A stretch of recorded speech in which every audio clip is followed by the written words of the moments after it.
Recall Review Ramble Gallus.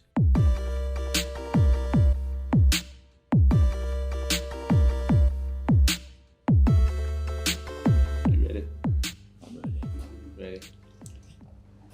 A long, long time ago, the Earth was ruled by dinosaurs. They were big, so not a lot of people went about hassling them. Actually, no people went about hassling them because there weren't any people yet. Just the first tiny mammals. Basically, life was good. Then, something happened. A giant meteorite struck the Earth. Goodbye, dinosaurs. But what if the dinosaurs weren't all destroyed and sent to a parallel universe or some shite? Like they were, and they all evolved into a husband and wife directing duo who butchered the script about a video game the kids like, and it fell into our universe, and now we're stuck with a Super Mario Brothers movie. Full stop. Welcome to Recall Review Ramble. Welcome to RRR, and welcome to the first episode, an episode featuring myself and the one and the only Josh White, discussing 1993's finest shite, Super Mario Bros. Intro jingle. We're the Mario Bros. Plums again. Something. The lyrics aren't going to be that. Yeah, they are. They absolutely are. We're the Gallus Brothers.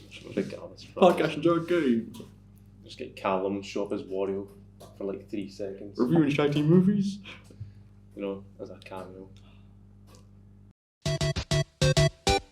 We're the Mario Brothers, and plumbing's a game. We're not like the others who get all the fame. When your sink is in trouble, you could call us on the double. We're faster than the others, you'll be hooked on the brothers. Hooked on the brothers. Yeah. Yo, you're in for a treat, so hang on to your seat. You're ready for adventure and remarkable feats. You'll meet Koopas, the troopers, the princess, and the others. Hanging with the plumbers, you'll get hooked on the brothers to the bridge.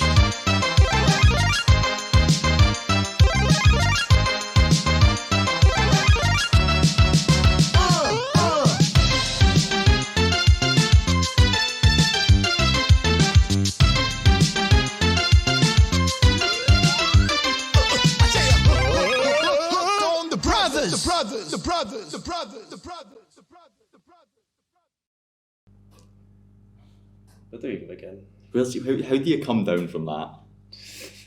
Super Mario Bros. 1993, starring Bob Hoskins, John Leguizamo.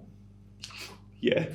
I am not going to pronounce that name right for this entire podcast. I apologise. I greatly respect the guy, but it goes in one ear, it goes out the other. It will not stick. And Dennis Hopper, directed by Rocky Morton and Annabelle Janko.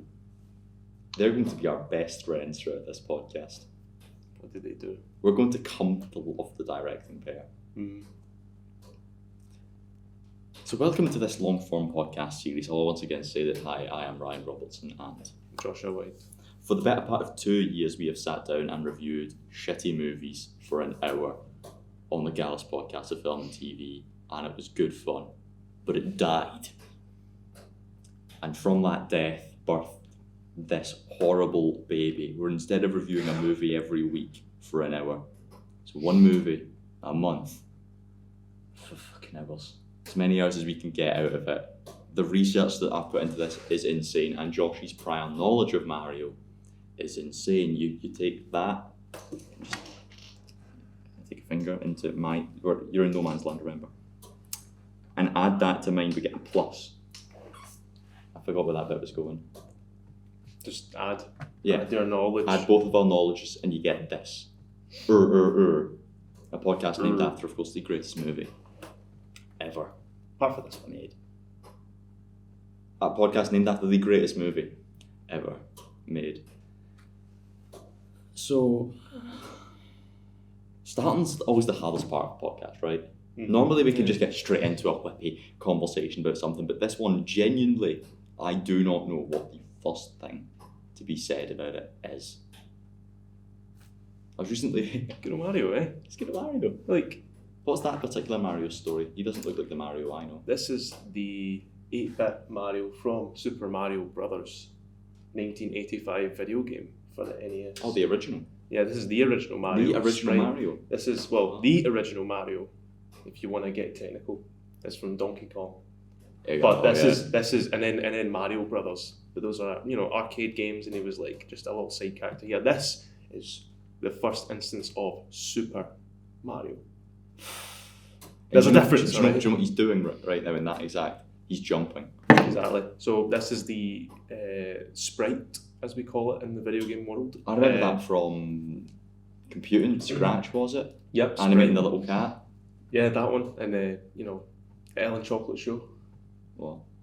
And that random meme one that Daniel made. Oh yeah, it was good fun. And whatever the hell you made, I don't remember. I probably took it way too seriously, but about a meme. Yeah. Like we had to do websites once, and I kid you not, theirs is just scrolls and scrolls of naked Thanos and funny images of Shrek. And mine is, I kid you not, like thousands of words long essay about conspiracy theories related to the Lorax, the movie. Oh yeah. And it was all built on the meme of the Lorax. And then I took it deeply seriously and did hours of research, much like this. Just series, like yeah. this. We can always tie it back. Yeah. 30th anniversary, this figure. 2015. And 10 since you owned it, did you not say? And then they got and then they released Super Mario Maker with this amiibo. Super Mario Maker being? A game where you create your own levels.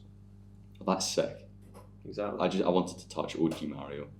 So they made him like a very 3D thing. Reese had one in his room. Did he? You didn't notice. I would never have noticed. And That's the kind of shit you notice in places. On his wall, he had like 4 like figures, and they were all like Mario amiibos. He had Fair this enough. with like the original, like the modern Mario colors. So it's like, blue, red, whatever, just different colors basically of this figure, and then Mario, Peach, and Bowser in their wedding uniforms. Nice. That's what he had in his wall. Because it's vital to Mario lore as And I they got get very wet. sad. And then this is the bullet bill that I got from Prague, and I kept hitting rhyme with. To Prague. Great Well, thing it's we've back to ever done. Prague. Great thing we've ever done. So I recently was listening to a new podcast on Spotify. A couple of guys that I know vaguely through the filming world, they started a podcast, and it's pretty decent. They're good at having conversations, but they find like the hardest part of their conversation is getting started. Mm-hmm. So it's really fucking awkward to start. I mean, we're No, their podcast is really awkward. It's just listening to two guys go, so what did you like about the movie? I had fun. When's the first time you watched it? And it got me thinking back to like, that's exactly how we used to do it, because they're just starting out. Mm-hmm. And the second podcast we ever done was Everything the Super Mario Brothers movie. That's the exactly what it new was called. animated Super Mario Brothers movie, a movie which is good and exactly what this one should have been. Why it wasn't, I cannot put 1 and 1 in my head to make 2 there. I can't make head nor fucking tails of it. I mean, there'll be answers. There'll be Absolutely. answers. Absolutely. So if you wanted, and if you clicked on this podcast thinking, for God's sake, I see Super Mario Bros. In the title, and I'm here for that, and you think it's the animated one, fuck off. To the link in the episode description, where you will be able to find from 2 years ago our second podcast on our first day of shooting, talking about that movie where Josh White, I kid you not, just nerds out about Mario for an hour, and I sit there beside him and go, but Welcome to the Jungle is in the movie, and I like that song. The film basically starts with an opening sequence to establish Bowser, our main Which enemy. is how you do a film. You take a bad guy, you take a good guy, and you make them fight. You have no idea how much I love this opening sequence. Yeah, you put the bad guy at the very start as well, just to I've got show. a craving for opening sequences. So, Bowser in this opening sequence, he goes to some. It looks like a place from Mario 64, but it's pretty much just a snowland with penguins owning and conquering this place. Really funny penguins. And the really funny penguins, they fail to defeat Bowser with their little tiny snowballs and ice cubes, and Bowser destroys their home. This podcast will probably be just that. No, it will not. I will Except- not let you. I am nerding out to whatever I know, basically, which is like 90% of the Mario franchise and your very extensive 1993, mate. research. Like 1993. Not even the film. See, when we get to Yeah. 1993, boy, have I got a quiz. For you. Yeah, because your love of the games and your insane knowledge of Mario Yes. is probably not going to help very much. Maybe It'll not. be interesting, but it's not going to answer many questions I have about this movie, because the answers to those questions are like fundamentally rooted in its flaws. Like, why did they make the Mushroom Kingdom a dystopian cyberpunk future? Can you explain that using Mario lore? No, you I'll can't. think of something. Yeah, you can't. There are parallels though, and it's crazy. There's parallels to the real world. Now, what have you been up to, Josh? It's always how we like to start a wee podcast. So we kind of 5-10 minutes just about what have we been doing? What have we been up to? Well, I've got a car. He's got a car. I've got a car. You can drive. It's the same colour as his jacket, kind of. Pretty much. That's Wee bit blue. lighter. It's blue. Wee bit lighter than this, but it's. I'm one of these kind of guys. I'm a guy, essentially. I don't see colours. Like, I don't see spectrum of colour. I just see colours. Yeah, it's blue. Blue. Green. Green. Black. That's Red. that shade of green. Oh, It's you the see. same shade of green. See, I went straight for You're brown. actually. I went straight for brown. Look at your jacket. Look at the colours between this and this. Brown. But like the outside colours, and then you've got the red as well. You've dressed up like my fucking figure. You need to show the red. Well, I did think it'd be really funny if we came dressed as Mario and Luigi, which is why I wore the green one. Yeah, I've not got any red, anything red. The door just opened.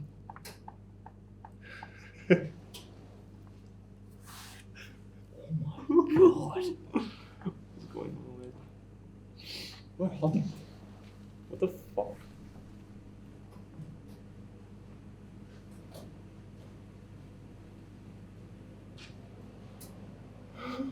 What the fuck?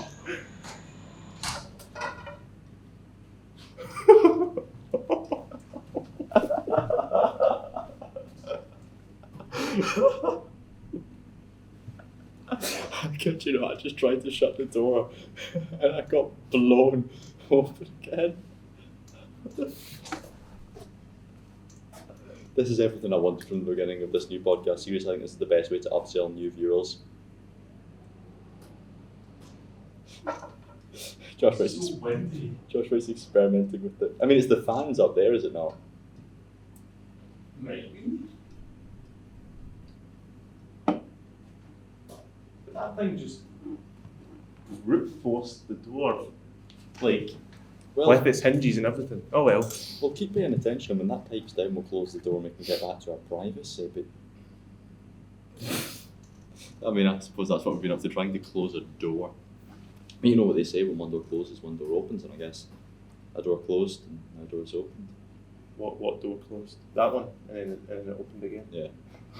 There was no setup or payoff to that. It was just a blanket statement. So it's not of what I've been up to as such, but it's of what I'm going to be Okay. up to. In about 3 days or so, we'll jet off to Dublin. Dublin. Yeah, that'll be like a month.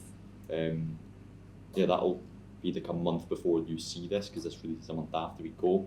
It's Dublin. Edin's a bitch, but what will be linked in the descriptor is a podcast that we're almost definitely going to record, talking about our time spent in Dublin. I'm very much looking forward to it. I've never been to Ireland. Me neither. No, what's your knowledge of Ireland? Because we went over this in the group chat the other day. Literally everything. Guinness. Battle Ted, Guinness, Battle Ted, the Troubles, War and Peace, the potato famine. the IRA. They contribute to the Troubles. Religion, Exactly. but like, that contributes to you know, Battle Ted. what Kneecap contributes to the the Troubles. General, as seen in Absolute Mad Lads. There's a couple of Irish wrestlers, actually. There's a few of them.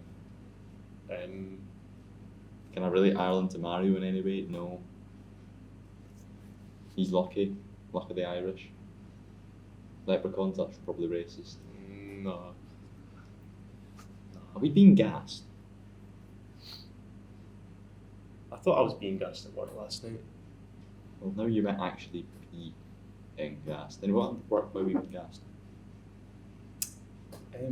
Well, it was like the end of the day, and then and then someone went, "Are we being gassed right now?" I don't know what made them think that like there was going to be like a gas leak or something, but I think it was like a smell. It was like a weird smell. But I think the building's still up, so That's good. should be alright. This one's not long for the world. Nor will we just. This one's just been built as well, isn't it? Yeah, pretty much. In our lifetime, I think. Yeah. I have no knowledge of the building I'm in because I do not care. I don't think it's particularly interesting.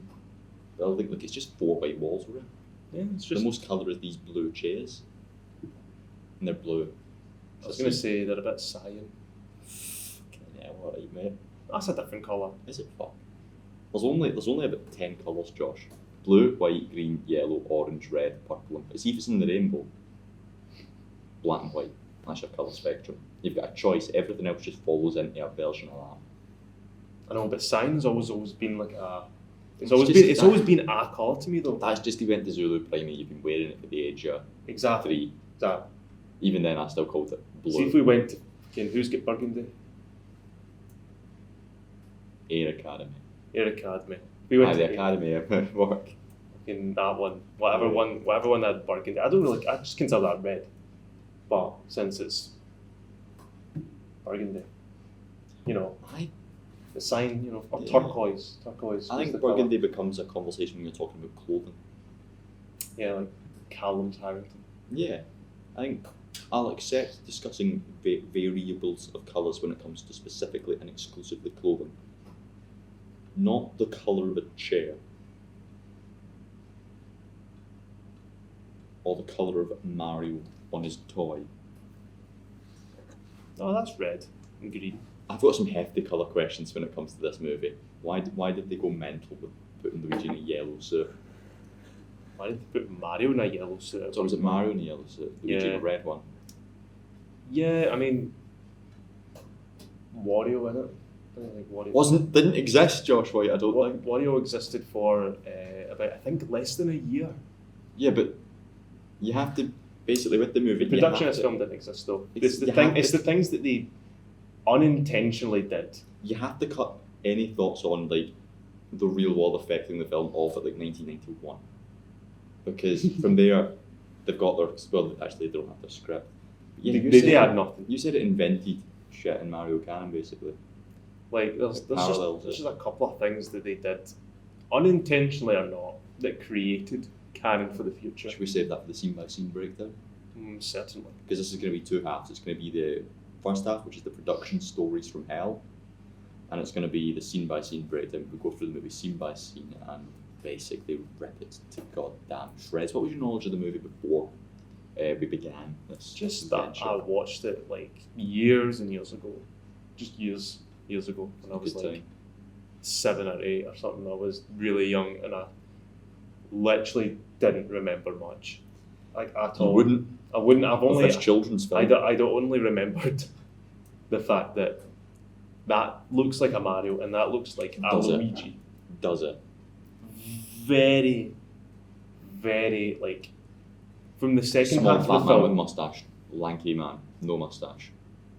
Like, and I mean like by a far, far, far mile in the second half, just red and green.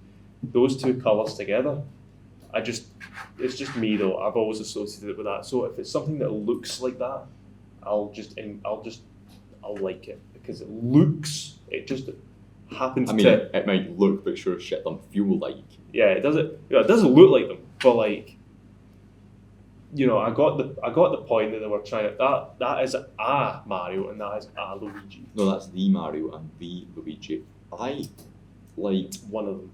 It looks like if we were to go to SEX stock in Irvine and try and buy a Halloween costume for Mario that was not official.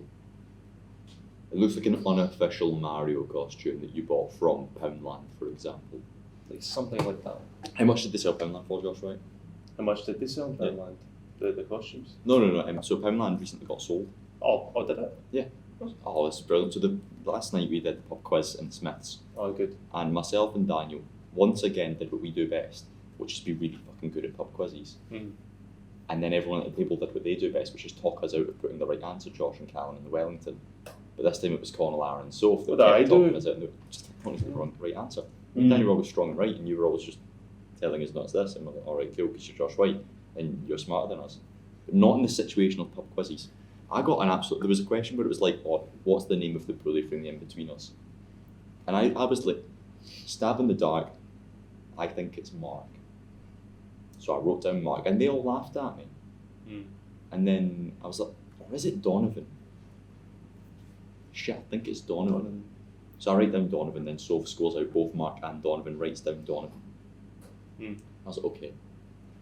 And then I say to Soph, his name's fucking Mark Donovan. They call him Donovan, but that's his surname. Out of fear, it's Mark Donovan. She's like, we're leaving Donovan, it was fucking Mark Donovan. What does an SUV stand for in the cars? Vehicle. Vehicle, yep, we got that. Yeah. Utility, we got that. And then I go, it's a sports utility vehicle. And Connor's like, no, it isn't. And I'm like, Connor, you're the guy that knows cars. It's a sports utility vehicle. He's like, standard utility vehicle. Fucking sports utility vehicle it was. I was very angry. But so the final question, the $1 million question of the Who Wants to Be a Millionaire round is, how much was Poundland sold for today? Poundland. And Daniel just shouts out at the top of his lungs, £1. And I say to Daniel, it was sold for £1. Poundland was sold for £1 because they're in so much fucking debt. Are they? Yes. So the actual company was set for sale for £1. And well, I wrote down £1 because I knew it was right. And other people wrote down like 650 million, £1.50, and me and Daniel were like, you literally shouted the right answer out and nobody believed you. We need to start doing this more. Awesome. So it's actually sold for £1 Yes. then? So what's happening to them now then? Are they Well, just- they've now they got just someone to a make different try and pay off the debt. Yeah. Still That's- Poundland for now. I didn't read the article, I just saw the headline and was like, that'll stick with you, Poundland sold for £1. Because, no, what they want to do is they want to go back to their kind of old ways where instead of selling things for £1.50, £5, things just go back to be £1. Yeah. That's what they want, that's what the new kind of folks want to do. That's what they should do. Because it's pound land, isn't it? It's not just cheap stuff, it's stuff for £1. So It's that cheap. I learned of this movie for the first time during a podcast we recorded a few years ago. Yes. The animated one. I was enamoured by it. I was fascinated by it. On Letterboxd, I've got like a list of potential films to create podcasts about. That's the first one that was in it, because I created it after that day we shot Guardians and Super Mario Bros. And it just sat at the top. It's timing never. I think I raised it maybe once. Yeah. 2 years about doing it, but it never came to be. And there's a lad called Luke Owen who wrote a book about it. He's obsessed with the movie, and I was watching the podcast he was talking about it. I was like, you know what? If we're going to hard launch this new RRR series, I want to talk about one of the best / worst movies I've ever seen. And it's got to be Super Mario Bros. Get Josh back. We can fire up the old Mario talkings. I sit down one night and I'm watching the movie, taking my notes. I get 4 minutes in and I immediately find the nearest beer in the house. Which was? I'm pretty sure I took a note of it. Probably. We'll come back to that. It's the most documented thing that I think you've ever documented, and also I got quite drunk when I was watching it for the first time. And then last night, after returning from the pub quiz, I knew I had to get round to watching Super Mario Bros. Movie. So we practically synced it up. pretty much. Like you would. We just watched it at the ahead. exact same time. I kind of like paused it for like 10 seconds and then played it again. Properly synced up, bro. Like properly synced up, just that's unintentionally. Really funny, yeah. And last night, obviously, there was a pub quiz, had a few beers in me, had a mythos. So having watched the movie last night, I do not think I was able to add any notes to it. Right. Because I was also phone rem the activity in, and just kind of getting her perspective on some of the things that was happening, just try to clue her in as to what was going on. She did not enjoy that conversation, and it got to the part where one of my favourite sequences happened, which is where Koopa is in a mud bath, and he's like, I love mud because it's clean and dirty at the same time. And I'm pretty sure from then on she was asleep, and I didn't stop talking until the film ended. So hopefully that's just inside of her head. Look, unfortunately I was quite drunk. It was 1 o'clock in the morning. I don't think that's put any input in me. Mm. So I don't think that was actually a good use of my time. I think going to bed was a good use of my time. No, but Personally. But your reactions got to the it. film, your initial reactions to the film baffled me. I got a text from Josh White and he's like, nah, but why is this alright? why? What? I mean, it's not good Oh, it's by not any good. means, It's but awful. I still just had a decent time with it. Did you? I just I mean, you'd see it I differently than me, just suppose. sat back and I don't want to say the word enjoyed it because it's not good, but and I won't say that it is good, but I didn't say I did squirm in my like fucking bed ready to like stop watching it, you know. 4 minutes in, I was broke. I just watched it. Like that's when I know that I would have. It's not that I found it amazing. I just didn't find it extremely like I want to stop watching this so badly. It angered me. And I don't even give much of a fuck about Mario. And yet I was angry that it was nothing like the Mario I know. It's nothing like the Mario I know either. But My notes. it's just funny at the. Is it? at the It's end of not. the day. My notes they're kind of, I've colour coded some of them. So Yes. there's notes where it's like, this is the play by play, what's happening. There's the colour, which is a little bit of thoughts, and then there's the facts I found out about certain things. Mhm. The interesting one is the colour, it's the what I thought. It is basically just my in-time reactions as watching the movie, being like, what the hell is going on? I at multiple points when I was taking notes, I had to pause the movie just to do a rant. It's not as bad as my Don't Worry Darling notes I did from Mika recently. Oh, I paused that movie to take rants so often, and because Florence Pugh was on screen. So, I think that's enough scene setting. Let's get Yeah. into the production or So something. tell me, Ryan. Who invented video games? We're going right the way fucking back. Right the way back to the origin of video games and Mr. Alan Turing. I love Alan Turing. What a fucking mad lad. This man is. What a mad lad. I didn't know much about the guy. No, I don't know anything about the guy. Oh, fair enough. I thought you said that like you'd heard his story before. His story's fucking mental. I yesterday was like, right, I'll watch a couple of video essays discussing the kind of origin pre-Mario, because Mario was the kind of video game that saved video games from death, Pretty which we'll much. get into. But how did we get to video games dying? Well, I'd argue Mario also killed video games in a different way. We'll get to that then. It's a good argument. So Alan Turing he didn't create video games as such, but he's the guy that did the groundwork on computer systems to warrant video games. Yeah, he did the supercomputers, if you will. So like computerized chess Mm-hmm. he made. Yeah, very much. That was his only contribution to video games. But born in London, he was raised in southern England. He graduated from King's College, Cambridge, and in 1938 he earned a doctorate degree during World War II. He worked for the government and cyber school doing code breaking. He was responsible for like breaking German ciphers, basically. He's one of these lads that you hear about in like documentaries now and again that's like sat typing away, breaking down the German ciphers of all their weird bullshit, trying to get like their bombs going and such. Would talk about he played a crucial role in cracking an intercepted message that enabled the Allies to defeat the Axis powers in many engagements, including the Battle of Atlantic. Okay. Very good.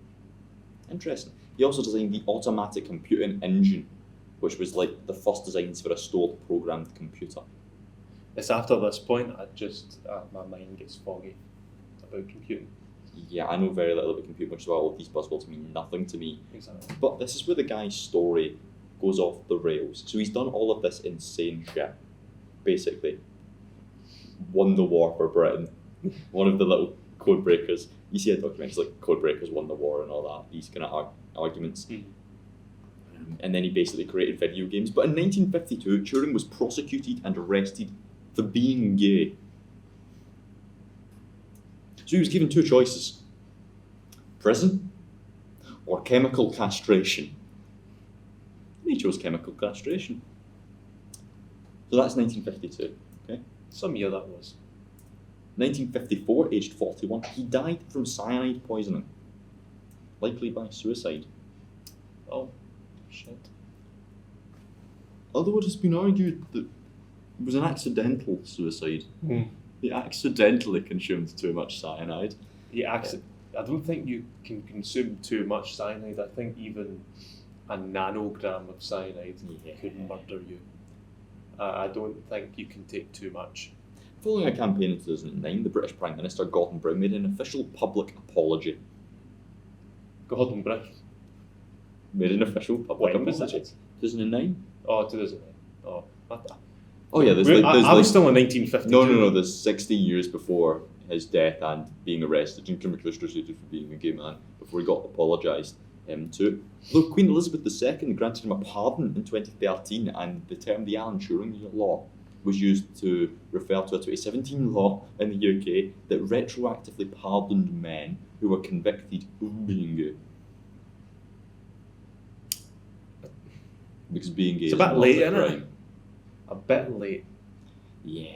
A bit late now, is it? He has an annual award for computing innovations named after him. Oh yeah. His portrait appears on the Bank of England £50 notes.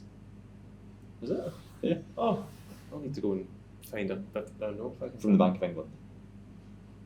Yeah, you Different notes in Scotland. can find one somewhere, Yeah. surely. Like, if you just Google it. if you buy something big in Send it cash first. and you get given Oh, wait, no, change. they don't have cash. Like, I had a £50 note from the Bank of England one time. Alan Turing on it, probably. Maybe, but I just remember I had it one time. Like, I think I got in as change one day. Like, what? How would you get a £50 note? And it's from the Bank of England. What did no you less, buy? but, like, I don't even remember. Just the messages. I just remember Week before. having one day, or just having one in general and just being like, I might still have it. I'm not sure, but because it's like, oh, it's a £50 note, but I mean, yeah, you treasure that until you die. just chuck that back in the bank. Maybe I don't know. Absolutely. The audience voted in 2009 in a BBC series named Alan Turing the greatest person of the 20th century. The greatest Person.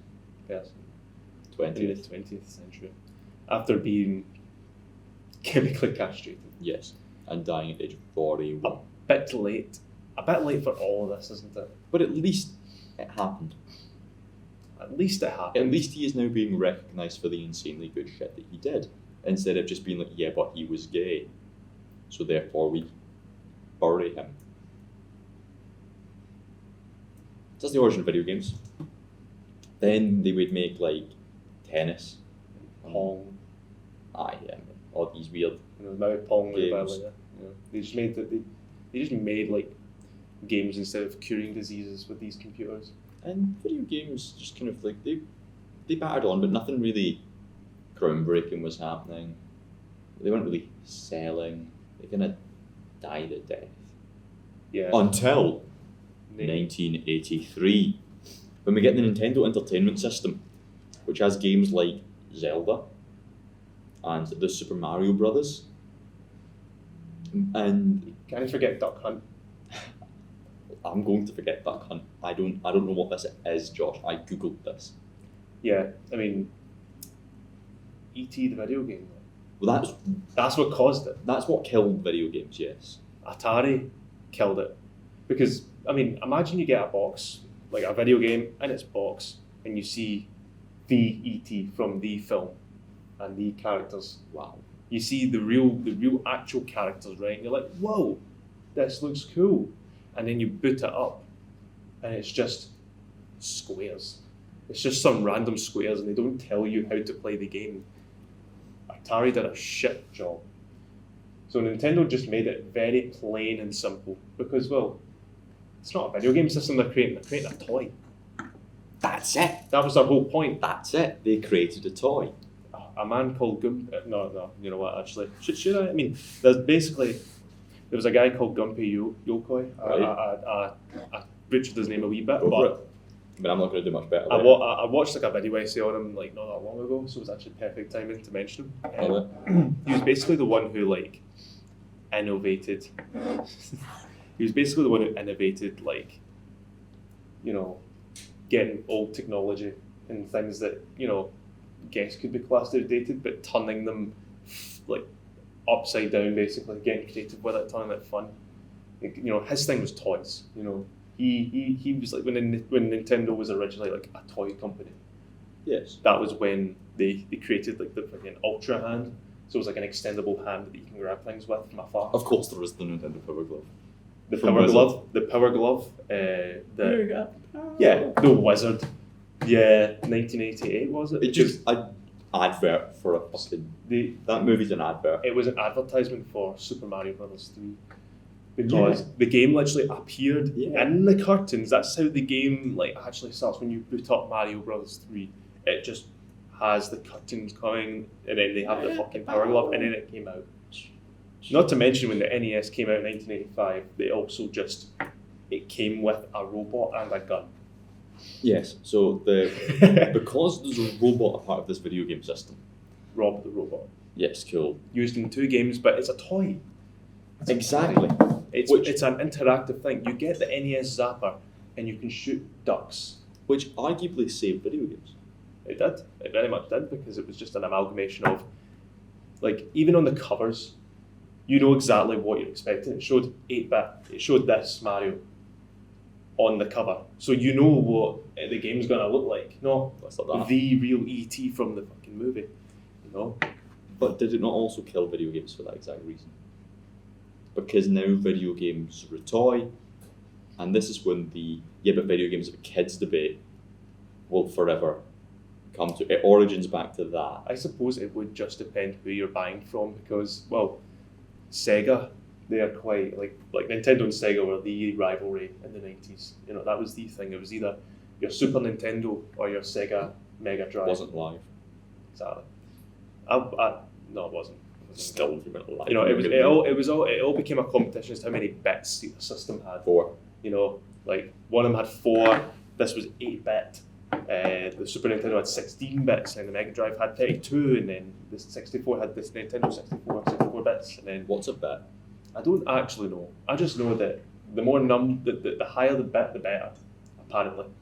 So that's why Like when the man in the just computer shop says RAM. RAM. And I'm like, No, yeah, rah. maybe. RAM. But like, it all just became like, how many bits does your system have? That's why Sega's better, because when the Super Nintendo had 16 bits, it's just a better console anyway. Like, bits didn't blooming matter. But the Mega Drive 32, so, you know, kiss my ass here. But, you know, you couldn't get wrong with little Mario, you know, your little peripherals for your Super Nintendo that made it quite interactive, like your little gun. The Sega was just for the hardcore, you know, this ain't your grandpa's video games, this has got blood and guts on it. Well, yeah, but You know, still marketed to children. Mortal. See, this is the whole debate though from the 90s, because there was a whole lawsuit. We're not going into the video games causing murder debate during this podcast. There was for children. because That's where the debate ends. because It's the debate we're having.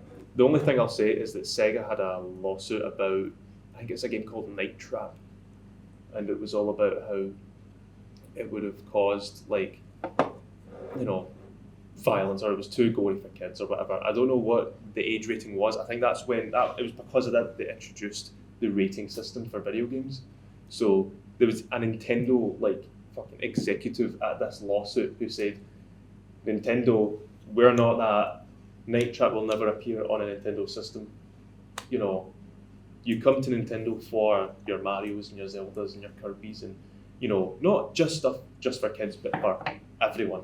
Because, you know, people my age, you know, still, you know, play this over Mortal Kombat, which has someone ripping their head, not only their head, but their fucking spine off So of their back. I get that we're saying this, you know. So why wouldn't they decided to make a Mario movie for children, a kids movie? They make it a dystopian cyberpunk. Yeah, that's why they want to bury this shit into the ground, don't they? Mario is undoubtedly the most widely known video game character of all time, but it wasn't always this way. He began his life as a faceless, pixelated player in a simple arcade game. Called Jumpman in the Right. game Donkey Kong. Now, this is the shit that you know, but I'm going to have to give it the facts for the people. Here's a brief history of Super Mario's genesis from the nondescript protagonist to iconic global brand. In 1981, Mario first appeared in the arcade game Donkey Kong under the name Jumpman, because his character, all he does is jump. That will be relevant in 3 hours' time. It's the fucking one in the movie is scared of jumping, and that really pissed me off. He is. The game look at him! Look at he jumping right there. The game pitted Jumpman, a stouter carpenter, against a giant ape in Donkey Kong, without our jumping hero attempting to rescue his girlfriend Pauline from Kong's clutches. Pauline would later be replaced by Princess Peach. Nice royal upgrade. Pauline, I'm so glad that Pauline's back as a character though. She literally disappeared for like 20 years and then she just came back in Mario Odyssey. Amazing. Like a 2017 game, between Donkey Kong and Mario Odyssey, she appeared like 3 times in the Mario versus Donkey Kong games. That's like crazy to me, and now she's a mainstay character, which is great. Good Pauline. Love Pauline. 1982, Mario appeared in the arcade game Donkey Kong Jr., where he played the role of the antagonist, capturing Donkey Kong and forcing his son Donkey Kong Jr. to rescue his father. Nintendo may now regret casting their brand as the bad guy. Yeah, Donkey Kong Jr. was he was the bad man. But he was like whipping Donkey Kong. This is Super Mario. That's just in 1983, Mario Bros. Was released in arcades, making it the first game with Mario as the title character. The game introduced Mario's brother, Luigi, and the brothers worked together to defeat enemies in the sewers of New York City. Nintendo also transitioned Mario's profession from a carpenter to a plumber. He's remained a plumber ever since. 1985, Super Mario Bros. Was released for the Nintendo Entertainment System, the NES, which became one of the most popular influential video games of all time. This game established many of the franchise's core elements, such as Mario's ability to jump, the Mushroom Kingdom, and Princess Peach. You will see none of them in the movie we're about to talk about. And whatever you do, whatever is mentioned, you will see them very, very, very off. In 1992, Super Mario Kart was released for the Nintendo Entertainment System. The game introduced a racing format to the Mario universe. Super Nintendo Entertainment System. That one. SNES. SNES. They're the same thing. No. They've got it, literally, you've just put Nintendo in there. It's Super. Doesn't change anything about it. It's like fucking Xbox 360 and Xbox One. They're the same thing. No. And this Well, they are the same thing, but not. This allowed you to choose from a portfolio of characters, Yes. Lots of different people. 1996 doesn't matter because that's after the events of the movie, so I no longer care. I bet he was talking about Mario 64. More than likely. AKA Peak. Anyway, all you need to know is that Mario is just a man, a plumber who jumps and saves Peach, who Is normally captured by Bowser. Who the fuck is that? Who's Peach? I will get to Peach. She's not in any of the scripts for this movie. Yeah. All 15 of them. So, I've got here some statistics of number of video game appearances by character. Right. We've got 6. Can you name me the top 6 on this list of video game characters' most appearances? In the Mario series? Video games, period. From until 1993? Ever. Like video game appearances? Yes. Right. How many different games are certain characters in? How many games is Mario in, for example? Well, at least I'll go for a good 100 Marios.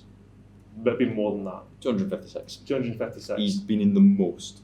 Because that's not including Mario and Sonic, Smash Brothers, all the crossovers. That's all. Any Everything. video game. Right. Any video game that Any- they appear in. right, okay. Donkey Kong's. Definitely like in the 200s then. Yes, 256. Okay. He has appeared in the most video games Yes. over any other character. But can you name me the other 5 on this list?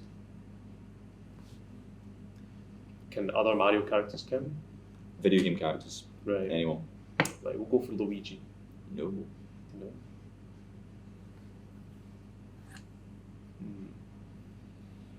Sonic. No, Sonic, absolutely. Sonic. 129. 129 So games. half. So of Sonic's what number Mario's 2. been in. He is number 3. Number 3. I recognise 5 of them. I don't recognise number 2. I would go for any other Nintendo franchise, but I couldn't imagine Link being in between 150, 250 games, or 100 games. Would you like to guess Link? Yes. You'd be right. 56 Oh. appearances. He is number 5 on this list. Is he number 5? Good.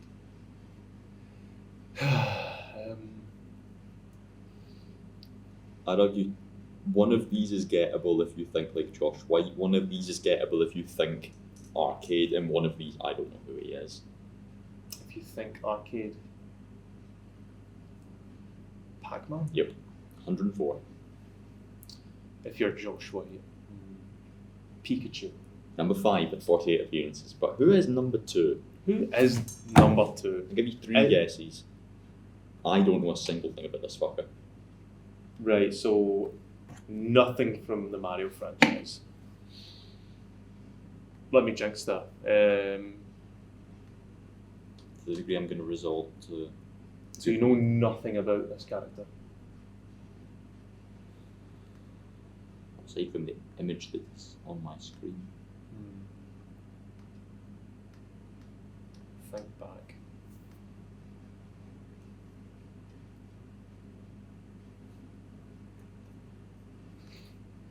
You not knowing this fucker after researching this makes me think it's got nothing to do with Nintendo. But if I think back, Mega Man? Yep.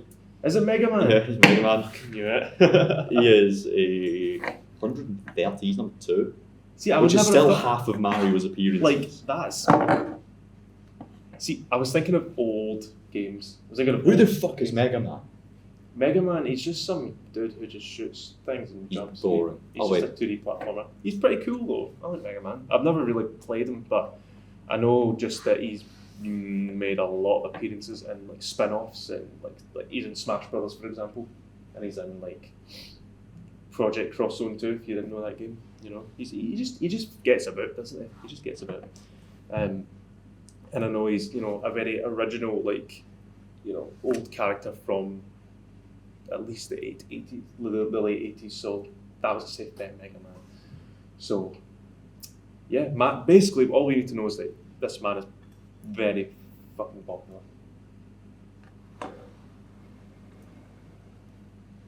So this is an image I'm showing Josh White, which will be on screen now, of Bowser. Okay. From Canon. This is Bowser in 1993 Super Mario.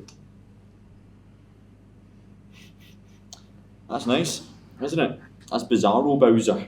Bizarro Bowser. What the fuck that It's means. not even... They couldn't even tell the difference between that and a Goomba. Nope. They just made it the same thing. They made it the same creature. Yeah. Like, okay. I love that. I love that the person who's meant to be Bowser in this movie is just called Koopa. Yep. He's literally just Koopa. A Koopa in the Mario series is just your basic turtle. So like Bowser is a Koopa, but he's the King Koopa. He's the king of the Koopas, is Bowser. That's his name. And then you have your Koopalings and your Bowser Jr., he's a Koopa as well, and you've got all the Koopa Troopers and your Paratroopers and your, all Giant Bones and all that stuff. That's your Koopas. Yes. I knew that, which is why I got angry watching the movie. I was baffled that Donkey Kong existed before Mario. That genuinely baffled me. Yeah, I was even more baffled than that Mario was in.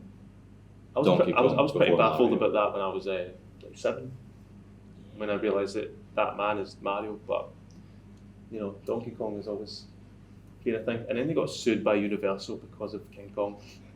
Don't know if you knew that, but yeah, Universal was like, you're using King Kong, Donkey Kong, two gorillas, they're saving a lady from, the man who's saving a lady from a gorilla. Say that the other way around. So there was a lot of parallels, and then Universal was like, you copied us, and Nintendo was like, nah, it's like public domain or something. I mean, it's a gorilla as a concept. And now they're making theme parks together. Best friends. soulmates, you could say. So, My soulmate. No Man's Land. Yeah, the No Man's Land handshakes sound quite good. In 1994, Donkey Kong Country would release. And there's only one reason I've brought that up. Because we said a few weeks ago that we would have to find a way in the next podcast to somehow fudge this conversation in there. So recently we met professional wrestler Donovan Dijak. And he was wearing a t-shirt that said Donovan Dijak Country. And it was the old logo of Diamond. I was so happy when he was wearing that of all Donkey Kong. things. And I now know that Dijak loves Donkey Kong. I Yeah. would presume. I mean, why would you be wearing a t-shirt with the cover of the game with? Exactly. It's a grim image that I've just showed Josh. Right, it'll be on screen. There it is. You've just cut through No Man's Land, Jesus. That was a really solid day. That was good. We took a day trip to Paisley to go and see Blockbuster Wrestling. A few months ago, I just messaged Josh with a list of things. I was right, do this, and this. Josh was like, yeah. So we slowly but surely started ticking them off, much like the theatre we've addressed before. But this one was sort of off to see Blockbuster Wrestling. Went to Paisley, we toured Paisley. Somehow ended up in an art expedition. The really empty one in that really But it was like the wall. most art expedition I've ever been to. All white walls, white art. And that was pretty good. Yeah, it was alright. It was just one guy sat in the middle, not really looking at Art anyone. exhibitions like kind of scare me. The Paisley Centre scared Like me. it really needs decoration though. All of them quite have that though. Even like your Glasgow art, Yeah, but museum or whatever. that's- It's just like that's the vibe of an art museum. That's fine. All focuses on the art. It's buildings like this that need fucking things on the walls. We've faced ourselves this There's way not so a you single can wall vaguely on see the the wall windows. either. It's Exactly. shocking. That's why we're facing this way, so you get a bit of a view I think behind we us could all. stream the film on that. We absolutely could, yeah. We're not gonna, You're not gonna, but but we absolutely could. It's fortunately, in case you wanted to watch it, it's free on the Internet Archive, so linked in the script. You can watch it if you'd like. I went to Paisley Centre, terrifying noise from downstairs, suicidal lassie, very unique car shop, a Greg's. our pub, a very good Such pub. a nice pub. £3 Stella's advertised outside. It's one of these pubs that's just like big round table, and you sit Round it. round it basically. Like The proper best telly heavily pub. I've ever had. Best AKA pint the I've only ever good heavily I've ever had. It's just because the welly, as much as I love it, is a shite pint. Like it's so bad. But the heavily was lovely, and so Spoons was was the fine. tenants. No, it was just the heavily that we had. Yeah, it was a good place. Though. Spoons was fine. It's just the West Kirk, isn't it? Aye, it's a completely got. It had dartboards for some reason. Yeah, dark never bolts been with able to play McCoy's crisps on it. Speaking of dartboard, we were get to play darts after the rest, and we went to #pub. That was the best darts board I've ever played. Felt. Yeah.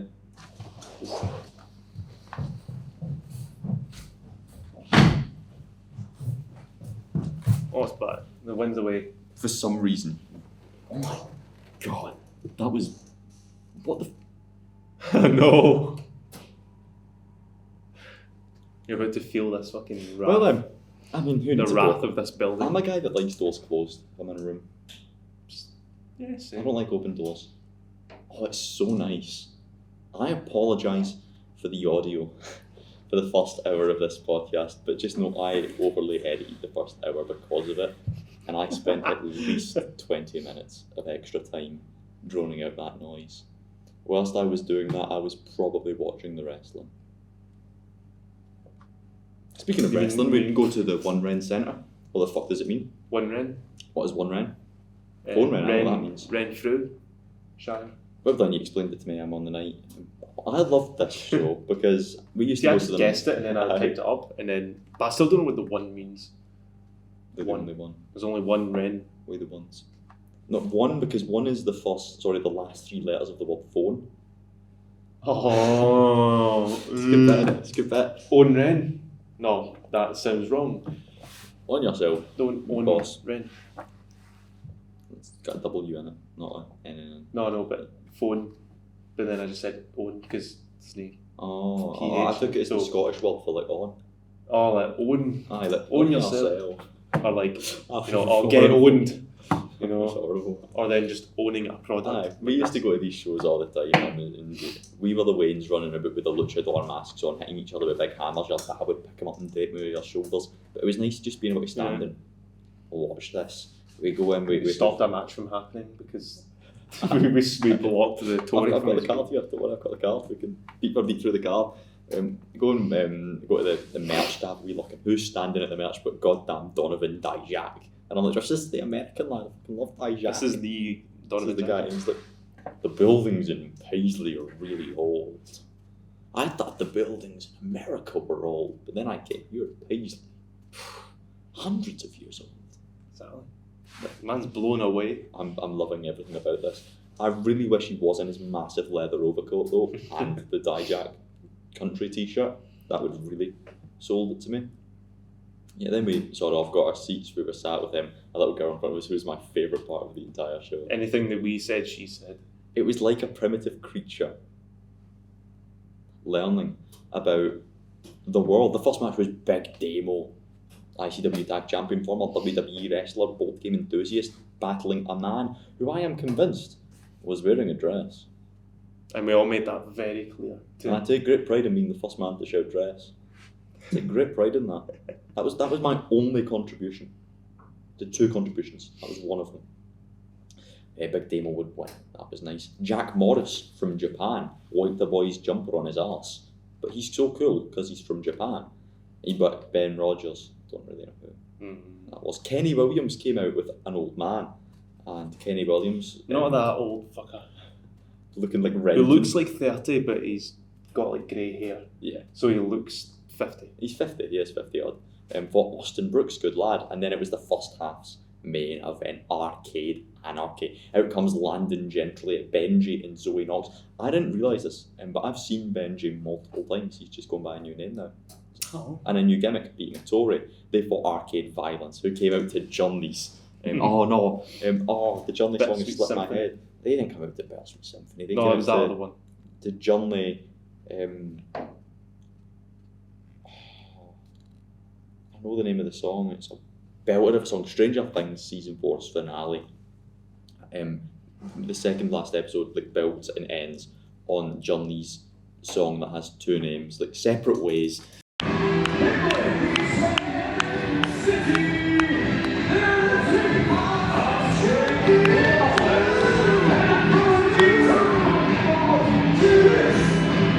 Someday your love will find you. Everyone getting it. All that. And they had a big crowd brawl fighting about with miscellaneous products, the inflatable hammer from away, and children running about, security guy being holding the children back. They brawl up to in front of us, and I'm not letting you back. And guys you're wearing a John Cena t-shirt, man, you're wearing a John Cena. I'm like, Tory. The front row is hitting him with light tubes. Hey! They're getting their batting him with light up sticks. And then out comes the other lad, Brody Turnbull. Brody Turnbull, who I quite like the lad, so I did some research for Presswick. Yeah. Other lad, Jake Lawless, for Troon. I was baffling, innit? Yeah. We had a little break, so we went outside because air was nice, it was quite warm. And then Paisley was peeing it down. No, I was absolutely pissing it down, but that was fine, we were sheltered for the most part. This is where Cage Match the Wrestling Database goes off the rails, because it says there was then a 4-way match between Lewis Girvin, Dylan Thorne from Saltcoats, Fraser Girvin and Landon Riley. But if I remember right, Fraser Girvin was the bald guy who was not in the match and just lay ringside for 10 minutes. And this kid beside us kept saying, get up, Baldy, get up, Baldy, get up, Baldy. I was like, that's great. Then my favourite moment from the night happened. It was Angel Hayes versus Daisy Jenkins. And this match, it went silent at one point, and Daisy Jenkins is kicking Angel Hayes in the corner, and I just shout, "That's not very nice," because it's really hard to boo the bad guys, and it's really easy to cheer the good guy. But when it's a kid-friendly show, it's really hard not to swear. So I had to say that's not very nice. And this little girl, 4 or 5 maybe, turns to her dad and goes, "That's not very nice, is it?"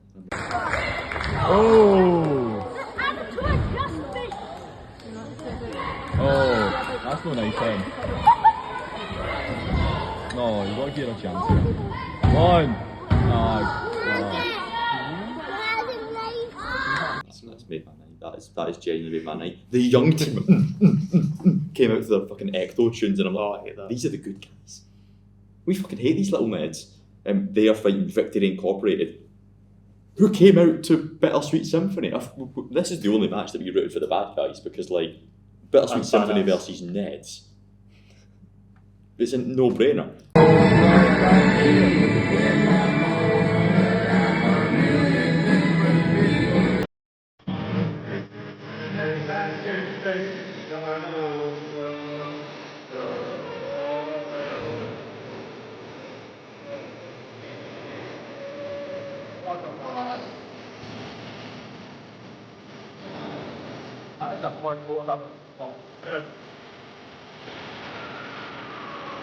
One of the guys. We are heroes in this.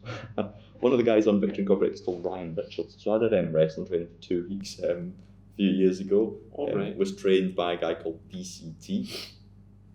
And DCT was recently retired by Ryan Richards. So I trained 2 weeks with Ryan Richards. Then the main event, Colton Davis comes out with Grandad. Shut it, Grandad. Because his mic wouldn't work or something. And then Donovan Dijak comes out. And he's just cool. And he's like, shall I do a power bomb? Yeah. Shall I do a choke slam? Yeah. Shall I do a moonsault? And then he does it. Oh, it was great. I just felt like I had to get that out there. It was a good night, that. Yeah, again in a heartbeat. Punch his head in. Punch his head. Hey! Punch his head. Scary boy.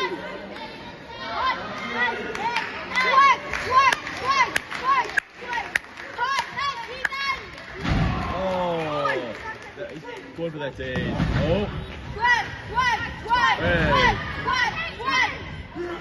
Oh!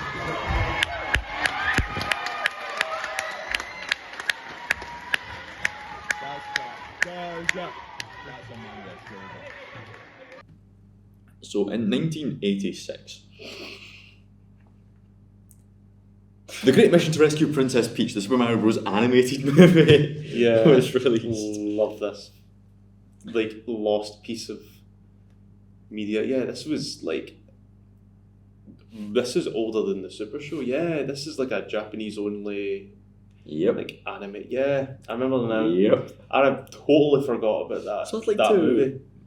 Now, a reliable source for this is Wikipedia, I'd argue. So I'm going to run you through the plot, word for word, is what Wikipedia says, and we will try and understand if it is a better plot or a worse plot. Mario is playing a game on his Famicom late at night when he witnesses a blonde-haired woman in a pink dress on the television screen crying for help from enemies attacking her. She escapes by jumping out of the TV and introduces herself as Princess Peach. King Koopa then appears and follows her out of the TV. Mario fights him. This is the opening minute. But is no match for Koopa, who successfully captures Peach and goes back into the telly. Mario discovers a small green necklace that Peach left on the floor. Wow. The next day, whilst he and his brother Luigi are working at the local grocery store, Mario cannot stop thinking about Peach and the necklace. Luigi claims the jewel on the Netflix is said to lead its owner to the Mushroom Kingdom. Because Luigi fucking knows this shit, doesn't he? A supposed land of treasure. Then, it's my favourite part, a small dog-like creature wanders into the store and snatches the necklace from Mario, prompting him and Luigi to give chase and fall down a pipe. When they emerge, a mushroom hermit reveals that he ordered his dog, Kibidango, famous character from Mario lore, right, Kibidango? Yeah. To bring the brothers to him. He explains that they are now in the Mushroom Kingdom, which is being ravaged by King Koopa and his army. Angry that his marriage proposal was spurned by Peach, Koopa is turning his citizens into inanimate objects and plans to force Peach to marry him on Friday the 13th. The hermit reveals a legend that claims the Mario Bros can defeat Koopa, and that they will need to find 3 mystical power-ups to overcome the magic. The mushroom, the flower, and the star. With the 3 power-ups hidden throughout the Mushroom Kingdom by Koopa's forces, the Mario Bros set out to find them, guided by the dog, Kibidango. Already, this is a far better movie than the 1993 Mario Brothers It's somewhat, movie. I mean, other than the dog. This is 1986. It's fistful. It's 1986. When did the first Mario game come out? literally a year before. And So, how much lore was in the first Mario game? not much. This is Like the that- foundations like, of that's Mario it. right here. It's just a bit of extra things sprinkled on it, but other than that, it's Absolutely. literally this in a movie. The colours are the exact same, I believe. Absolutely. No, I think Luigi's like got yellow on him. Luigi is purple and red. Purple and red. He's and the Mario's- inverse. Mario is purple and red. So instead of green, there is Right. purple. Because I swear there's a yellow in there somewhere. It's also a fucking anime, and I love the fact that it's just straight up an anime movie. After a long journey with many perilous obstacles, the brothers eventually acquire all 3 power-ups. That night, Mario arrives at King Koopa's castle just as the wedding is starting. With help from the 3 power-ups, Mario successfully defeats Koopa, breaking the spell and restoring the Mushroom Kingdom to normal. When Mario returns Peach's necklace, Kibidango reverts to his true form, Prince Haru of the Flower Kingdom. Famous Mario character Prince Haru, yes. Absolutely not. Haru explains that he is Peach's fiancé and was turned into Kibidongo by Koopa to marry her in his place. Though heartbroken, Mario wishes the couple well and promises to return if they ever need help, and they accept it. They begin their long journey home. In a post-credit scene, King Koopa and his minions now work at the grocery store. Did you just say the Flower Kingdom? Doobidoo. Where did that? The Prince. I didn't say shit, did I? I thought you said the Flower Kingdom. Restoring the Mushroom Kingdom to normal. No. Oh. Nothing about Flower Kingdoms. Oh. I said the Kibidango. Prince Haru from the Flower Kingdom. Is it? Yeah. Oh yeah. That's weird because they just... I don't... This is weird, right? So, there was a Mario game that came out 2 years ago called Right. Super Mario Brothers Wonder. Right. And the setting of this game, not far from the Mushroom Kingdom, as they explicitly say, is called the Flower Kingdom. And you know who... Prince Haru. Is Prince Haru back? Please tell me they bring back the dog, Kibidango. No, but his name is Prince Florian, and he's like a little bug creature. Look him up. Yeah, because as established in this, the dog, Kibidango, was never seen again But you in know all what? of Mario lore. That's fucking canon. That's crazy because they Am I looking again, at that? Sorry. Prince Florian, basically in Mario Wonder, you can collect these things called Wonder Flowers, right? And these basically turn the world into this fucking acid trip. He looks like something out of Don't Hug Me, I'm Scared. Exactly. And then you can basically you have to do these like fucking obstacles when the world turns into an acid trip where things could turn into different things. You know, Mario could turn into a Goomba, or he could turn into a little spike ball and you can roll down a hill, or a big stampede of enemies can like just show up out of nowhere, or he'll turn into a fucking balloon and he'll start going in the sky. And then you have to collect a Wonder Seed to like resort it back to normal. That is about 30 years later, nearly, turned canonical. That's crazy. That's insane. Wow. Other stuff that existed. I bet it wasn't even intentional as well. I bet they just made the Flower Kingdom because, flowers in it. I bet they just did it. They just forgot about that film and they just accidentally created that. 30 years later, it now makes sense. It's a good film now. Okay, go over. September 4th to December 1st, 1989 would be the Super Mario Brothers Super Show. Yes. Go on. I love this Super Show. They did like a couple of animated shows as well. They did the Super Mario Brothers Super Show. That's like the live action hybrid. Like, you know, you've got the live action, the Mario and the Luigi. When the intro comes on, and then there's like there's like a couple of minutes of them, like the two actors. I don't know their names. Of them just doing Right. So shit. let me just clue you in. Luigi is played by Danny Wells. Jack Westelman, professionally known as Danny Wells, was a Canadian actor who is best known for his role as Charlie, the bartender on The Jeffersons, as well as his role as Luigi in the live-action Super Mario Bros. Super Show. And Mario, played by Louis Vincent Albano, who was an Italian-American professional wrestler. I told you he was a wrestler. I knew he was a wrestler. I had a feeling. He was active from 1953 to 1969, and then he became a manager, and he'll go down in history. What a legend! He's honestly, it's such a weird show because it's so faithful, like to the actual games. Like I don't think, at least last time I watched it, there's anything out of place. Like everything that in that show is pretty faithful. I mean, it goes from live action to animated, back to live action, back to animated, I think, and it's just golden. And then Super Mario Bros. 3 came out, Yep. and then they made a show about that. Yep. And then I think that was just solely animated, and that's where like the iconic Mama Luigi comes from. No, that's Super Mario World. They made a Mario World show as well. My favourite is Mario, Luigi, Pete, Daisy, Luigi, Mario, Daisy. That's a quote from the movie I'm never about to talk about. Yes. What about King Koopa's cool cartoons? In 1989, we have the KKKK of King Koopa's cool cartoons. What the fuck? Okay, right, now you're getting into... It was a live-action spin-off of the Super Mario Bros. Show. I've read No Man's Land. 65 episodes. What do you mean? Can we? Fox Kids Club and Nintendo. What was that? King Koopa. Koopa.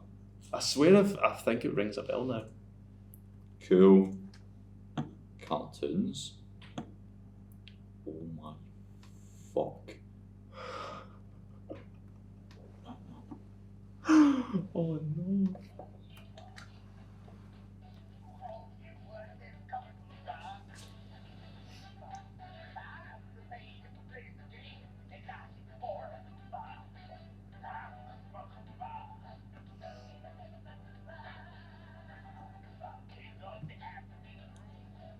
It's exactly how Bowser looks in the Super Show, which is amazing. This is direct spin-off. It is related to the Super Mario Bros. Super Show, which I think is the last thing that we can talk about before we got into the actual production of the movie. So the pre-production for the actual movie itself. In 1991, a Super Mario Bros. Movie is announced to be releasing in 1992. Yes. Nintendo's mind using... Basically, they wanted to use movies to advertise their products. The Wizard, the Nintendo Power Glove. And due to the Wizard, Nintendo learned that if they worked with a big studio to make the movie, they would lose all creative control. Yes. They'd probably get a good movie out of it though.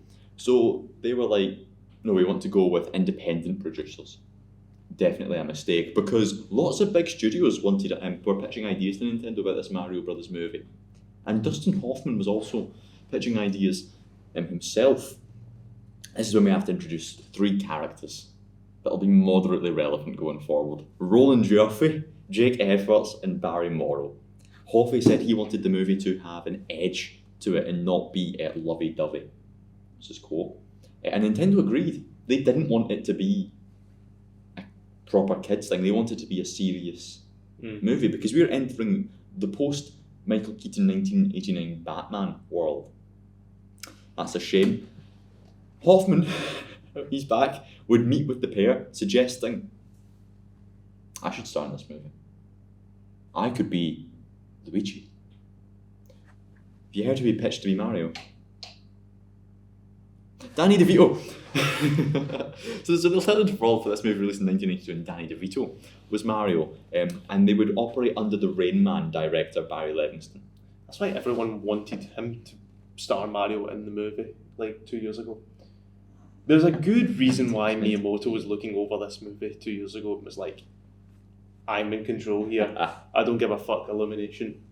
I'm in control. Absolutely. They wanted it to be done under Rain Man directed by Livingston. You familiar with Rain Man? With what, sorry? Rain Man, the film. No. Cool. You'll be familiar with Rain Man shortly. Nintendo were like, no, Dustin Hoffman, you're too expensive. So we have Barry Morrow who is going to write. Morrow would write an unfinished draft of the film. Before it was finished, it was taken from him. So like he got to the end of the movie. He was about to write the ending, and then Nintendo were like, nah, taking this we're reading over it now, you've run out of time. It was roughly about a lost ring. So there's a ring. It falls in a drain, which leads Mario and Luigi to go into the drain to find the ring to save the princess. The plot of Rain Man... Not plumber work. The plot of Rain Man is a ring falls into a drain, you go into a drain and you end up in a different world. So basically he just wrote Rain Man, and that's why the script was forever referred to as Drain Man. Roland Hoffey, he liked it, Jake Edwards didn't. The script was too dark. They wanted it to be less of a drama and more of a comedy, which is when Jim Genuine and Thomas S. Parker step up. They were responsible for Stay Tuned, which is apparently a fine film, but it made them quite popular, and neither of them knew of the existence of Mario before the meetings.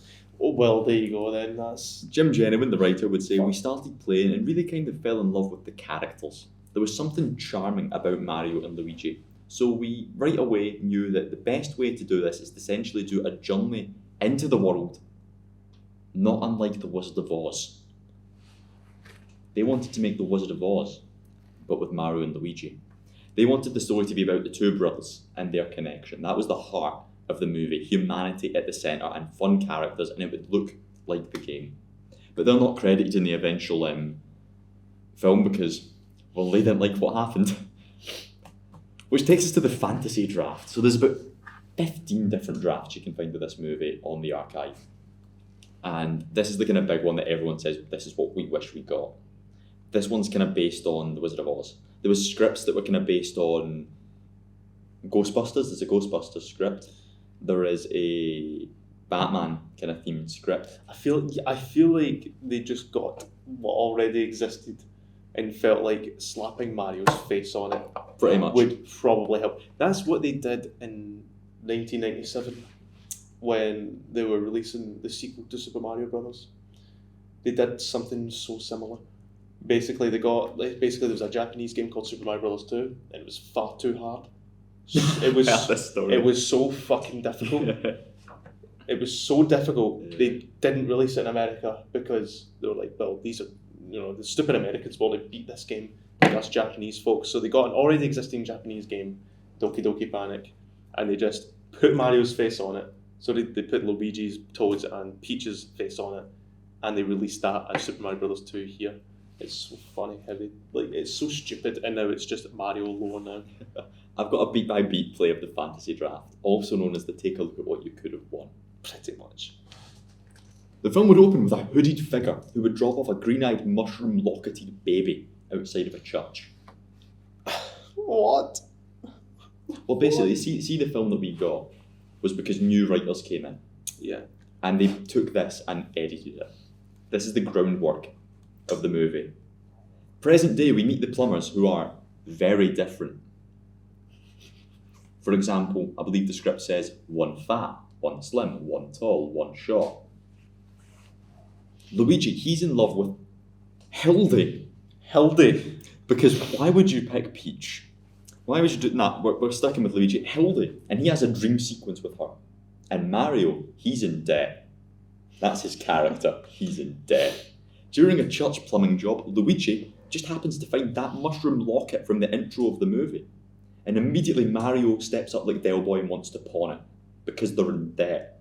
But Luigi, he sees it as his destiny to return it to Hildy, the character from his dream. They have characters and goals and motivations here. Koopa himself then kidnaps Hildy and the Mario brothers fall through a pipe. They are now in the grassy mushroom kingdom. They meet piranha plants, Toad, Koopa troopers, etc. Just like... It's colourful, it's bright. It looks like the Mushroom Kingdom.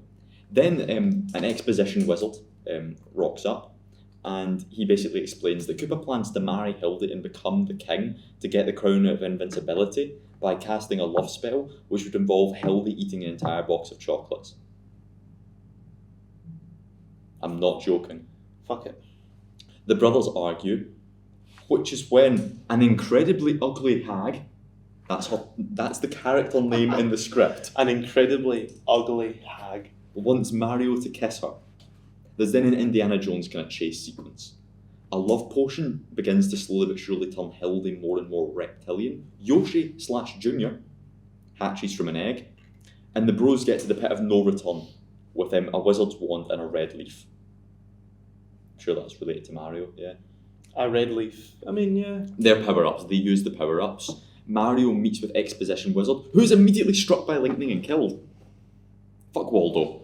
There's an illusion castle, because Mario goes to a castle to get the princess, but the princess is in another castle. That's a reference.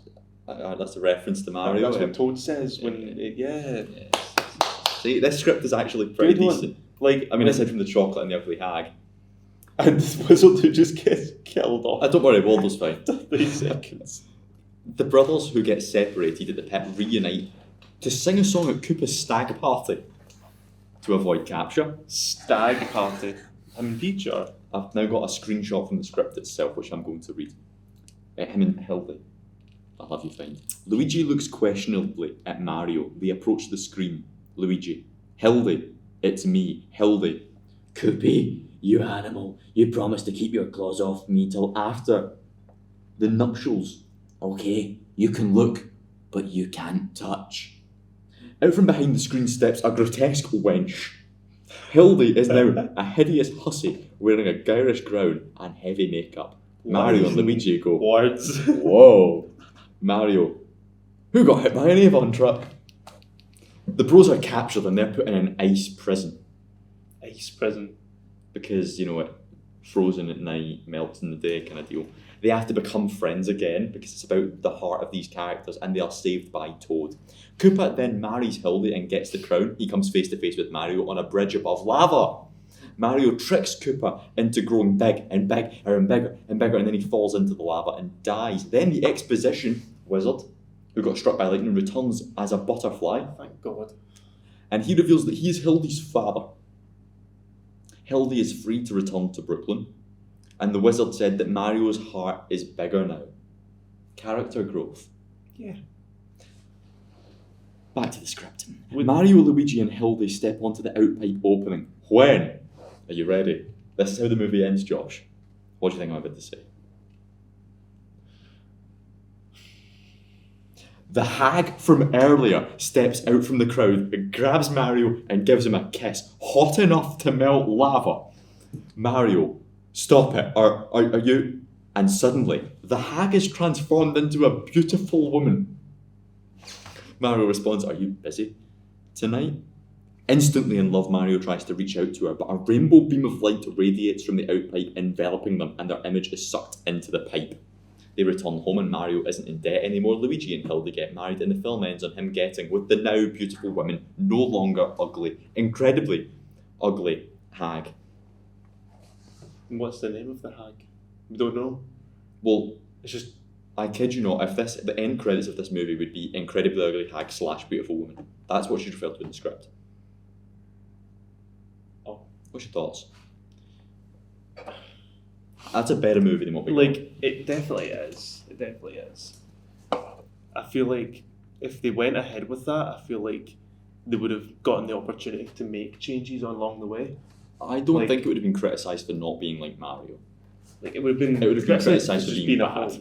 It would have just been a film, and folk Why is it so about an ugly hag? Like folk would have either just enjoyed it or hated it as just a film. But if you branded it as Super Mario Brothers, it would still have the same following, maybe? Like the same... So here's King Koopa. That's the artwork that we're going to use for the film. Oh, shite. That's pretty good.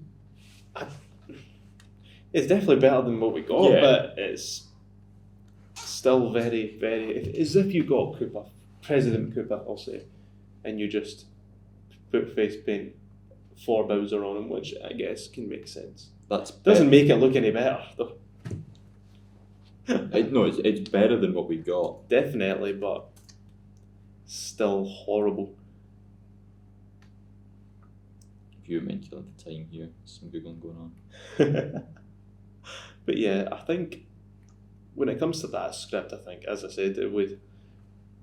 If they just confirmed green like that, then they would have... I suppose changes could just be made along the way as they're recording.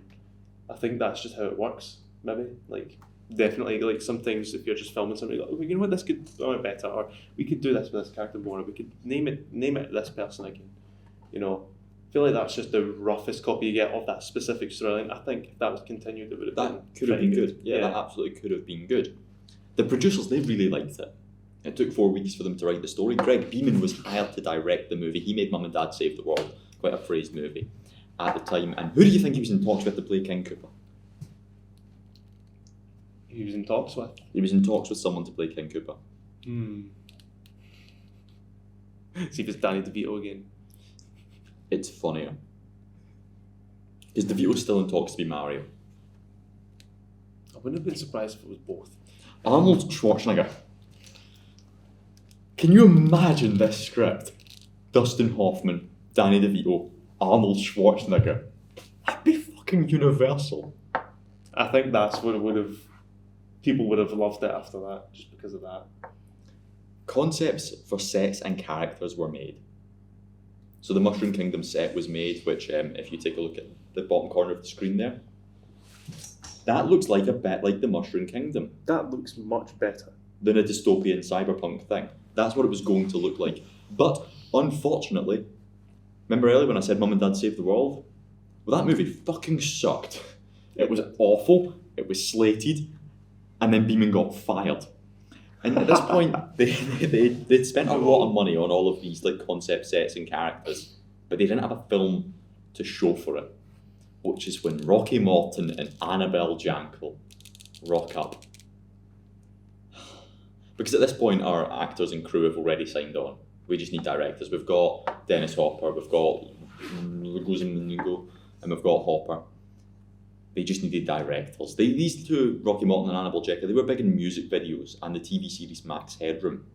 Hoffey liked the style of the show, and he pitched that their version was so different from the Beemans in the fantasy draft. He was like, no, see that fantasy draft, the Wizard of Oz stuff? No, we don't want to do that. We want to do Tim Burton's Batman, but Mario. Morton thought the fantasy draft was horrible. Of course. Shite. I'd like to revisit that these two have not played Mario either. Jankel disagreed though. Parker Bennett and Terry Runty redrafted the movie to appear as more than 8-year-olds, basically, to appease a wider audience. Bennett liked the fantasy script. He told them what doesn't work. They were asked to stick with the framework of the fantasy draft for budget reasons, which is why it does stick the same structure, just completely different tonally and conceptually, which is why you can kind of see it bleeding through.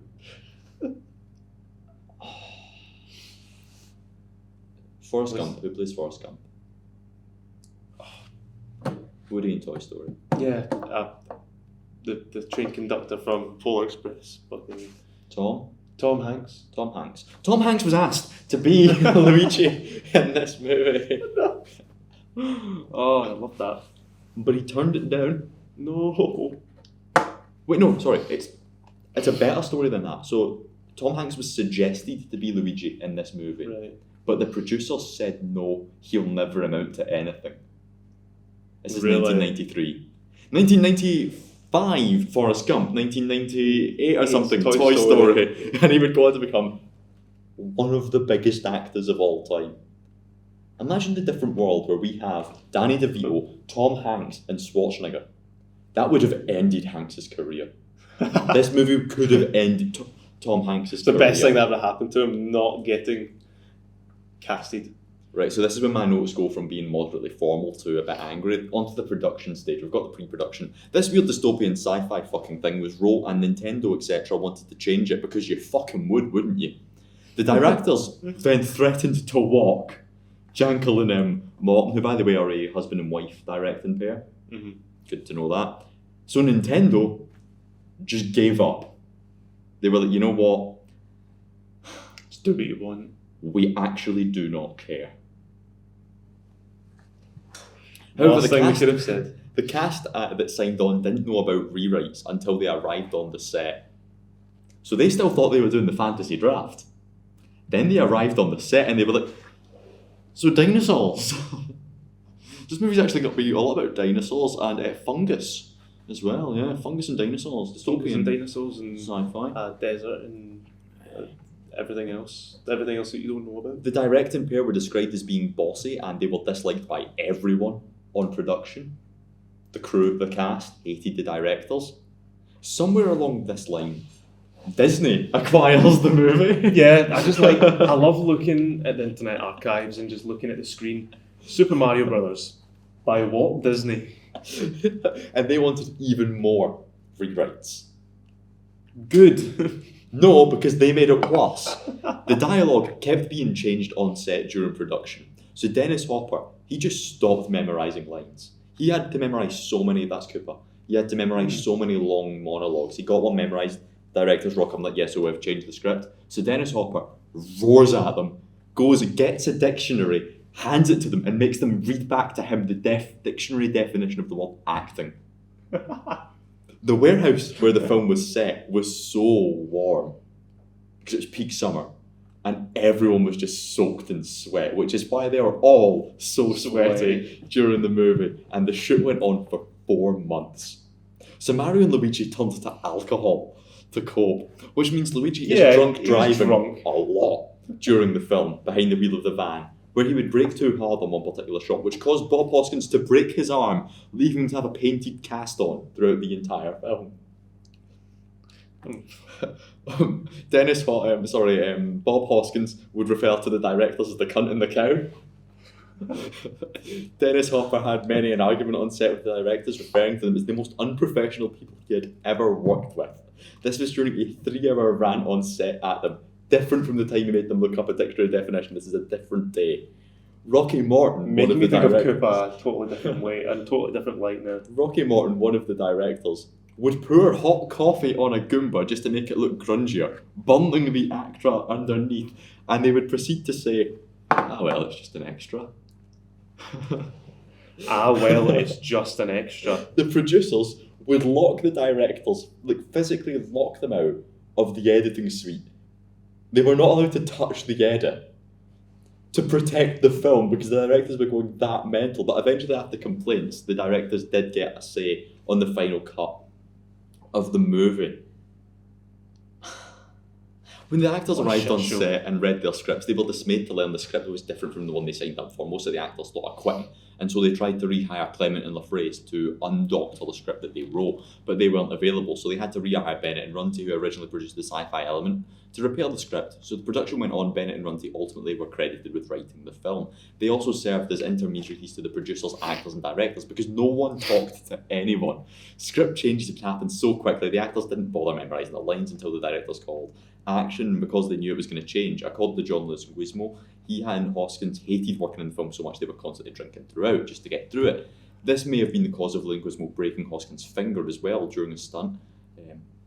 Actors Richard Edson and Fisher Stevens, who play Spike and Iggy, respectively, gave up on the script and improvised all of the lines that they said during the movie. I want to imagine that as soon as they became intelligent, they just did take the piss.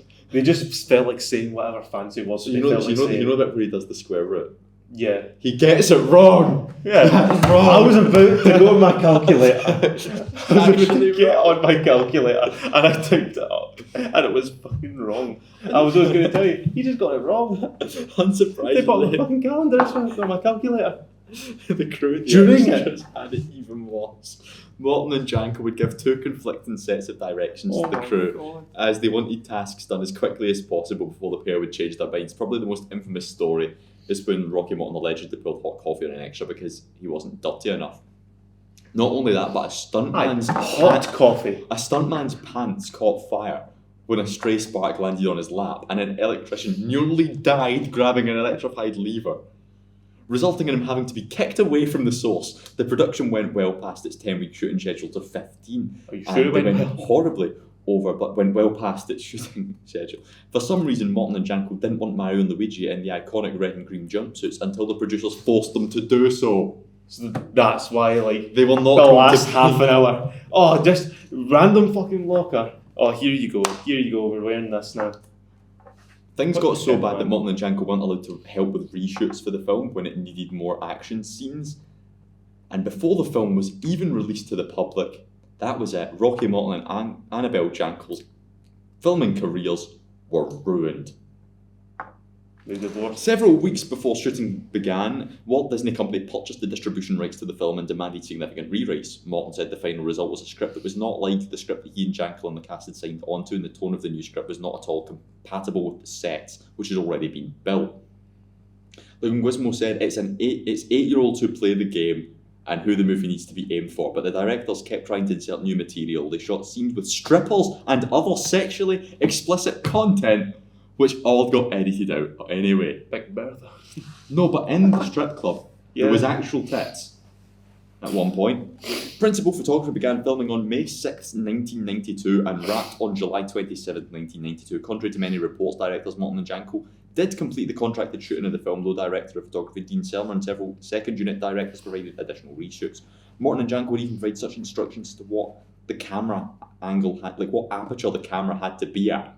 To which Selma responded by questioning his employment on the production.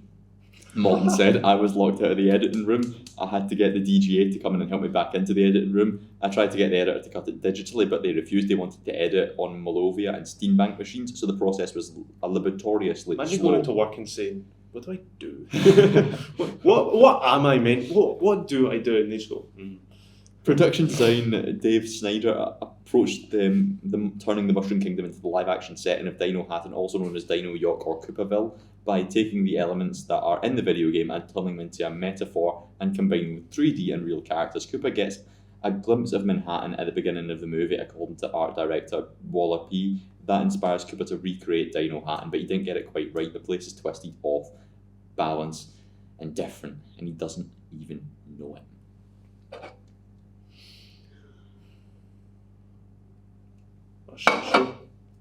I think beer would have helped with this movie. Sorry, this podcast. Co-producer Fred Caruso located the deserted Ideal Cement co-plant in Wilmington, North Carolina. Sonata found the location a unique opportunity in this building with all of its existing concrete structure. We could hang the scenery from the structure and not have to build scaffolding. It could integrate concrete structure into the film's design, Snyder said.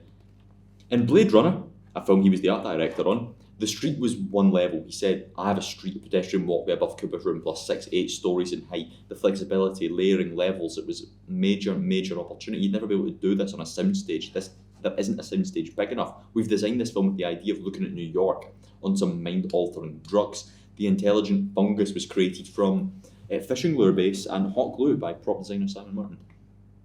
Creature effects, lead creature effects designer supervisor Pat Tutulopoulos was aware of the Tatopoulos. Yep. Designed the dinosaurs from Super Mario Bros. To be cute and cartoon-like, taking inspiration from Beetlejuice. Not Yoshi, no. Tatopoulos described Yoshi specifically as an abstract fantasy T-Rex. Originally, the Goombas were only background characters, but their final design was so impressive that Morton and Janko promoted them to main character status with major stunts. Yoshi had 4 versions of him built, a stand-in, a wireless model, a half puppet, a fully functional model, and the fully functional model used 70 cables and 9 operators, costing a lot of money. It's okay, we're almost at the scene-by-scene breakdown. Maybe. We're not. Bob Hoskins played Mario. What's your knowledge of Bob Hoskins? Nothing other than you know what, for his situation for the film and having to just make up stuff on the spot, he was actually not that bad at it. He passed away in 2011 with Parkinson's. Oh, rest in peace. Oh no, he was diagnosed in 2011. He passed away in 2014. He was in a lot of movies throughout the kind of 80s, but the main one is Who Framed Roger Rabbit. That was the shoot he was on before Mario. And in Who Framed Roger Rabbit, obviously he was acting to people that weren't there. He was driven mental. Then he did this production and he was like, nah, that was even worse. Even worse than acting to no one. He would be in Hook. Who did he play in Hook? Smee. Anything else relevant? He was in a Room for the Romero Bros. What a fucking good film. Another Bros.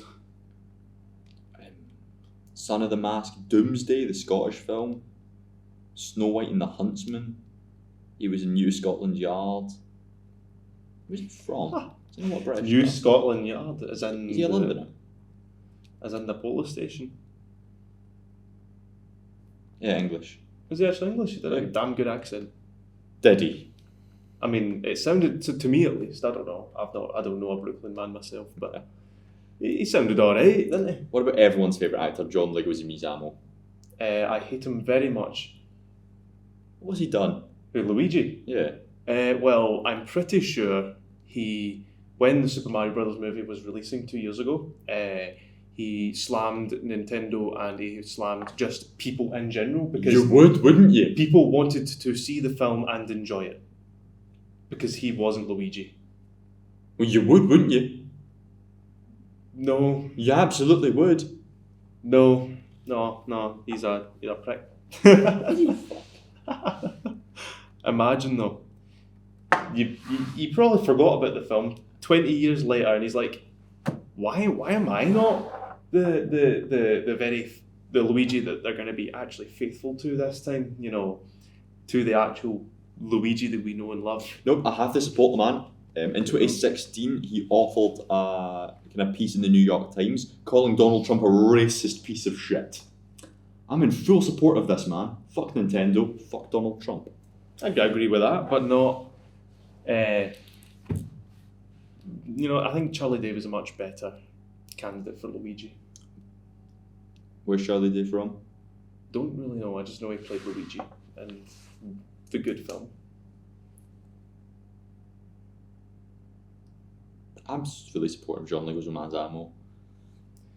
See, he's not that bad, but then up until he just slams everyone for wanting to enjoy a film. He was in Romeo and Juliet. He was in Dr. Dolittle. So he was in Ice Age.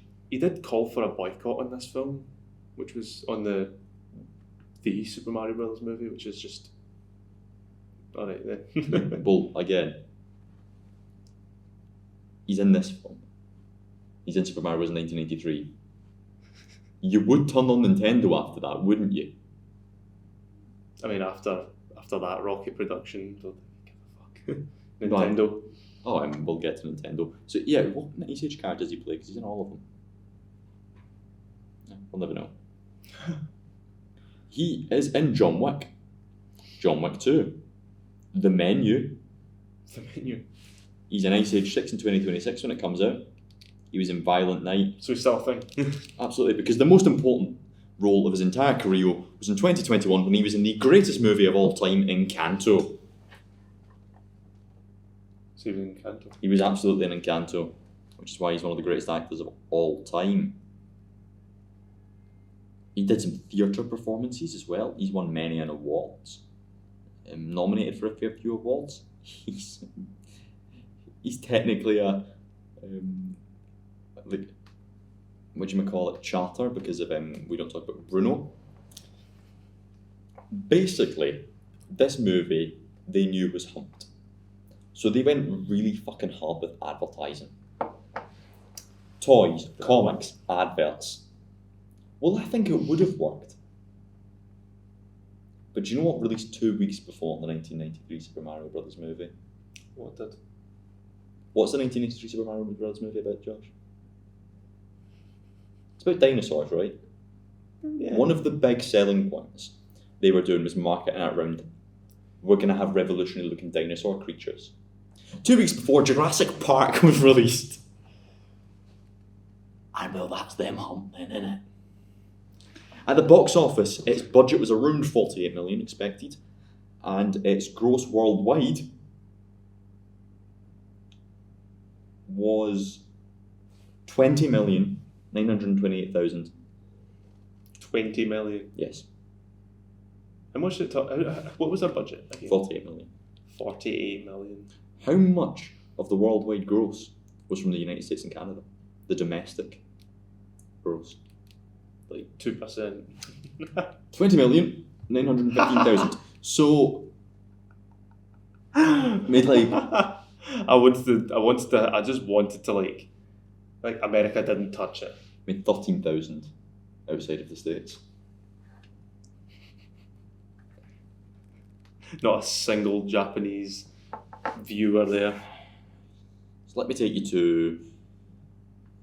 I'm so glad Mario was created by Japanese people. So I'm just gonna read a description to you. 3 teenage friends named Timmy, Mick, and Jamie enjoy watching an animated TV series called Dinosaurs, which features anthropomorphic dinosaurs and cave people. Wanting to watch the cartoon in a better stream, Timmy, the younger of the 3, suggests that they try watching the TV on the big screen in his parents' laboratory. However, the screen's part of an experiment device designed to open a portal into another dimension. After they put the videotape in and the device and they turn it, they are sucked into a vortex into the screen and the universe in which the show takes place.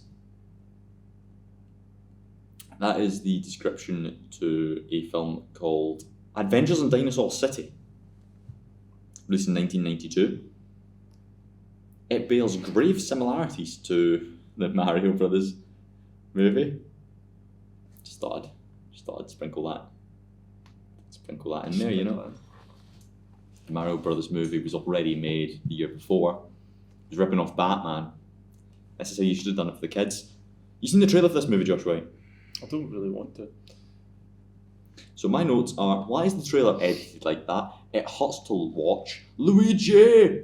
Daisy screams a lot. It's so vague. On the bright side, it never did look good. Got the power, Nintendo Power Glove. That line about the rock giving power and only works because of the song. It's insane. No, you're playing with power. That's what we say. It's. Let's see this. The fucking Switch. We're getting a Fortnite advert. On the Switch 2, no less. Here we are. We're not getting a Fortnite advert. Trailer 1. Oh yeah.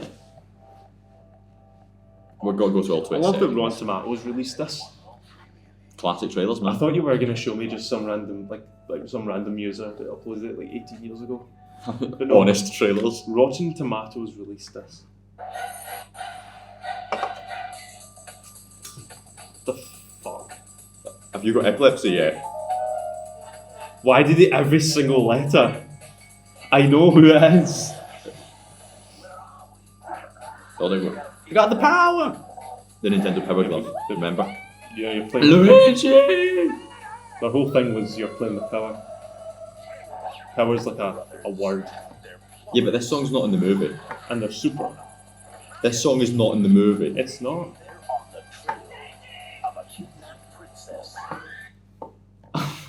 Have you heard that all they've said so far is each other's names? Luigi, Mario, Daisy, Luigi, Mario, Daisy, Daisy, Yeah. Mario, Luigi. It's incredible. The power? Power! If you're some male! Give me the rock. I Luigi! love that one Disney character that appears in that sign that blows up. We're not watching all of that because I Just wanted I to see can't. your Super Mario Brothers. Oh man. So the film was of course released in 1993. So you've got extensive knowledge about the year. I had 1980. extensive 1993. But this website's going to help me out. Some fun facts, trivia, and historical events from the year 1993. What were the top news stories in the US and around the world? What major events took place? Who died? Business, financial. How much did a gallon of gas cost? What happened in science, technology, sports, and in the entertainment industry? What was the biggest fashion trends? Who were pioneers and innovators? Here's a summary of some top news stories, Josh White. Bill Clinton was inaugurated as the 42nd United States President. Grand. Terrorists carried out their first attack on the World Trade Center. And Rudy Giuliani became the first Republican mayor of New York City in 20 years. A 1-second adjustment was made to civil time. So what did they do about the terrorist attacks in the World Trade Center? I've just got the 8 headlines years here. before, you know what? In 1993, Sears announced that it was eliminating its 97-year-old catalogue sales department. Construction began on Cleveland's Rock and Roll Hall of Fame. Toy manufacturer Massell and Fisher-Price announced a $1 billion merger. The Eiffel Tower welcomed its 150th millionth visitor. The average life expectancy in the US was 75.42 years. How do they know who's visited it? Like, specific? What? What do you think the top 2 Halloween costumes were of the year? There's one for boys and one for girls. Top 2 Halloween costumes. What film was popular at the time apart from Mario? That wasn't pop. Jurassic Park was the most popular film, if that's any help to you. Came out 2 weeks before Mario. I would imagine it'd be Jurassic Park though. Jurassic Park. No. Merch, no. No. Some Star Wars related. No. Princess Jasmine, Who? a lad. Ah. And Barney the Dinosaur. Unforgiven won an Oscar for Best Picture, Seinfeld won an Emmy for the Outstanding TV Series, and Eric Clapton's Tears in Heaven won a Grammy for Song of the Year.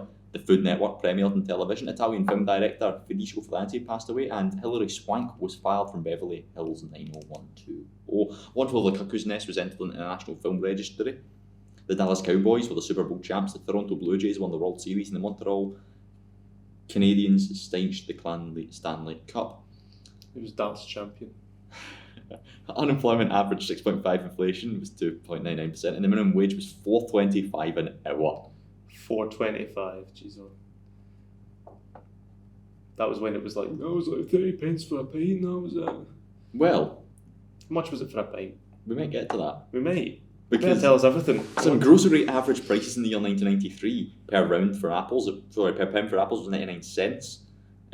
Coffee 99 cents for a 13 ounce can. Fish was 89 cents for a 6.5 ounce can. What should we go for? Coca-Cola was 99 cents for a 2 litre bottle. God.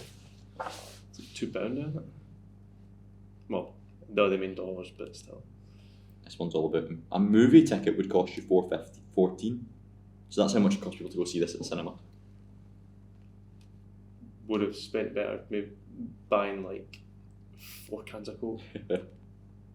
Whatever Americans used to buy. So back on in the February day. 26, terrorists carried out their first attack on the World Trade Center, according to 911memorial.org. A small set of terrorists with links to a local radical mosque and broader Islamic terror networks detonated about £1,200 worth of explosives in a rental van in the underground parking garage at the World Trade Center. The terrorists fled the area after setting the bomb to explode. The explosion created a 5-story crater in the subgrade levels of the towers and undermined the floor of an adjoining hotel.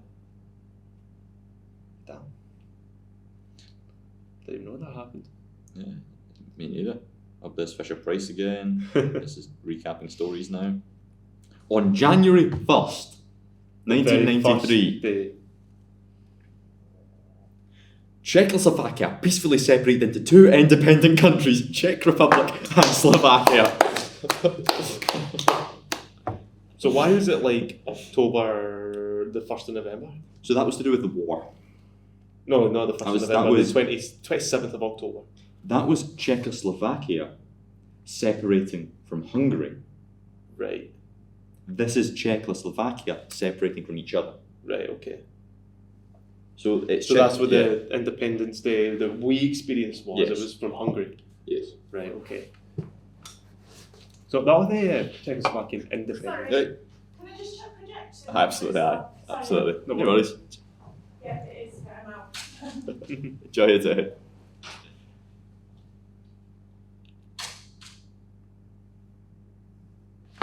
You're going to shut the door with that?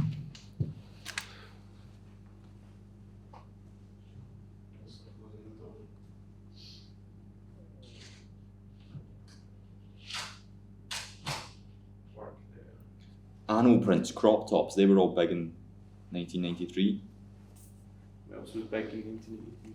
Now this is my favourite one. Hunks included. So who were the females heart-throbbing over? That was George Clooney, Tom Cruise and Brad Pitt. Funny that it still hasn't changed. I'll hunk over them. Recycling Right. Became a thing. became a thing in Brooklyn, New York. So it was a thing everywhere else, just bar Brooklyn. How the fuck did they introduced the blue bin Pretty much. on a Monday night? Taking your bins out. Very exciting. Depends where in Zulu you come from. I think it's Monday for all of Zulu, isn't it? Tuesday, is it not? You take your bins out on Tuesday night, didn't you? I don't know. We're Aye, Monday. Tuesday. We're Monday night, Tuesday I'm morning. Tuesdays. Oofed. Well, this is all internet stuff. I don't know what it's talking. Microsoft Windows NT31 was released. That's something. Windows Anything 3. Mario related other than the film happened in 1993. I think Wario Land might have came out. Hold on, let me check. Because this was after all of the actual. Prizes. This was after all the Mario like your Mario World and your Mario Land, your Super Mario Kart came out. And it was either Wario Land or Yoshi's Island that came out in 1993. No, Wario Land was 4. Really, the start was going off the rails, but I'm loving every minute of it.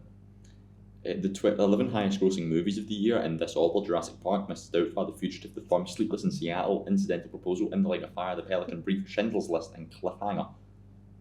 12 horror movies from 1993: Leprechaun, Returning to the Living Dead 3, Body Bags, The Dark Half, Needful Things, Kronos, Jason Goes to Hell, Tickle, Body Snatchers, Puppet Master 4. Oh, you want to know what released in 1993? Mario's Time Machine. What happened to be, like, universally agreed by the community, the worst Mario game ever existed. Well, it was a bad year for Mario.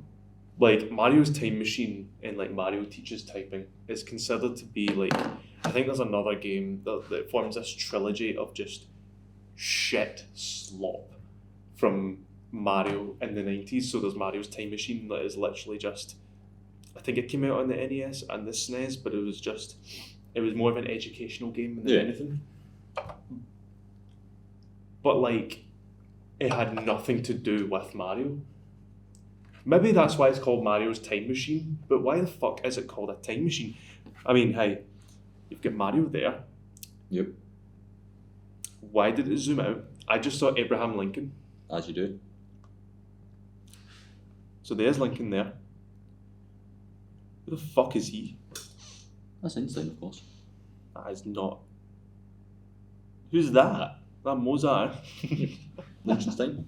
The fifth most popular song Pyramids? of the year was Freak Me by Silk. The fourth was Freak? That's the Way Love Goes by Janet Jackson. The third was I Can't Help Falling in Love with You. Number 2 was There It Is. It's so bad. And number 1 was I Will Always Love You by Whitney Houston. The 16 most popular video games. So at number 16, Virtual Fighter. Is Mario in this? I'm not going to read them all actually. I'll give you Doom is number 1. Super Mario All Stars is number 7. Oh yeah, Super Mario All Stars. That's a collection of Super Mario Brothers, Super Mario Brothers 2, Super Mario Brothers 2, and Super Mario Brothers 3. That's like them 4 remade on the SNES. Do you notice how I said Super Mario Brothers 2 twice? I wasn't going to question it. You know, the one that was too hard for stupid Americans, that was the first instance of that game being playable Hey, outside of Japan. that's fun. And people are still fucking stupid and can't beat it, including myself.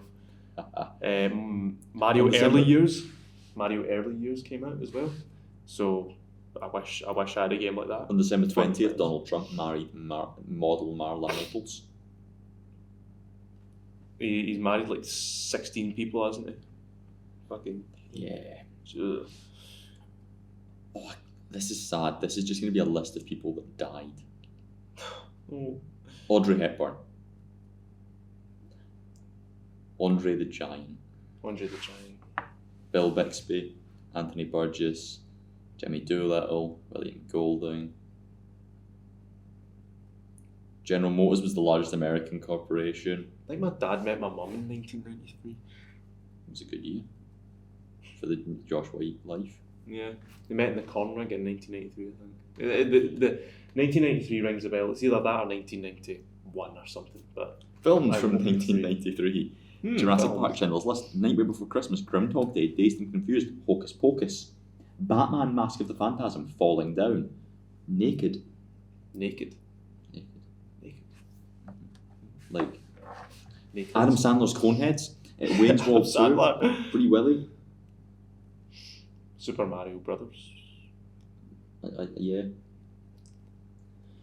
A Perfect World, and the Japangamation classic Ocean Waves.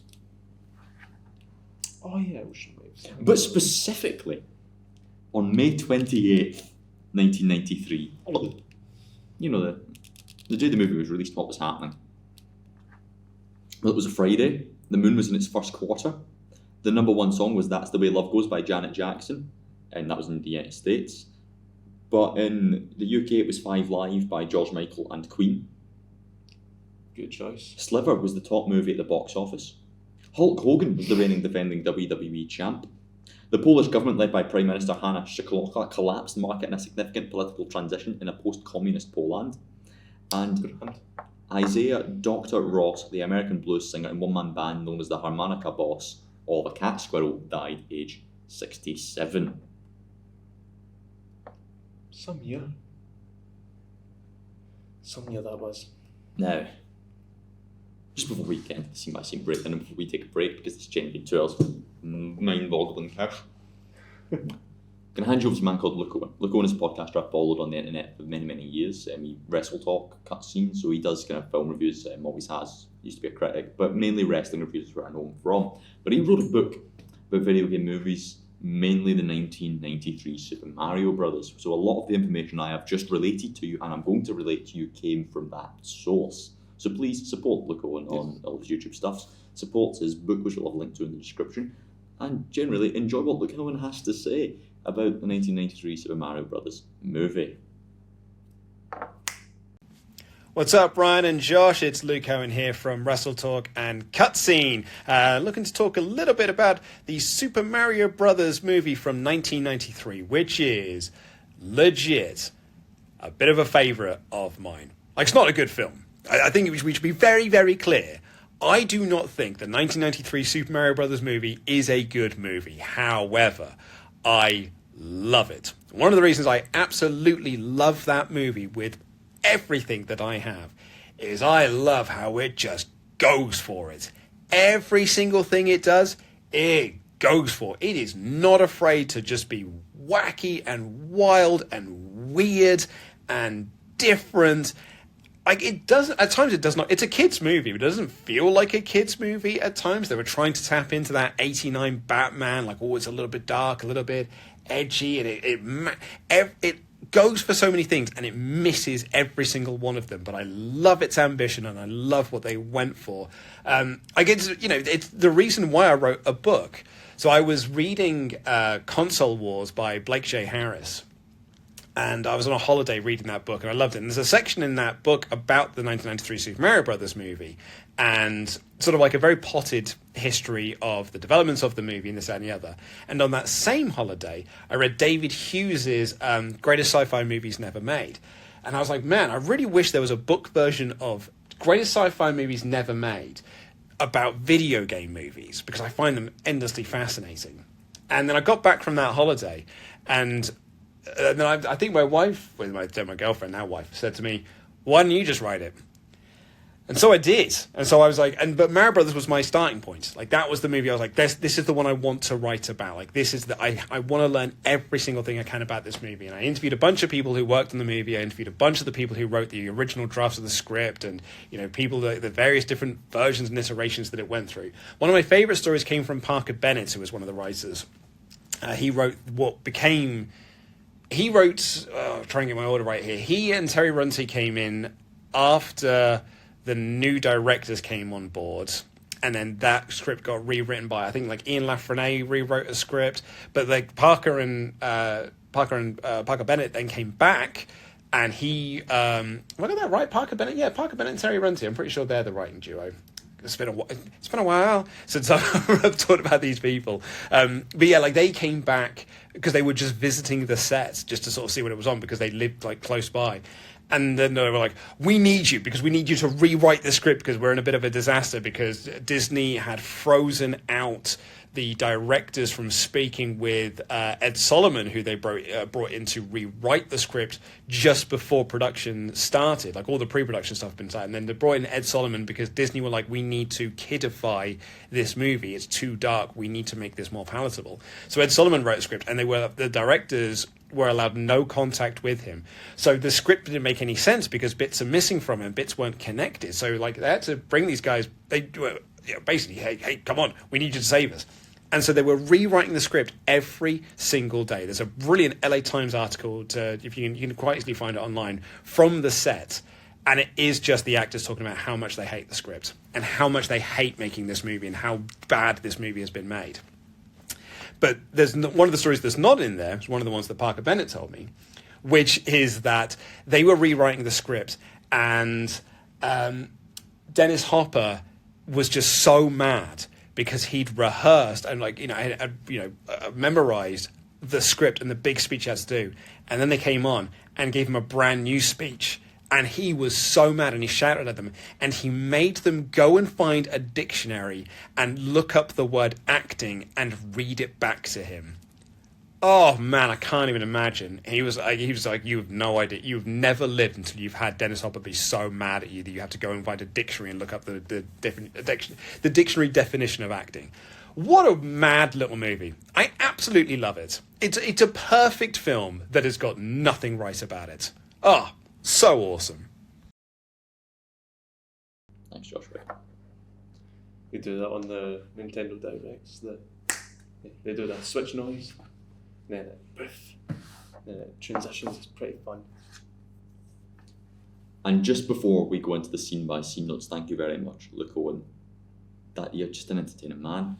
I've got a quote from Rocky Morton, the director. Okay. Just to help set the scene for the breakdown. The idea being, we were going to tell the real story, and the game itself was just going to be a version of the original story, which our movie is. So they're saying, we are making Mario, and all of the games from now to then are just going to be because of our movie. Our movie is the canon. What kind of statement was that, honestly? So Definitely so they were thinking that the Mario that you know and love is just going to be no longer because of our film. Yep. Did they just expect to have Bob, what's his name? Hoskins. Bob Hoskins and whatever. That prick's name. Just having them inside the game. Inside a game. Where you defeat dinosaurs, I don't believe that. Well, Mario would be a lot more about dinosaurs than it is. You can become a dinosaur in Mario Odyssey. Because of this game? I hope so. You can become a dinosaur. Pretty cool. And on that note, I think it's break time. It's break time. It is break time. I need water. Yeah. I need water. So bad.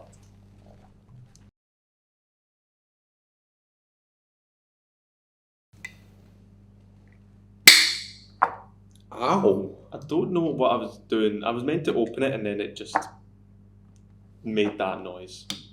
I'm not entirely sure how it just... Is that one empty? Yeah. I'm still busting this cat. Was he joking? I said I was thirsty. I'm the one in the big boy bottle. And Friday though, which is today. It's And not Friday funny. It's not funny. No. My soulmate. This is my soulmate. So I wrote down on my scene by scene notes, this is going to be a bitch. It is, isn't it? Like, it's going to be a bitch. We've just spoke for 2 hours about that absolute clusterfuck. Then we watched The Constable. The Constable. In our break. A-class acting coming from me. I like the bit where you say spooky bastard.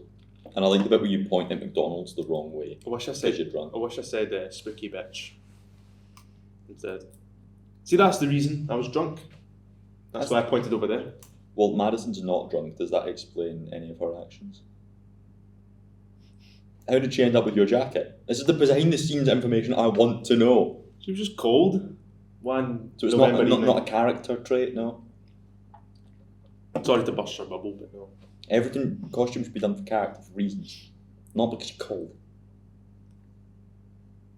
Well, if they say, I mean, I don't know. I wasn't the director. For 2 minutes of credits. I wasn't the director. I mean, I like my name showing up. That was good. David. Josh, I wish they told me. I wish they told me that the film released, but okay. Sorry. Oh well. But does I found it and I found it very entertaining. Filmed in November 12th and sometime in the beginning of November. It's a while ago. Yeah. Well done to them. That's why my hair was very, very short. It's all right. It's all a gift of Josh White's class though. Yeah.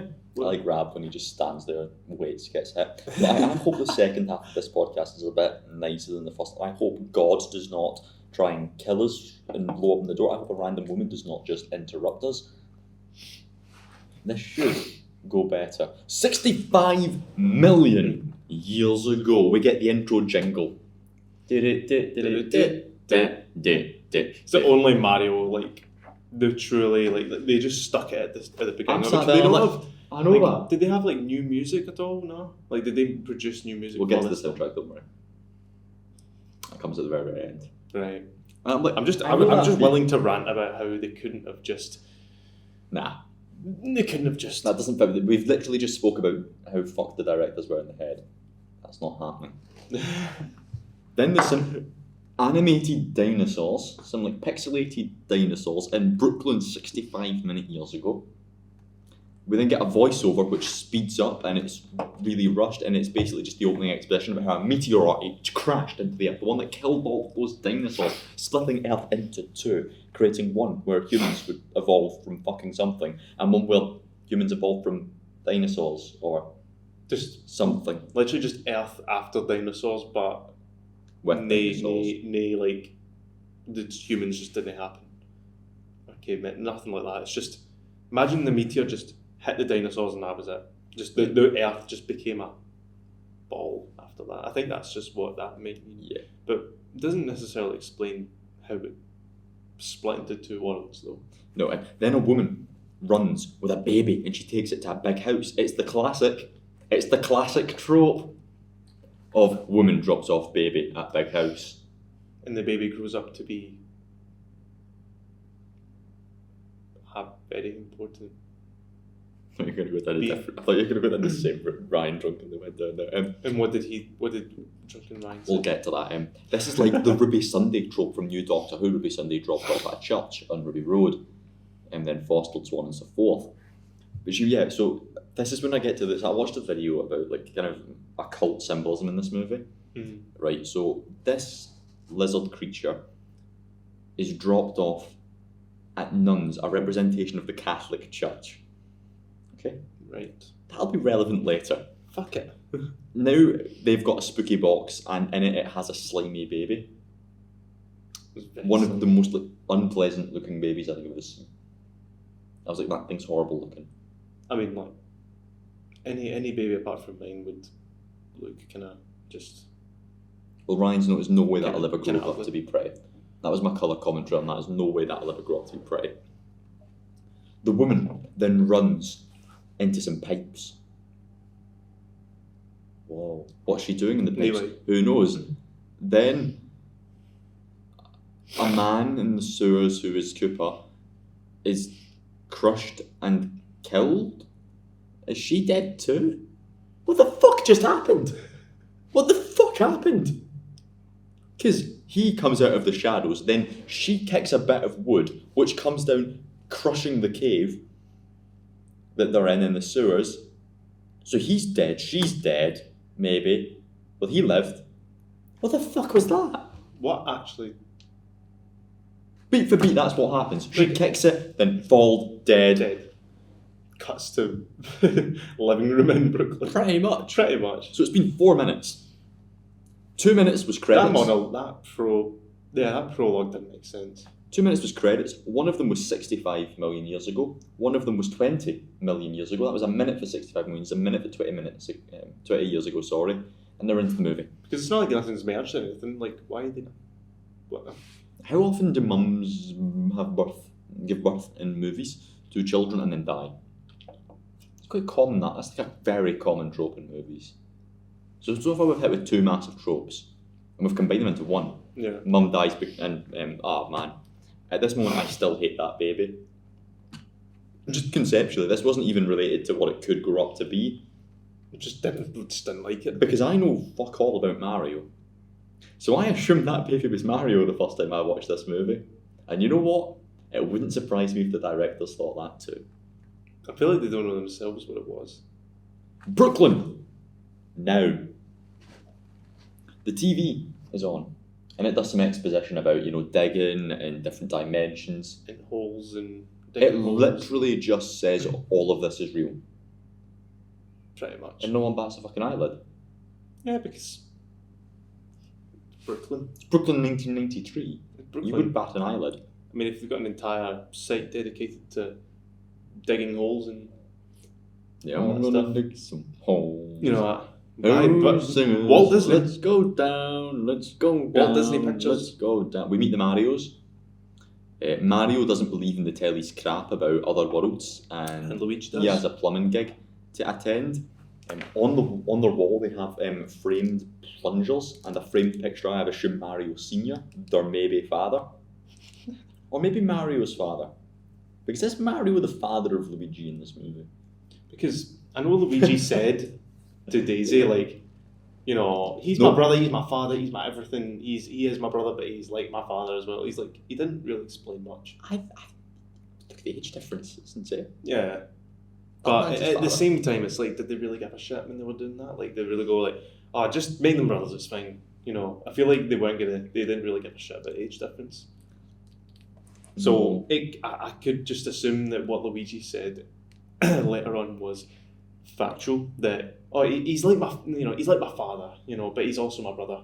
I wonder who Granddaddy Mario is. Has Granddaddy Mario ever been brought up in the games? Mario with the grey moustache. No. So that you mean this could be the first ever framed picture of Mario's Mario? Mario's father appears in the Super Mario Brothers movie, but that's it. He also appears in this one on the picture there. I assume he's dead. Yes. I assume that was his plunger, then Mario's plunger, then Luigi's plunger. Funnily enough, they all get smaller as they go along. Is this a dick thing? Which is like, you have to just assume it's a dick thing. Because why are you framing plungers? They've got shit on them, on walls. They were about to reveal tits as well and everything earlier on, so, I mean, if something slipped through the cracks, then I wouldn't be surprised. Yeah, crack. He then dumps Luigi's boots on Luigi's crock. He dumps Luigi's boots on Luigi's cock, and Luigi's like, oh, I'm fucking hurting it with. Now, Get up, you lazy bastard, come on. And then Luigi's like, aye mate, I'm coming. Now, He's Luigi fucking Zulu is wearing a white t-shirt with the yin and the yang on it.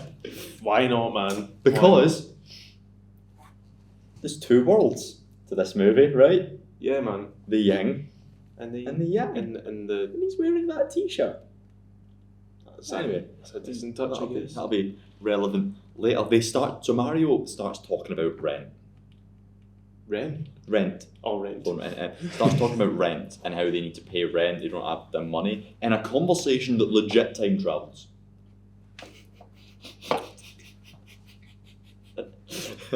See, I know this shit, but like, just the way you say it. Just driving along. From A to fucking Z. It's what happens. Fucking hell, man. They're talking on the couch. Luigi's putting on his boots because his cock hurts. And they're having a conversation. And that conversation perfectly is timed up and is continuing where they left off in the van that they drive. Was that the one that Luigi was? I think he was driving in all of them. Yes. So, Super. Do you like the Mario Bros. Plumbing Bros. Movie. Get it because they're the Mario Brothers, and then at the we're end, the Mario Brothers. They get referred to as the Super Mario Brothers at the end. I like it when they get called the Hammer Bros. The Hammer Bros. That's not only an enemy in the game, but also I was gonna touch on this much later on when they actually showed like the actual fucking dystopian city. But they at least they made holy shit. What? The animated one's also free on the internet. Why the fuck have we got? I thought it was the other one. Oh my god. Have we just got the Super Mario? Oh my Jesus.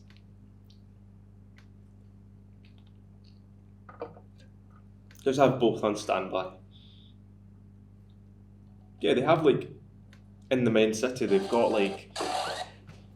They refer to a lot of Mario enemies, and it's like the only kind of fan service they could have ever fucking done. Not even fan service, but just nod to the series, aka making it a Mario movie. So, we're going to watch this scene. Brains into cheese. Is that related to Mario lore, or is that just some Mario quip? What's turn your brain into cheese? I mean, earlier on there was an invincibility spell that involved eating chocolate. All bets are fucking off. Right, are you ready for this cut? He starts talking about rent, and the conversation time travels. It's not driving. It's not how you drive. Yes, that annoyed me too much. But it's not. They're just constantly talking about rent for the next like 40 minutes. No, they're talking about how Luigi doesn't know how to drive, and Mario doesn't know directions. There was like one of the things they do is drive. The only thing that they do. They jump, Josh. They jump. Mario reluctantly jumps. I'm sorry. He doesn't want to jump. So I saw on the side of their van the number KL53089. So I immediately googled that just to see if it meant anything, and it gave me an article about 5 movies you didn't even realise were remakes. I was like, that's a really weird article to come up. Jupiter Ascending is a stealth remake of Super Mario Bros. The Wachowski siblings are once considered revolutionary filmmakers because they made The Matrix. Recently released a baffling sci-fi opus called Juniper Ascending, which is one of the nicest things you can say about it. It was an ambitious flop. As it turns out, it's an ambitious flop that bit the style of another ambitious flop and broke the hearts of many more young gamers than the power glove that is Super Mario Bros. No, really, the protagonists of the film both have jobs centered around toilets. They're both plumbers. Both involve a character who is secretly the princess of another world, who at one point has things explained to her by them, an older woman who is very tall while wearing a fancy purple dress. Just enjoy these scenes. Yep, nice. In both films, the princess is kept kidnapped by a pair of goons working for the head villain. Okay. Both films randomly take the time to explain what happened to the dinosaurs. Yeah, Mila that's another Kunis thing. shows up and says, "Wait, are you saying your people killed the dinosaurs?" Even going so far as to include dinosaur henchmen for the main villain. They've just fucking ripped off Super Mario Bros. Both the main villains are hellbent on ruling Earth. Both villains are shown teleporting in using very specific pixelization effects, okay? So bad. This makes sense when your movie's based on a video game, but it's much more jam when your film is an original work meant to build a new franchise. There's even these two shots. Look, it's Koopa's tower. Uh-oh. Uh-oh. But no similarity is more ultra-specific than the fact that both films give their characters mechanical rocket boots. Just Also, that. isn't it? despite supposedly being a space dog man, Channing Tatum's character in Jupiter Ascending looks way more like a raccoon. We assume a scene involving him standing perfectly still to turn or stone or throwing a giant red shell at one of his enemies was cut prior to release. That was just a little side tangent that my research went on yesterday. It just keeps piling up, doesn't it? Luigi drives to the plumbing site eventually because he just likes to trust his own instinct. Apparently his instinct's shite. But they got bet to it by other plumbers, the Scapellis. Well, The Scapellis. Anthony Scapelli. Any relevance to Mario? No. There are uni students protesting, and that's led by Daisy. They're talking about how there's like a dinosaur fossil down there. And then Scapelli, who I read an article comparing him to Jeffrey Epstein, threatens to make Daisy go missing, like the 5 other missing women. That plot thread will not be picked up on. They never, captured by Scapelli, who might be working for Koopa. I don't fucking know. They're just He's they're not, just, he they're turns just into a missing. monkey at the end of the movie. They're literally just there, aren't they? So let's look into Daisy a little bit. Samantha Mathis. Who is she? She's an American. Let's just quickly skip to her filmography. Super Mario Bros. She was in Little Women. I don't know any of these. She was in American Psycho. Oh, She was in The Punisher. She was in Punisher. Touched. Being Frank, Pet Sematary, The Exorcism. Interesting set of films for this lady. Is she still doing stuff? Twilight Zone. Yeah, she's still active. She's in some 2025. Some coming out, sorry. Grand. Interesting. It's always nice just to kind of get a sense of who these people are. Anyway, Daisy and Luigi sitting in a tree. So Bad Guy 1 and Bad Guy 2 are in a car. Can we talk about Bad Guy 1 and Bad Guy 2? You mean Iggy and Spike? Yeah. So, weird how they pick those names. It's, again, Iggy is part of, in the Mario series, a group of 8 or 7, all 7 Koopalings, right? These are Bowser's minions. They're not Bowser's kids, they're Bowser's little henchmen and one lady. So one of them, there's like Larry, Morton, Iggy, fucking Roy, Wendy, Larry, and Iggy. They just picked Iggy for some reason, I suppose. Even though they pick one of them, pick one of the Koopalings, not like another kind of enemy name. No, nothing like that. But okay. But then Spike. So there's 2 Spikes in the Mario universe. Okay. So have you heard the game Wrecking Crew? No. So it's basically a game where I'm pretty sure it is canonical that Mario and Luigi are in this game. They're not the game is all about demolition instead of plumbers. So Nice. Well, we've seen them be grocery store workers. exactly. So they're doing that stuff, and then there's one of the characters called Foreman Spike, who is just some angry man, I think. He appears in the new Mario movie, Nice. and that was his first appearance fucking since Wrecking Crew, I believe. And there's also another character called Spike, who is just a little green little Goomba looking character who throws little spike balls. But that came after this. So it's a weird little, I think they just picked two names and just like related to Mario villains and just went with it. Fair. Daisy and Luigi, however, I believe were not a thing until this film. Basically, there was a game called NES Open Tournament Golf. I'm not kidding. NES Open Tournament Golf. There's a reason Mario has been in 256 It fucking stars games. Mario, well, in the title screen it shows Mario and Peach and Luigi and this random girl. I believe she might be called Daisy, I'm not entirely sure, but Daisy's first appearance was in Super Mario Land 4 years prior to this, where Mario's the one who's going to save Daisy from Sahara Land, I think it's called. Sounds about right. That's the kingdom, which is, weirdly enough, got a world about fucking aliens, I think, and ancient stuff. So Like the dinosaurs. like the dinosaurs. The most So ancient stuff. that's my knowledge about Super Mario Land. At least it wasn't that good of a game, but I know that Daisy was like the princess of this place, which was kind of ancient. Luigi never appeared in it, but then I suppose Luigi and Daisy just became a canonical thing because you know how there's 250 odd Mario appearances in games. Well, you've got Mario Tennis on the Game Boy, Mario Golf on the Game Boy on the N64, and then each fucking console has a Mario Tennis, Mario Golf, Mario Strikers, Mario insert sport here. Usually they have partners, so you know Mario would have either Luigi or Peach, Wario would have Waluigi, you know, Luigi would be paired up with Daisy sometimes, you know. Sometimes it would be like there'd be certain pairs that you would have characters.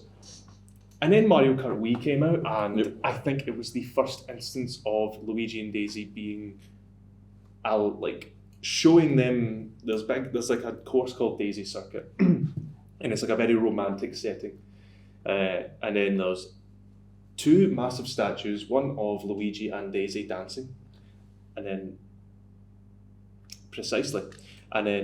one of baby Luigi and baby Daisy dancing. Not fucking, just a little dance, holding hands or whatever. I don't know why, it's a course in Mario Kart Wii. But other than NES Open Tournament Golf... Yes, of course, NES Open Tournament Golf. This is the first instance of Daisy and Luigi being a That's thing. really funny. Like, being a romantic thing. Yeah. At least. NES Open Tournament Golf, they're just... I don't know. Fuck it, they're just there. They're just pals, aren't they? So I made lots of notes about lots of characters. Yes.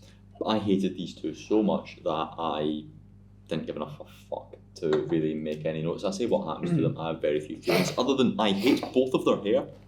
Who? Thing 1 and Thing 2. Oh yeah, Iggy and Spike. Yep. And then I go down the dark web of reptilian human hybrids. We'll come back to that. Daisy and Luigi then meet. They have their little meet cute. Luigi lets her use a phone. He wants to fuck her.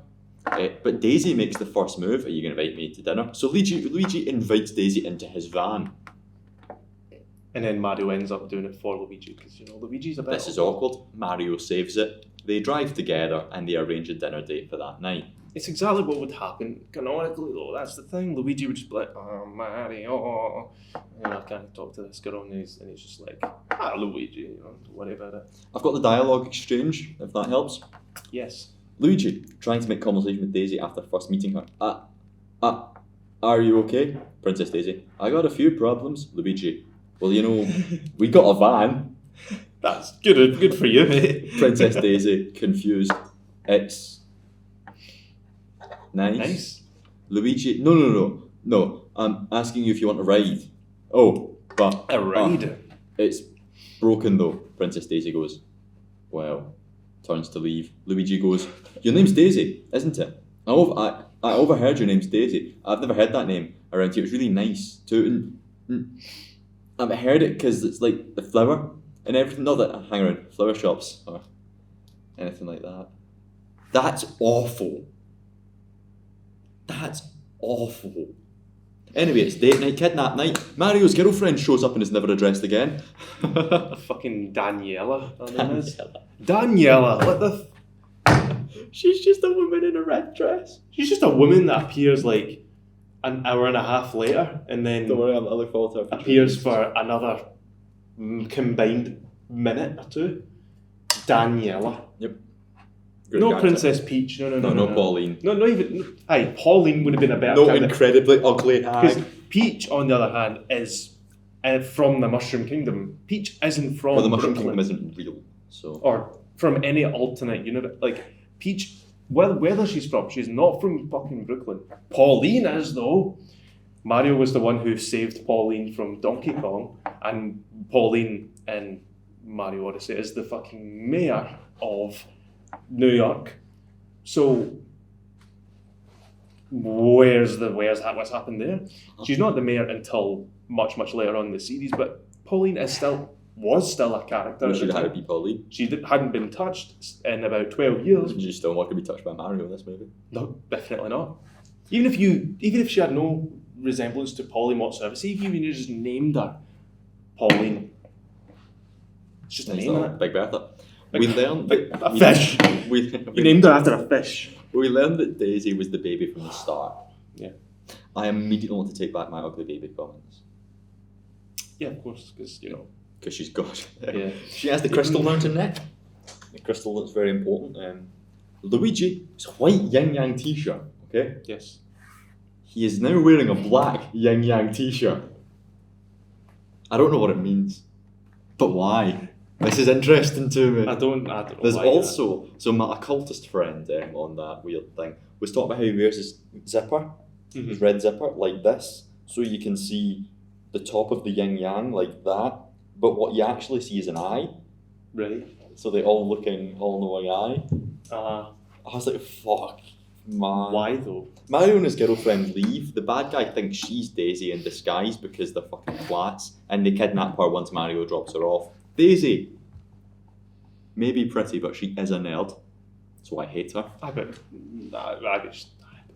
She's a nerd. She wants to show interest in stuff. She runs That's with good, Luigi like little kids to go and look at fossils in the pipes because there's no security around this. Despite earlier there being a riot and a police and security. We just saw that 2 minutes ago, screen time, security and police trying to arrest all of these protesting students. And now at night, there's nobody looking after this site. It's quite easy to sneak Not into. even a fucking soul. Nice and easy. Nice and easy. And the worst part is, see those police? We'll see them in a few minutes. What the fuck? Cool wee date night. The other plumbers, they dick about and they flush it. Like, they're there as well. They're the fucking plumbers. Capelli's wankers are there and they dick about and they try to flush out the fossil. They want to flush out the uni students so that they... Oh, fuck knows. Genuinely fuck knows. A sea of water comes, right? And Luigi's like, I know, my brother Mario will be able to fix the pipes.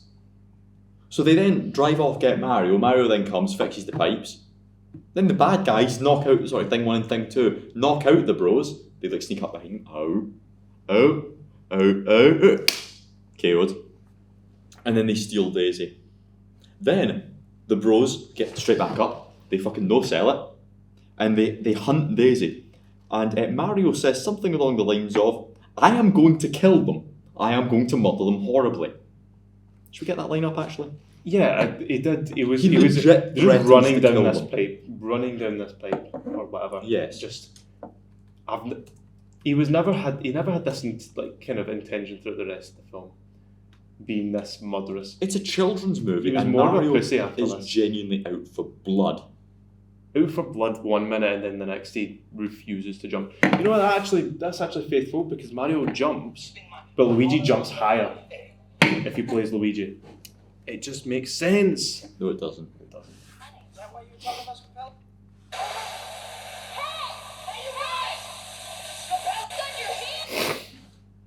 Can't dance Scapelli. Because they do an obnoxious amount of plumbing in this movie. Like, the interesting thing about Mario is not that he's a plumber. This guy knows his stuff. He dabs him up like fucking Aaron. Anyway, we're about to watch these lads get KO'd by Thing 1 and Thing 2.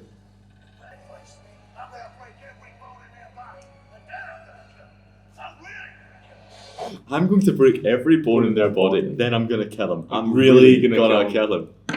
What the fuck is going on? They genuinely, like, he turned murderous for 30 seconds. But 23 minutes into the movie, we enter a whole new world. We've entered the Wizard of Oz. We have entered Mushroom Kingdom. And my first note is, are these people dinosaurs? Tiny dinosaurs eat each other. There's a shitty cat person. Daisy! Luigi! Daisy! Luigi! Then the Mario Bros are like in a corner. Yeah. And then a Goomba emerges. We never see that fucker again. Who's that? Why is that one more important than all of the other Goombas? Koopa then explains his goal to merge the worlds. The 2 dimensions. He needs the meteorite piece, which now Luigi and Mario will have. So he puts a bounty on the plumbers. Okay? Mm-hmm. Let's talk about the whole new world, Josh. This dystopian sci-fi thing. It's like the size of air and the rest of it is just desert. So, why wouldn't you just keep creating this world for yourself? I don't get it. Because his plan is to get why this, the real world. Like, why this, like, what is there in the real world that you want so bad, though? Like, what do you want from this world? To rule the other one. Like, maybe I'm believes this guy's that head. they are the dinosaurs. They were on this world. Then the meteorite struck and they took over his world, or some shit. Anyway, let's talk about predictive programming. You know, conspiracy theory, predictive programming, that the government will like put things in movies and TV to kind of like make you okay with it. Subliminal messaging when it does actually happen. So let's talk about Donald Trump and predictive programming, because holy fuck is Koopa a lot like Donald Trump. First of all, morally bad man. Second of all, everything is Koopa branded. Everything is every Mario street enemy branded. is Koopa tunnel. Coupons is the currency. Coupons. Everything is like I do like that they actually like, I feel like the only thing that they did in that world, that dimension, they just made it like Donald Trump. Looking like in the background, there's a place called Bullet Bill.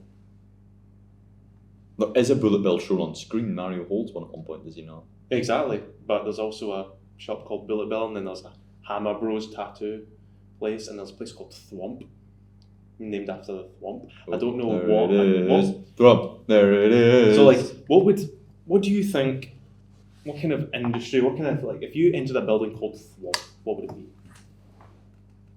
Is Hammer Bros is tattoos? I think that's a parody.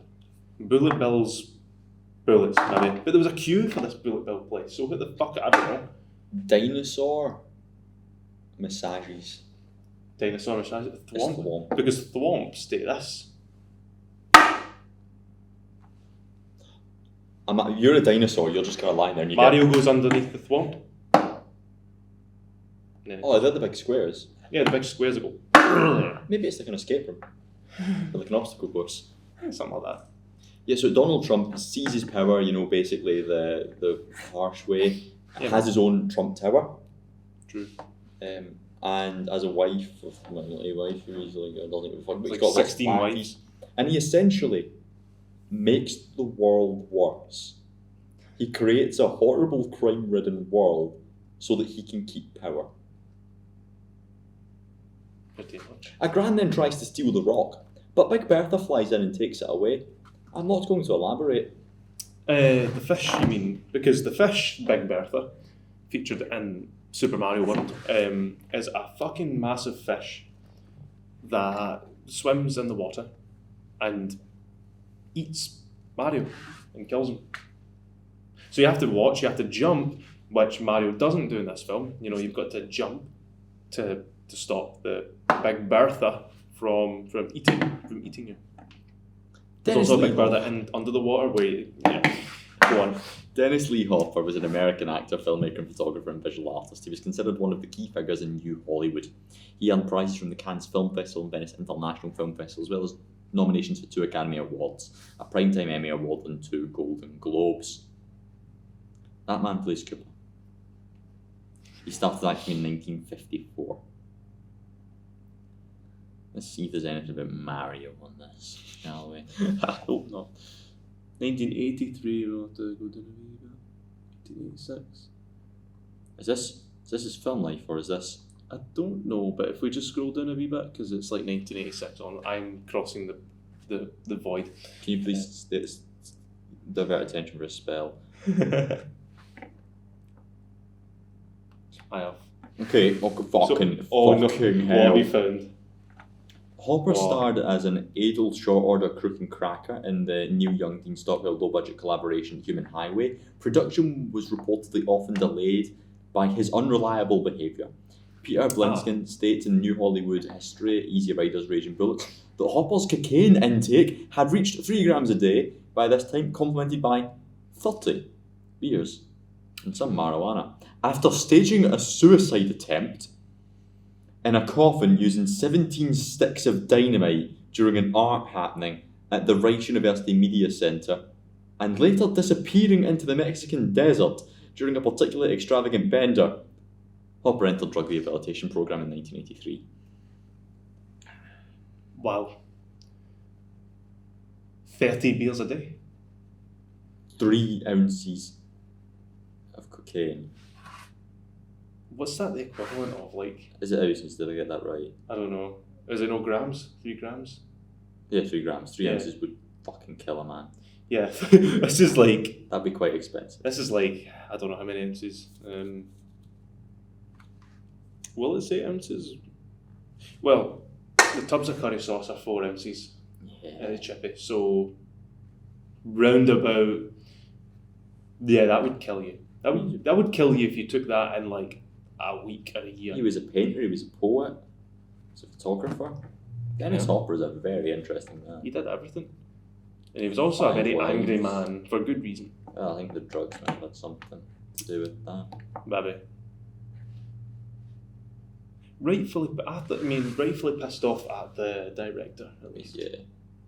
Filmography: Rebels Without a Clause, Giant, Gunfight at the OK Corral, The Twilight Zone, Episode 4, Easy Rider, True Grit, The Last Movie, Mad Dog Morgan, The American Friend, Apocalypse Now, Out the Blue, Rumblefish, The Texas Chainsaw Massacre 2, River's Edge, Blue Velvet, Colours, The Indian Runner, Super Mario Bros. Yes. True Romance, Red Rocket West, Speed, Waterworld, Space Truckers, Carried Away, Biscuit, Ed TV, The Target, Land of the Dead, House of Nine, The Other Side of the Wind in 2018.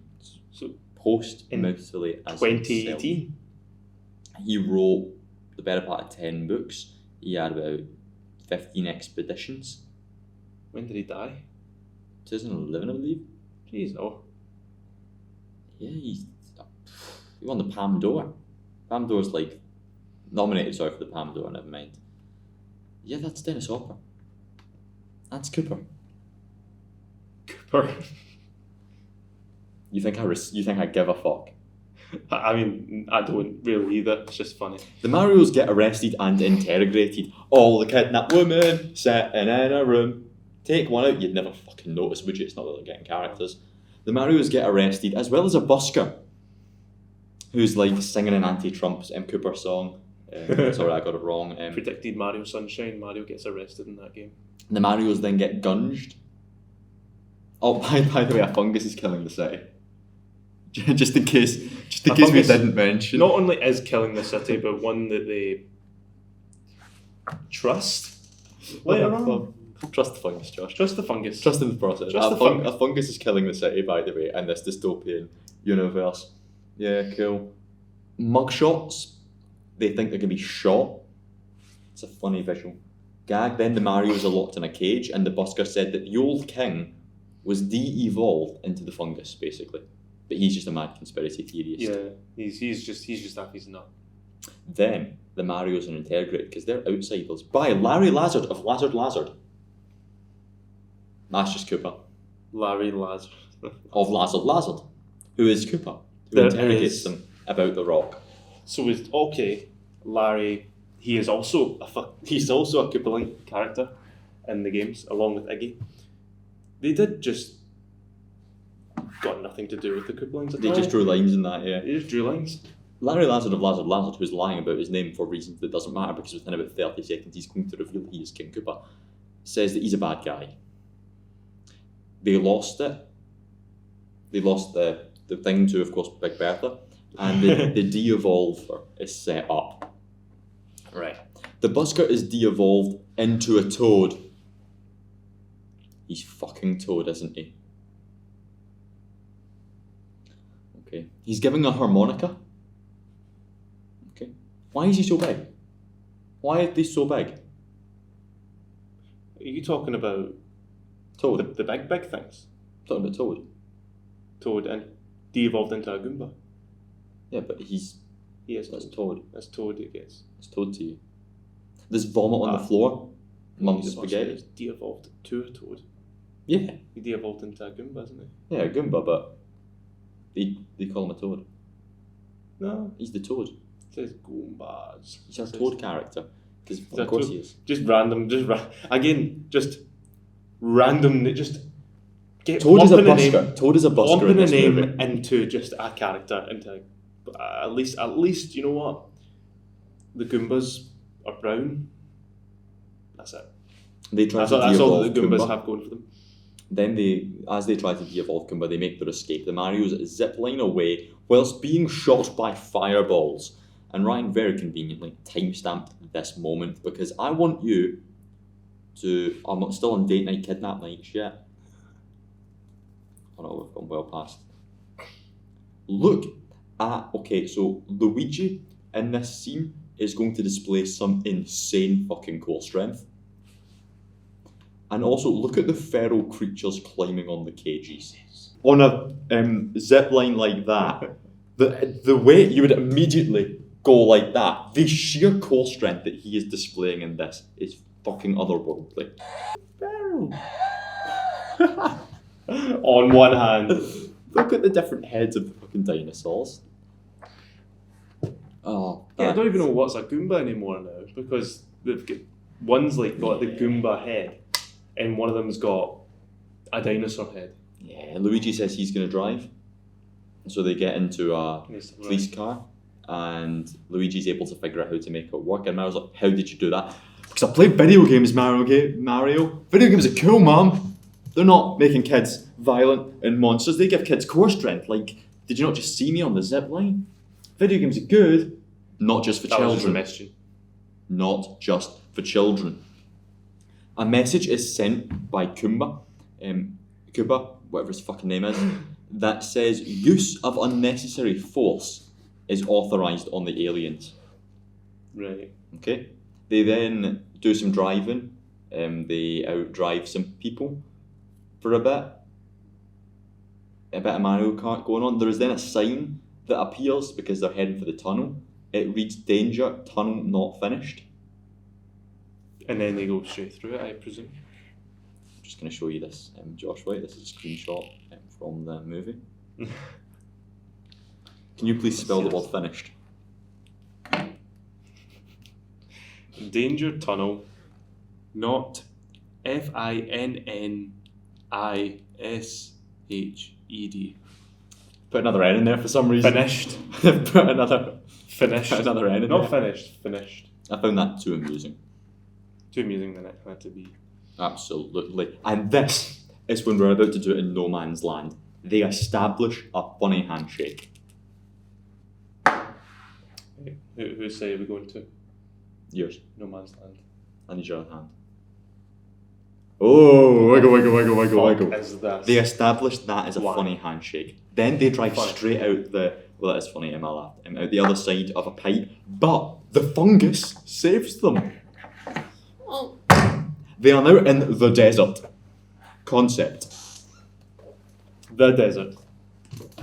Right, Koopa is sat in mud. This is when Ren lost complete interest in everything else pitching to her. Then Lena, that's his partner. They're both in the mud. So bad guy 1 and bad guy 2, who are dumb, arrive, and Koopa explains that he likes the mud because it's clean and it's dirty at the same time. Mud is it clean? But it's also dirty. This is when I asked Ren about mud baths to help me get to grips with mud baths, because it's like cleanliness, it's nice for you, but it is factually dirty, it's not clean. Koopa then makes bad guy 1 and bad guy 2 smarter, because he can evolve and not just de-evolve. Why the fuck, Koopa, is your army all devolved creatures? You could have overtaken our world years ago, because you could just have made your entire army super fucking smart. Yeah, they've just got a button switch for it. So then again, as you established earlier, doesn't make them smarter though, they get their shit wrong. Yeah, when Iggy and Spike, they just like, we're gonna make you smarter. It's like the only instance they make intelligent life, and they're still stupid. They get it factually wrong. They get everything wrong still. I think the difference is that they get the square root of whatever number it was fucking wrong. Yes. It wasn't 161. No. If whatever the number was. I didn't make note of it, I just know it was wrong, which was fun. It was actually hilarious. Like last night, I'm gonna have to just try to check a wee bit, see if this is correct. No, it isn't.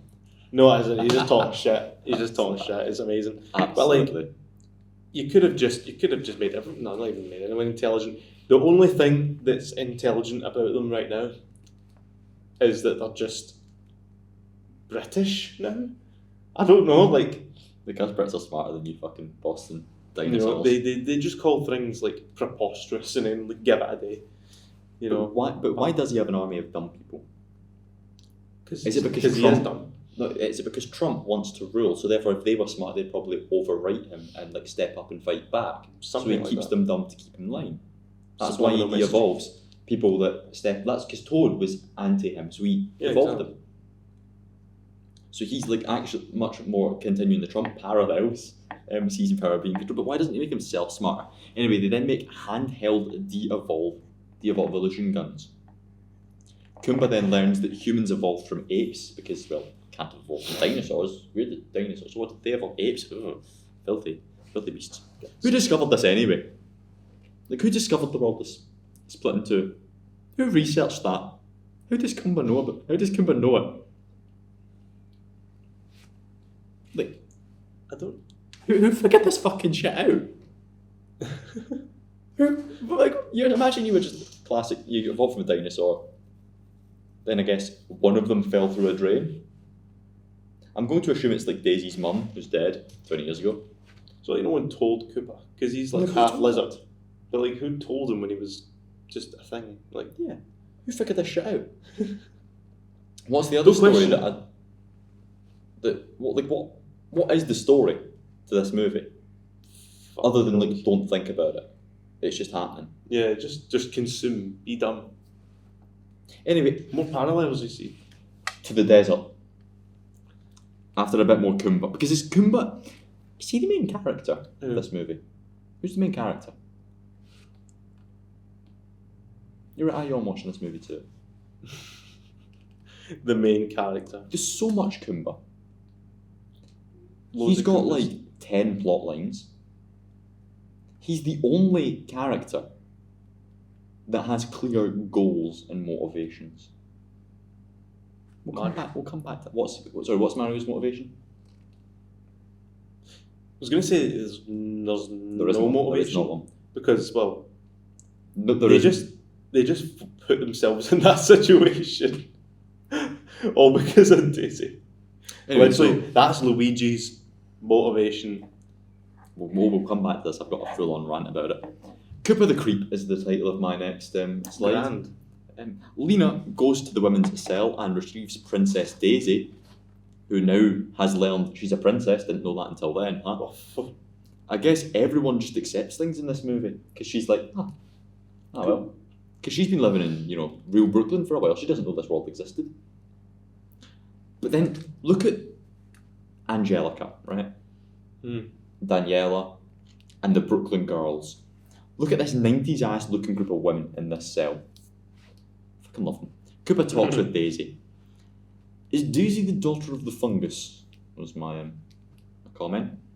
Daisy is all dolled up and we get a Love Witch looking candle shop. Red candles, Love Witch. Love Witch. A dinosaur arrives called Yoshi. Why is everything so literal? Why is he actually just a dinosaur? Why is he the only dinosaur that looks like a dinosaur? Except from the two baby dinosaurs. The only that are dinosaur fucking eating each that other. exists. It's not like Yoshi does just exist though. I feel like we need a Yoshi because, well, Yoshi just Mario. became a new character. So see if you removed Yoshi from this thing, the film would be the exact same apart from the bit where Yoshi Big Bertha eats someone. eats someone, but also like tackles Big Bertha with his tongue. The film would be a lot the same if you removed a lot of plot threads, such as this entire scene. The world is all desert except for Brooklyn. Then Koopa does funny tongue stuff. Funny tongue stuff. Yeah, it does. Okay. Right, I'm just about to read a dialogue exchange. Dialogue exchange. King Koopa, don't fight it. You know you've always been uncomfortable in the human world. And you at least suspected that you were tongue flicks out and acts like a snake. Different. Princess Daisy, I suspected a lot of things, but not that I, King Koopa, that you descended from the dinosaurs. And you know what they say about little girls, don't you? They say they never forget the first time they were kissed by a lizard. His face begins to look more reptilian. Koopa leans in for a kiss on Daisy, who is 20 years old, avoids the kiss and runs away. And that's like one of those sentences that once you say that the first line, you can only just picture the payoff. Like, I literally had to pause at this moment. It's like, and you know what they say about little girls, don't you? Pause the movie. And I was like, there is no way you pay that off with anything that isn't abysmal. They never forget the first time they were kissed by a lizard. It's awful. Then, to quote Koopa again, I'll need to use her later. Fuck Use. off. Let's talk about this world, shall we? How does it work? What does it mean? So the meteor that killed the dinosaurs split the Earth into two. One where humans evolved from dinosaurs, so the OG world isn't actually ours, and one where humans evolved from monkeys who somehow got there, which is our world. How do the worlds know about each other? Because clearly they established at the beginning of the movie you can swap between different dimensions. Is this world real, or is it like a parallel? What the fuck? I think they say the word parallel somewhere, but it doesn't make sense. You know what also doesn't make sense? All of the vote Koopa. Who the fuck are you meant to vote for other than Koopa? Coming back to that, Josh, wait, don't you worry, that is penciled in the diary. What is the election that they're talking about? Vote Koopa.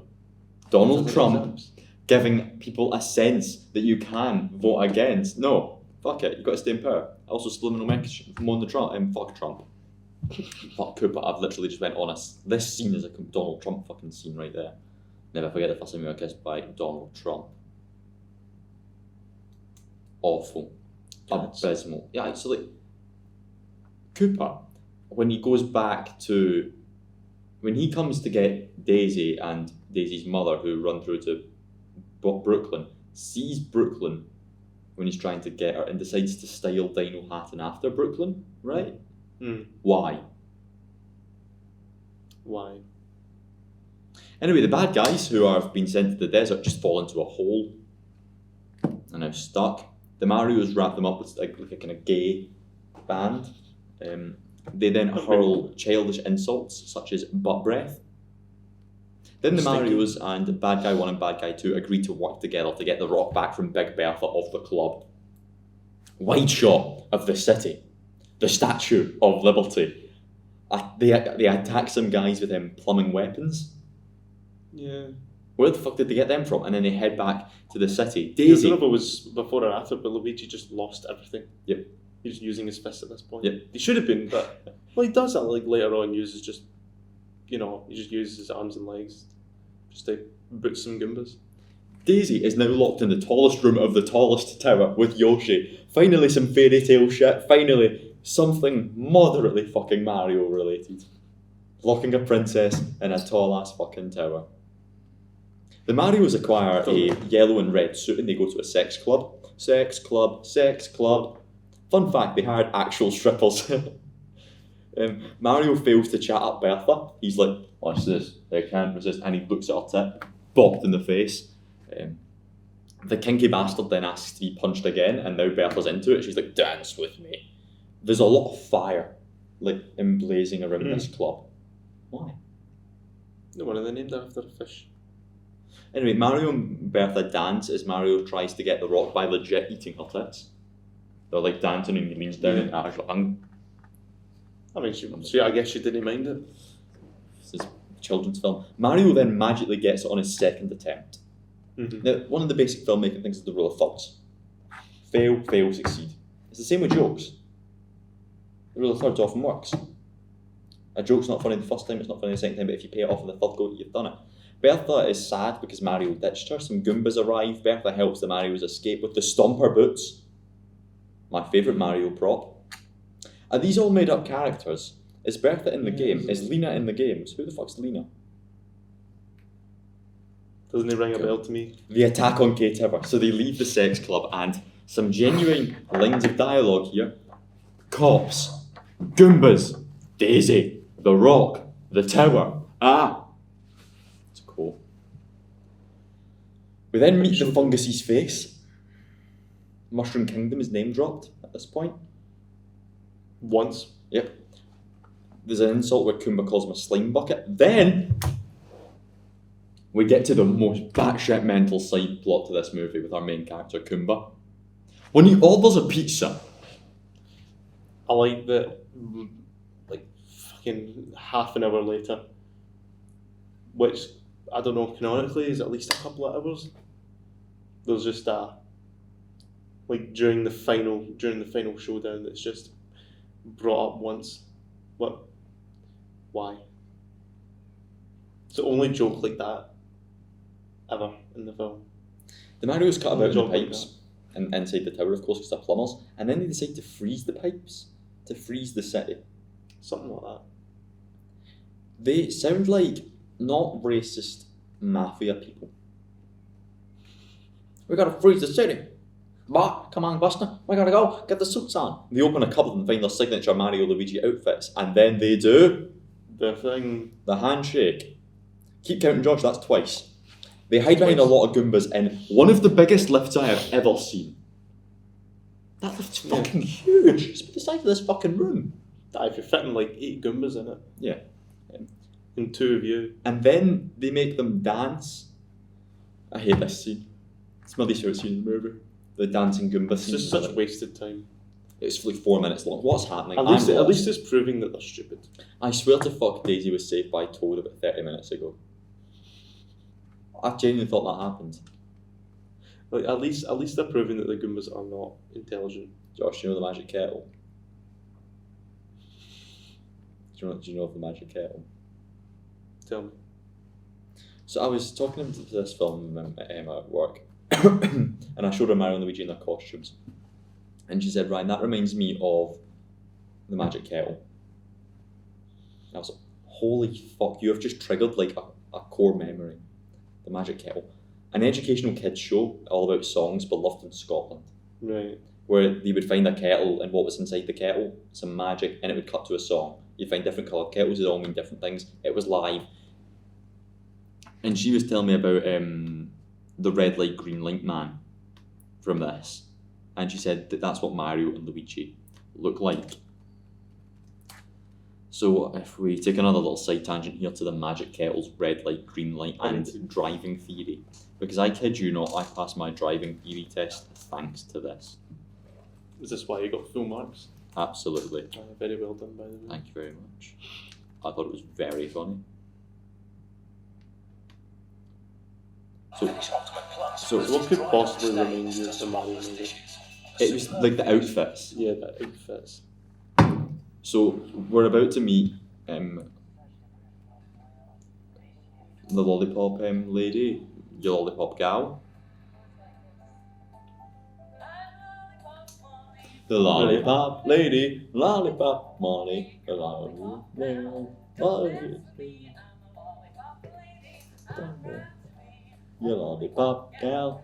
Lollipop, lolly, This lolly, isn't telling me lollipop. about no through signs, no through road signs. No, Josh, genuinely, what the fuck is a puffin crossing? What the fuck's a pelican crossing, and what the fuck is a toucan crossing? We're about to learn. And here you've been learning all about the pelican crossing.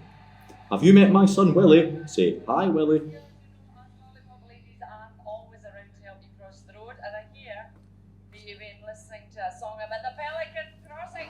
Yeah. The red man in the creek man. Have you met my son Willie? Okay, I want you to sing with me now. Red man. Green Oh, the man. green. Red man. Yes. Green man. That sounds great to me. Well, you know who else is here today? It's my son. Everybody shout, Willie! Willie. Here comes. That is what she said. Let's remind her. You know what? You sing along with Willie. Yeah. It says red man, green man in the town. Red man, green man in the town. Get it wrong, they'll knock you down. Get it wrong, they'll knock you down. The green man says, look then go. Because the green man says, look then go. When the red man says, stop, no. Because the red man says, stop, no, red man. That's cussed. That's fucking cussed imagery. What's it? I thought it was two different people. What the fuck is that? That's some cussed bullshit, man. That's a different person. No, that is. The fuck is that? That's the red man, green man, Josh, right? This is the singing kettle. That's scarred children. And this is how children learn driving theory. I'm sat humming this away in my driving theory. Red man, green man in the town. Get it wrong, they'll knock you down. Red man, green man in the town. Red man, green man in the town. Get it wrong, they'll knock you down. The green man says, look then go. The red man says, stop, no. You could have just Red man, get two different people. green man. No, but Willie. Is that an actual face that they ripped off of someone's face? She's about to start spitting bars, by the way. After one more chorus. Red man, green man in the town. Red man, green man in the town. Get it wrong, they'll knock you down. Coming soon to karaoke, by the way. I'm pulling this out to Cosmopol. Cosmo Ball. Green man says, look then go. Red man says, stop. No. Red man says, because it's call and response. You'd be on stage saying that, and then people will be shouting it back to you. Yeah. That'd be sick as fuck. Green man. Doing this shit. It's coming. It's coming.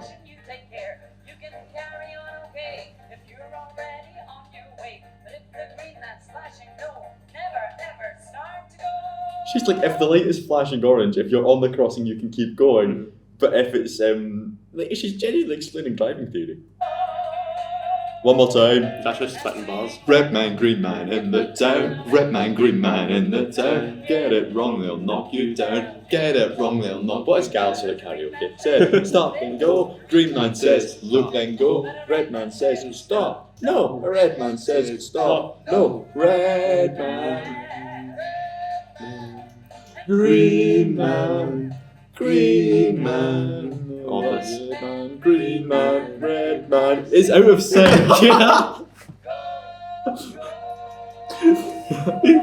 They had one job. Are you ready for a MILF joke?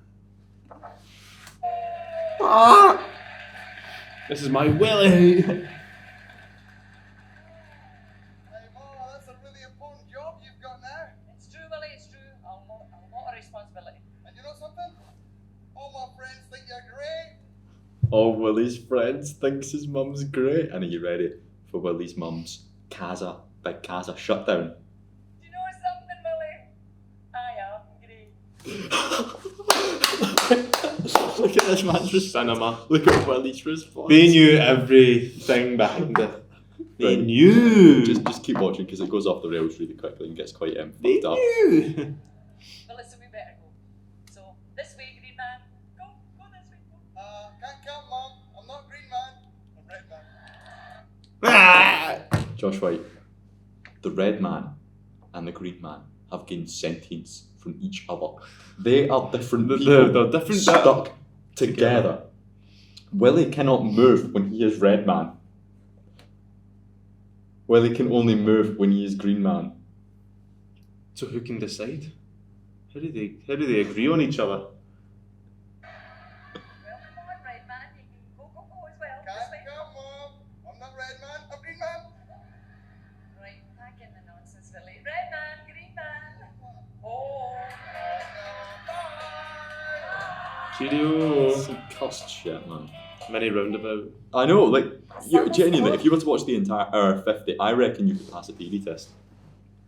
Shall we get Aaron to... I honestly... get Aaron to just watch Yeah. it. Never mind the flashcards, never mind the book. like... Just, you know nothing about theory, watch it. I want to see this experiment. Do you remember my conversation What is it? starter that I had a few years ago, which was like, walking along the streets of Glasgow, and I'd be like, who do you think the OG Green Man was? Like, who is the Green Man on a traffic light? Who is the model that is based off of? See, every time I look at a traffic light, I just see Willie standing there. And I'm like, That's him. It's Willie. Although he doesn't do the gesture. The Attack on Kid Tower Part 2. Toad is with Daisy in the tower, but she's a vegan because they try to give her meat, and she's like, no, True. I'm a vegan.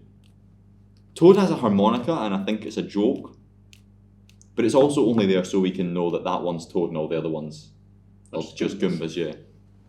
Lena then straight up attempts to knife Daisy. And then Yoshi does something for once. He eats her leg. He takes a bite. Daisy then running, and when she's running through a K-tower, it sometimes looks cool. Like the isolated shots with the kind of heavy light, backlit. Like, it's the first time I argue a shot has looked decent. Nice. Toad is set on fire. Daisy uses a fire extinguisher conveniently placed to put out Toad.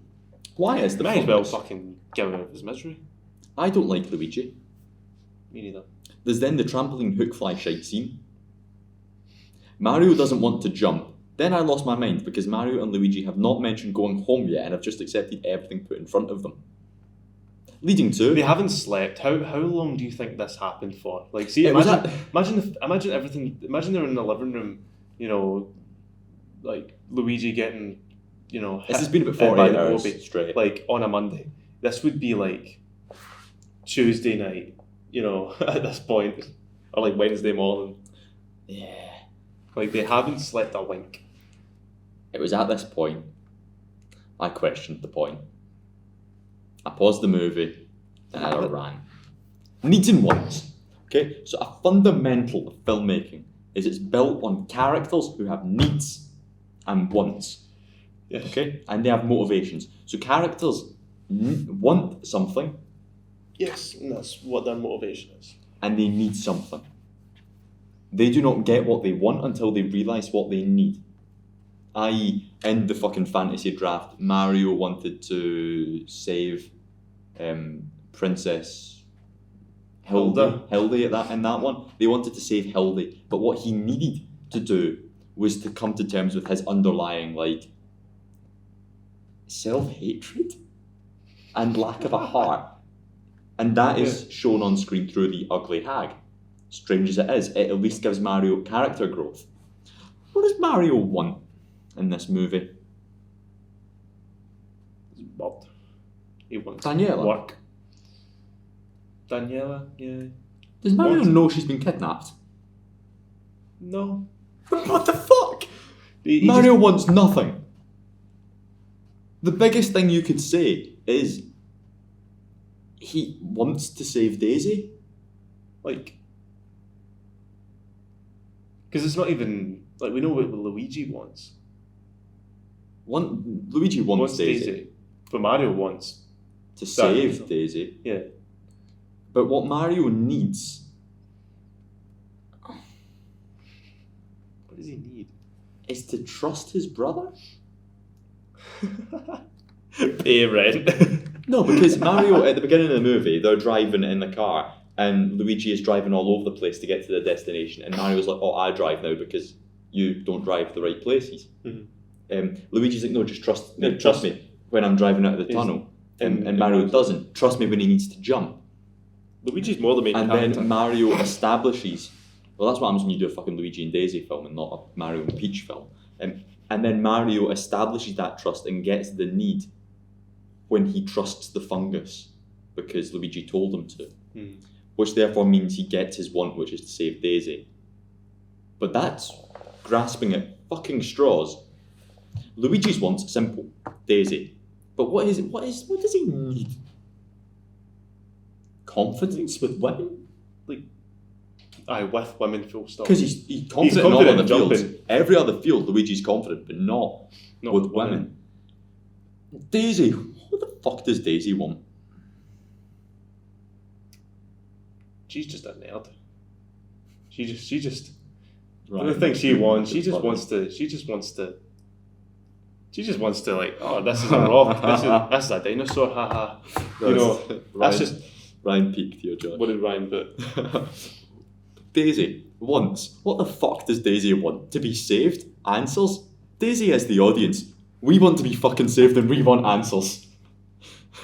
Needs a purpose, agency. She's needed to facilitate the plot. She's the MacGuffin to push the plot of the film forward. She wants to be saved. Genuinely. Like halfway through, wants to be saved. Until the ending, kinda. Basically, what I'm trying to say is I don't know what the point is. Because at this point, Josh White, Mario and Luigi, have just accepted that this world exists. They have not questioned a single fucking thing. They have just accepted everything and been like, you know what, this is the world. Cool, there is a parallel universe. But even more frustratingly... Not even Luigi was like, I told you. I fucking told you. Even more frustratingly, at no point do they voice any interest of wanting to go home. They actually don't give a fuck. No, they don't. Which means what? Because see if they established, oh no, we've accidentally fallen into this. No, they chose to go there. They both jumped in to save Daisy. If they accidentally ended up there and they want to get home but they need to save Daisy, fucking sorted. That's the fantasy draft. They accidentally end up in the other world, then they need to save Hildy, and then they can go home. Meanwhile, having their own personal growths. Whereas in this movie, they want to save Daisy, and they need to save Daisy. For reasons I don't fucking know. Anyway, they reunite with Daisy, and Luigi says, it's a mushroom. Fungus mushroom, I get it. The bros find Daisy again. Koopa then says Lena has the rock. She's ready to kill the mammals. Could they not Jill just needs call to do the so. fungus like just that? Like, could they not, instead of fungus, it's just a mushroom with like poison? I mean, at least poison mushrooms exist in the Mario universe. Poison glob exists. Not fungi. I don't think I've ever seen fungi in a Mario game. Mario then says WrestleMania. Yeah, she's going to dig Tyler to WrestleMania. That was a good one. Koopa does a funny walk. The police get the rock from Lena. That one. There is, I don't know what I meant by this sign, but we are in a train station now, and I made the note, Asian closing, thwomp. I think there was a sign for the station closing, and a thwomp. Why doesn't it look like Mario? Just fucking cutting that dot off. I do not like the set design. Why is it not colourful? Why do the characters not look like the characters? I get the 90s and hard and grungy, but embrace the source material and have colours and characters that look like they should. Just do the Wizard of Oz, do the fantasy draft. It's not fucking impossible. Well, we just talked about the production there and why it didn't happen. So Then Mario Stubborn saved the 5 women. The women are in jail. They're cold, but at least they're not in the cage. then you have like Daniela, who's like, you know, sensible, and then you have the one who's like yelling all the time. These are the most 90s looking women ever. Like one's in keep fit gear, one's in a leather jacket. They've all got 80s, 90s hair. One's got a kind of band t-shirt. But they arrest men, right, and they put them in cages. Yes. Why are all the women just getting a room? Why does Koopa keep all the women in the Koopa? What's Koopa They doing? come together. Mario saves the 5 women, and I made a note. I hope they are involved in the end fight. I just thought it'd be really funny if, like, Mario and Luigi are trying to fight the bad guys, and these 5 women are just there. There's then a really funny closed fist tracking shot to get Koopa the rock. So, like, genuinely, there's a tracking shot of someone holding the rock, and it follows the fist specifically. Goes on for about 20 seconds, just following the fist, giving Koopa the rock. I found that quite funny. Mario and the Goombas dance some more because fuck knows. Mario and women escape through the cold pipes on a mattress like a shoot at the beach park. They then defy gravity. Yeah, have you seen that? Right. I was right. So they come out of the pipe, right? They come out. Remember earlier there was teleportation and time They travel. don't So that, do that, right? They glide. There's 5 people on this mattress. 6. 6 people on this mattress. Wait, I think if a mattress full stop down, it glides. It goes in a straight line at one point. Josh. No, it does this. It doesn't do that. It does like. It does like. Go down a fucking invisible staircase, aye. What the fuck? Why did Mario freeze the city? All he's done is make everyone quite cold.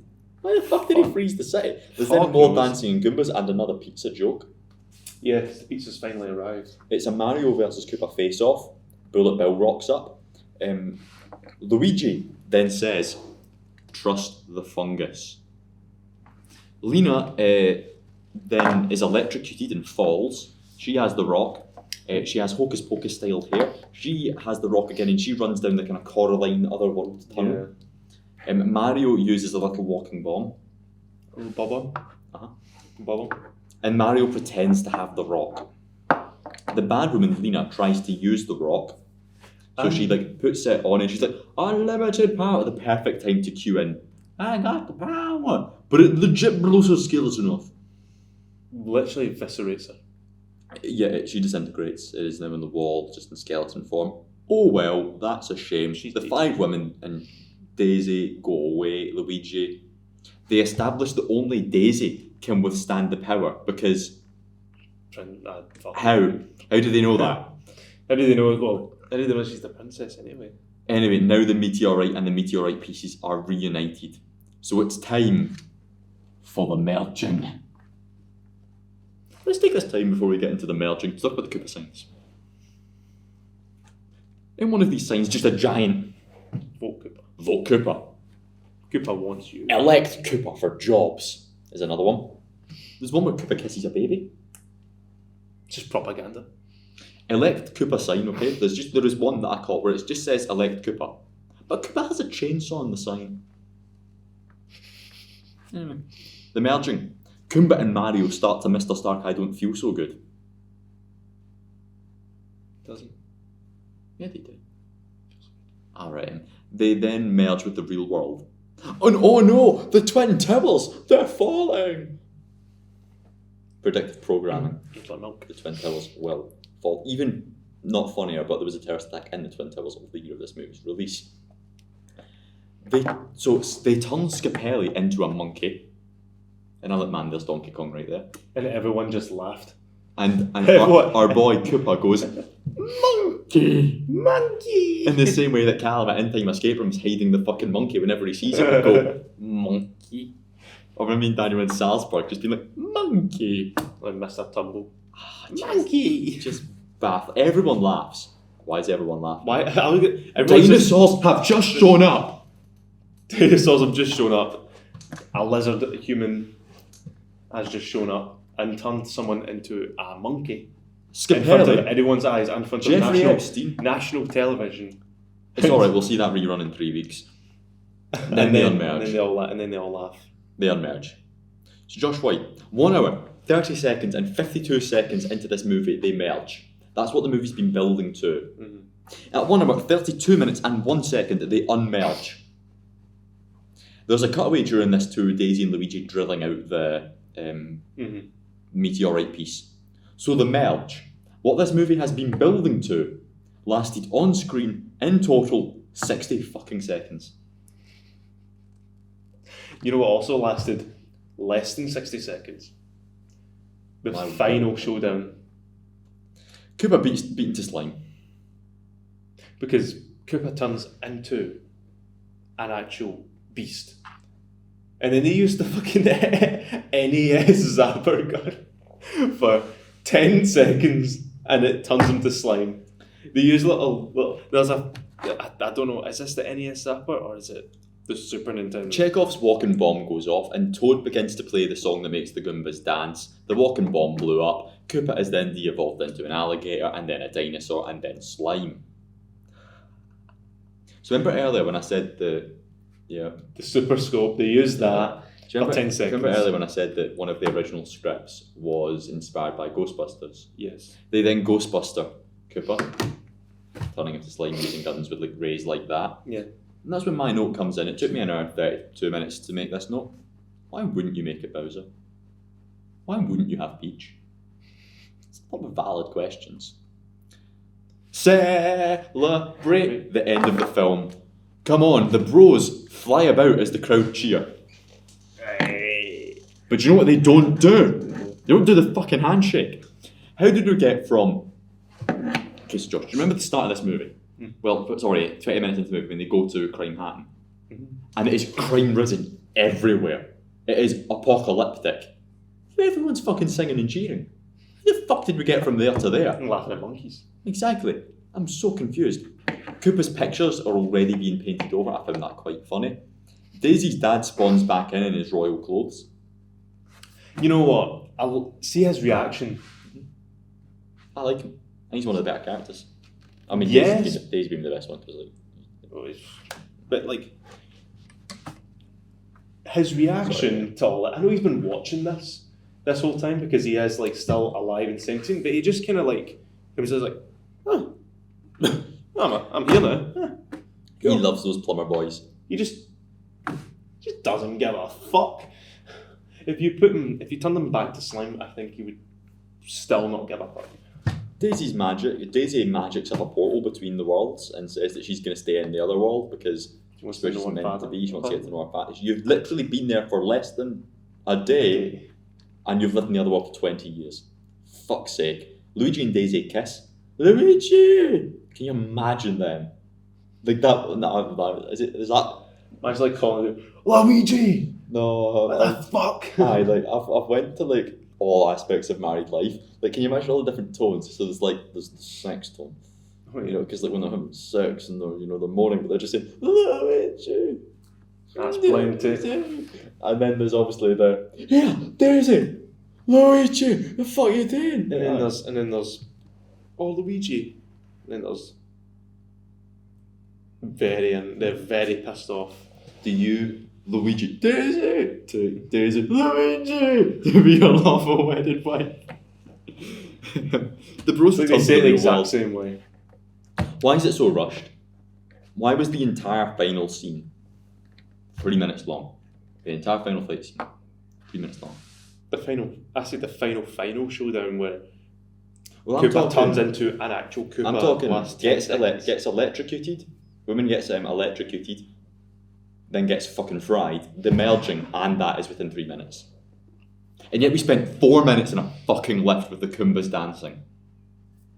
Makes no sense. 3 weeks later, Mario, his girlfriend, and Luigi watch the news as the news celebrate the Marios. Why is it 3 weeks after the event has been shown on the telly? Then, when they see themselves on the telly, rule of thirds. They do the handshake. Super Mario Brothers. Then, Daisy storms in looking like fucking Ripley from Alien and a sci-fi Yeah, why? protagonist. She says she needs help to save the multiverse or some shit. Mario, who now believes in the other worlds, readies up. Then the movie ends on a freeze frame of Daisy. Now, I'm not complaining that it ended on a freeze frame of Daisy over the brothers, but why did it end on a freeze frame of Daisy over the fucking protagonists of the movie? Cliffhanger, title card. Thoughts? That's what it says. Slide.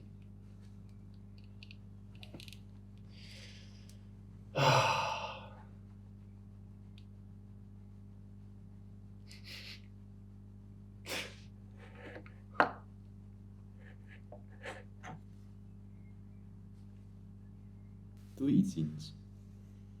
Got a list of deleted scenes So for you, bad. Josh, right? Koopa chasing Daisy's mother. Thank fuck, that makes sense. A scene cut from the final film was briefly shown in some trailers. It involves President Koopa chasing down Daisy's mother in New York. That would have explained why Dino Hatton looks like New York, including Koopa Tower. Yeah, why did he do anything Koopa when was it was inspired made? by the New York architecture to replicate the U. He actually didn't do anything. He did just stand there, didn't he? He could have turned everyone else into monkeys. He just threatened them. Why did he threaten the brothers with? I don't. Doug and Mike. Scapelli Construction is the direct competitor to Mario Bros. Plumbing in the film. A shot in the final film involves Mario and Luigi pulling up to the Riverfront Cafe for a plumbing job, only to find the Scapelli Construction van arrive beforehand, thus putting them out of the job. A deleted scene would involve Mario and Luigi actually entering the cafe and confronting two of Scapelli's employees, Doug and Mike. They witness Doug and Mike lying to the restaurant owner, Pascal, about how their service would take 2 days and run up the company's profits. Mario angrily says that it's supposed to be a 2-hour job. Ultimately, Pascal chooses to go with Doug and Mike for the job, but offers Mario and Luigi free dinner for their troubles. Though Doug and Mike still appear in the film briefly, they are not referred to in name or as fair speaking roles. 2 of Super Mario Bros. Trading cards are about this deleted scene, and an official talking Mario figure included a quote from the film where it says, "Nobody touches my tools." Wait. So Josh White, do you know when they go for dinner, they take the ladies out on a date? Yes. They got it for fucking free. Anyway, Toad has an extended song. The song that he sings before he gets arrested is an extended cut to that. Oh. Now this, what have you done? No way they're real characters in the Mario verse. 900 quid? Why? Because Josh White, we'll get to it, this movie is a fucking phenomenon. I fucking want one. Well, I'm Luigi, you're Mario, should we go halfers? You can get a Koopa. Honestly, I say we go halfers. 80 quid for a Koopa. Back to some deleted scenes, Josh White. This is my favourite deleted scene so far. A Brooklyn girl offer a Goomba a cigarette. In the film, Spike and Iggy mistakenly kidnap various women who they believe to be Daisy and lock them up in the Goomba's barracks of the Koopa Tower. A short scene would have occurred where they offer one of the Goombas a cigarette. Speaking of Goombas. That doesn't look good. It doesn't, but it's just fucking cool. In the scene where Mario and Luigi are in prison with Toad, there would have been 2 half-human, half-lizard men in the cell next to them. This scene would have mainly been about Mario and Luigi arguing over family values, whilst the lizard men and Toad overhead. The official colouring in book has a page over this deleted scene. Mario and Luigi's disagreements over family values. A colouring book? Was a subplot that was removed from the final film, but it would have concluded near the film's end when Luigi saves Mario from falling at Koopa Tower. You understand how this gives them needs and wants. They basically cut their characters from the movie. Actor Mark Miller would have played one of the lizards. In the final scene, other prisoners are given some reptilian traits, but they're not given any prominence in the story. This would also explain why the feral creatures were climbing on the cages. In the final cut of the film, the brothers witness Toad being de-evolved into a Goomba in the Devo chamber, then taken away. Mario angrily pushes Koopa into it, he slips into the Devo chamber chair, and the brothers proceed to make their escape. There is a scene that was filmed in between Toad's de-evolution and President Koopa's push, where Mario and Luigi also watch a Devo technician being put in the Devo chamber, and when he emerges out, he explodes and leaves behind a large amount of brown slime. Remember earlier when I said there's vomit on the floor? That's where that came from, a deleted scene. This would be when Mario's character angrily pushes President Koopa, making him trip in the brown slime. The extended sequence would have seen President Koopa narrowly escape the de-evolution. He's fine after all, he didn't escape the machine. His eyes briefly turned to lizard during the scene, foreshadowing his eventual demise at the end of the movie. What the fuck's going on? The boom bar scene, right? Spike and Iggy being arrested in the final cut of the movie. Prior to this, there would have been an extended scene where Spike and Iggy drunkenly perform an anti-Koopa rap at the Boom Boom Bar. With the Boom Boom Bar crowd performing a dance in sync, Mario and Luigi would have poorly attempted to blend in with the crowd, attempting to make the dance moves. This scene is still referred to in the trading cards. Remember the aforementioned scene in the fantasy draft, where they're dancing at the stag party of Koopa. The script is genuinely just a slightly tweaked version of that. And they removed like half of it. Daisy re-meets everyone. After Iggy and Spike's arrest, Daisy runs into the duo at Koopa Tower. She tells them, "You miserable lowlifes," before they explain they are now reformed. and this leads to them to formally meet the father, the king. The first meeting between King and Daisy is removed from the film, because of course it is, but the final cut does have a scene shortly after where Mario and Luigi briefly visit Devil World to encounter Daisy and the king. Spike and Iggy are not present for this scene. The two trading cards based on this scene, one for Daisy encountering Spike and Iggy, one for Daisy meeting the king, and the extended ending, a slightly extended version of the scene, after Koopa defeats some differences, most notably a payoff for the pizza running gag. The pizza delivery boy stops in his vehicle and says, "Eat this," and tosses a pizza box on Koopa's primordial ooze. The rough cut also features shots of Toad and Yoshi during the celebration, Iggy and Spike pleased with themselves at wondering what they will do for work, and Daisy kissing Luigi. Cutting somewhat on a scene with Iggy and Spike prompted the more humorous final post-credits scene. You seen the post-credits scene? We'll come to that. Right, so the soundtrack to this movie went down really, really well. It had a bunch of kind of original music, it had Almost Unreal, Love is the Drug, Walk the Dinosaur, Everybody Up and Walk This Up, Everybody Walk the Dinosaur, a song performed by the Goombas. So, in this universe, the dinosaurs not only are self-aware that they are dinosaurs, because this is in the strip club, this music is playing aloud, characters acknowledge the music. Who the fuck wrote Do the Dinosaur, Walk the Dinosaur in this universe? That song should not exist. Anyway, Where Are You Going? Speed of Light, Breakpoint, Tie Your Mother Down, Cantaloupe, Don't Slip Away, Cinnamon Street, all banging tunes in the film. They weren't lying when they were saying this is going to be Mario from now on. The only reference to any Mario theme tune is just a carbon copy of the original song at the start. Not even part of the fucking film. The end credits have it. It's actually... Feedback and aftermath, that's our final section. Video game movies are bad. A lot of them. What the fuck happened to Bob Hoskins? What happened to him? This is a discussion from Bob Hoskins. The lack of care from all parties inevitably led to plenty of dangerous situations. Some were extreme that they almost resulted in Bob Hoskins' death in at least two different ways: electrocution and drowning. Speaking in a 1993 interview with Entertainment Tonight, Hoskins recalled, "If you're going to survive the film, you have to be very, very careful. I got stabbed 4 times, electrocuted, broke a finger, nearly got drowned." Hoskins reportedly suffered broken fingers when drunk and jumped because he accelerated. No wonder he was scared to jump. Yeah. And Luigi didn't give a fuck because he was drunk. Would you like a quote from Bob Hoskins, Mario himself? Yes. "The worst thing I ever did, Super Mario Bros. It was a fucking nightmare. The whole experience was a nightmare. It had a husband and wife team directing whose arrogance had been mistaken for talent. After so many weeks with their own agent told them to get off the set. Fucking nightmare. Fucking idiots. See what I mean? Let's see another video game movie engender that kind of hatred from a distinguished British actor. It can't be done. The bar is simply too low." But what did Dennis Hopper say about this movie? "I made a picture called Super Mario Bros. And my 6-year-old son at the time said, 'Dad, I think you're probably a pretty good actor. But why did you play that terrible guy King Koopa in Super Mario Bros.' And I said, 'Well, I did that so you could have shoes.' And his kid responded, 'Dad, I don't need shoes that badly.'" But what did Shigeru Miyamoto say? This is what I've been waiting for.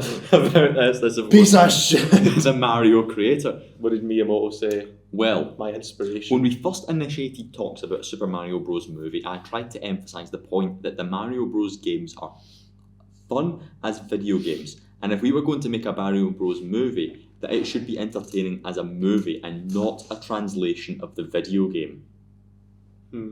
He told Next Generation.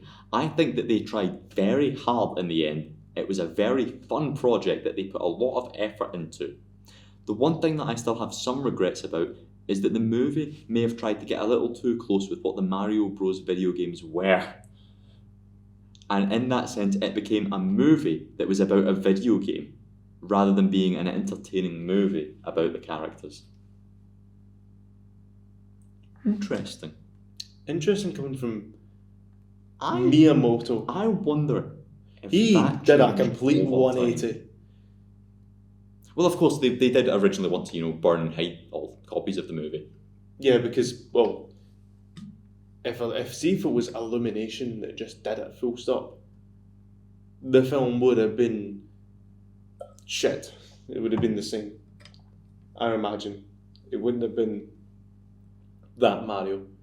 It's because Miyamoto was breathing down their necks that caused the film to be, what's this? This guy, you know, happened to be about Mario. So Miyamoto, whenever that was, hey, you're not onto something. Interesting coming from him. Well, that's what he thought at the time. That's his response when the movie came out. But at that time, as a director or a person involved in the movie, you're not going to slate the movie. You are still you're being paid to promote it. And it made sense for him to try and promote this product because it did him publicity. Also, Pepsi definitely sponsored the movie, which I found really funny. Pepsi? Yeah. But wonder what he thinks about it nowadays. I thought Evian Water sponsored it because Mario's shown with an Evian Definitely. Anyway. What did the directors think? I think it's a masterpiece. About the Fuck movie. you. I think it's great. Last month, Rocky Morton and Annabelle Jenko went to the theatre to see Super Mario Bros. Movie.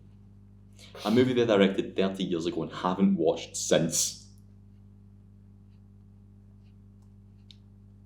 That's until a midnight screening held at Quentin Tarantino's New Beverly Cinema on March 11th washed away the stain.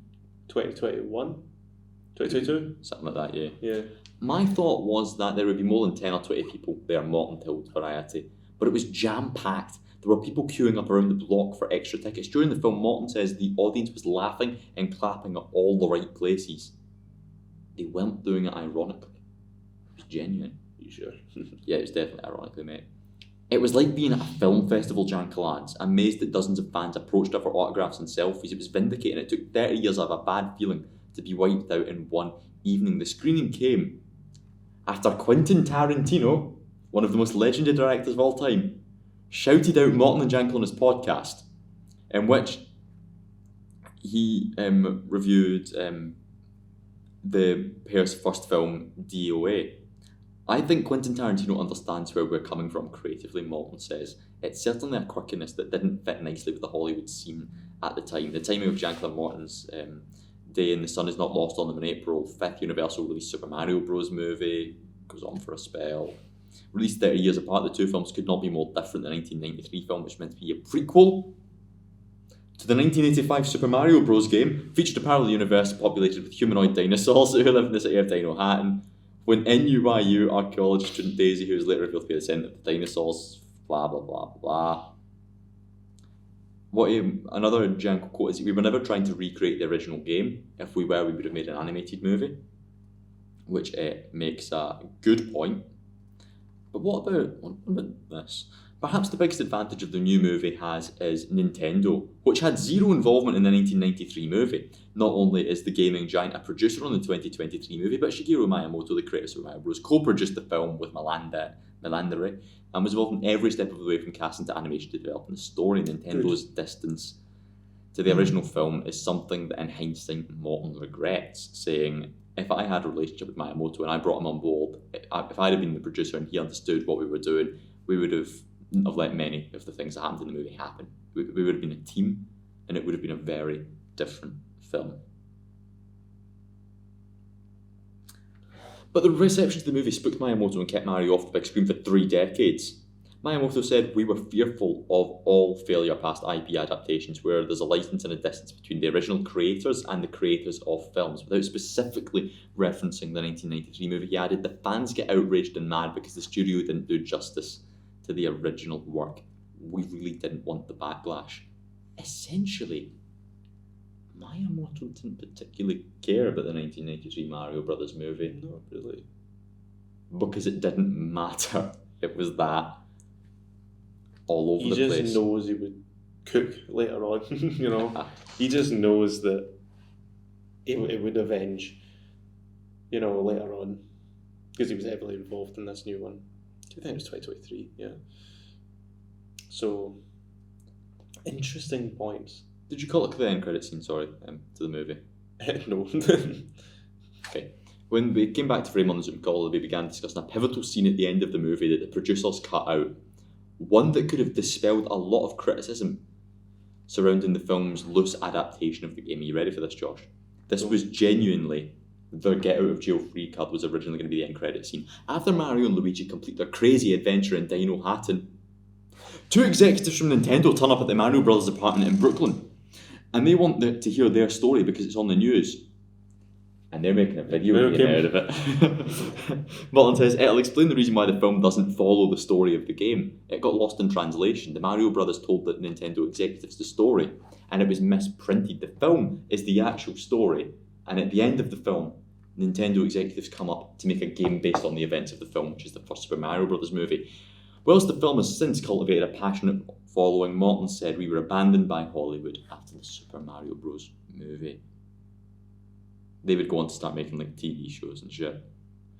That's just a get out of jail free card that they just could have used, wouldn't they?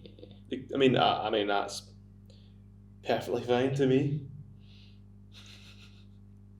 Just every complaint gone, eviscerated, just for that one thing that they just didn't. But is it a cult film then? Cult film being a film that people, for some reason, back. Ryan Hoss, a long-time fan of the film, launched the fan site, the Super Mario Bros. The Movie Archive, explaining to Playboy for the first time on the film's 25th anniversary. It had this collection and it was growing in terms of fan sites during that era. And I always knew that Mario Bros. Was misunderstood in a sore spot in people's minds. At least that was how it was being portrayed on the internet, as the worst movie ever. He characterised the site as a way to celebrate the film and showcase all of the work and all of the people that went into it. Genuinely, see, every single thing I've mentioned today is on this website, the Movie Archive, Super Mario Bros. You can access images, everything. There was an original scene where there was going to be some women, you know, the classic 5 women. Yeah. The city got froze. Oh no, they got a bit wet t-shirts. Genuinely, there was artwork drawn of, but what if we could see their nipples through the t-shirt? In 2010, Stephen Applebaum joined the site as co-editor-in-chief to help collect the production materials and organise interviews. He said most of the cast and crew were happy about it because at the time it was a very revolutionary movie. They were introducing a lot of great special effects that hadn't been done before, and these really talented actors, the project that they were proud to work on, give them a chance to talk about everything they did. It really helped them to share what they contributed many, many years ago. The film returned to theatres through fan efforts in 2012 and in 2013 for the 20th anniversary. The Nintendo Power 20th anniversary retrospective issue states that the fact that the film was made regardless of quality shows how much the game impacted popular culture. In 2013, fan site editor Stephen Applebaum and Ryan Hoss teamed with one of the film's original screenwriters, Parker Bennett. He's fucking back on a fan fiction webcomic sequel. Development on the sequel began after a 2010 interview, which Bennett admitted the sequel hook was more of an homage to the ending of the original Back to the Future and was not meant to be setting up a sequel in the real world. However, Applebaum and Hoss later asked Bennett what he would have done if given the opportunity. The adventure picks up with Mario and Luigi returning to Dino Hatton to aid Daisy in defeating Mad Scientist. What? The final boss from Super Mario Bros. 2. We did heavily discuss the world of the film, from its backstory to the characters and the motivations. Mad Scientist. Bennett provided general direction for passing the What test is like a fucking Applebaum. frog? I think. What is a frog character thing? The extended cut on June 1st, 2021, editor and film restorationist Garrett Gilchrist, member of the Super Mario Bros. Movie Archive, released a semi-official restoration of the extended cut. The restoration named the Morgan and Jankel cut because it was based on the earlier VHS work print of the film. Gilchrist was hired as out of the most low quality VHS. The film was extended by 20 minutes with additional scenes, including Koopa devolving a technician into slime, Mario's rivalry with mafia affiliate Scapelli Plumbing Company, and all of those deleted scenes we went through. Though the Morton Jankel cut was theatrically intended for official Blu-ray release, there are no plans for that to happen. It was leaked to the Internet Archive instead. The Australian Blu-ray umbrella used the raw edit of the VHS work print. The Trust the Fungus Super Mario Bros. 30th Anniversary Collector's Edition was released on Blu-ray in 2023. This featured the deleted scenes and the lasagna work print from the same VHS source. 30th Anniversary Edition. And on that note, welcome to the Morton Jankel cut, which is on the Internet Archive. It's 2 hours and 5 minutes long. Fuck. And even then, it only kind of answers questions. So let's watch the intro to this movie, Josh, right? Because there's something jarring immediately. It's black and white. The dinosaur scene is black and white. For some reason. Well, it would be, wouldn't it? Yeah, but like why? The need. I'm digging this comic artwork. Like £50 odd.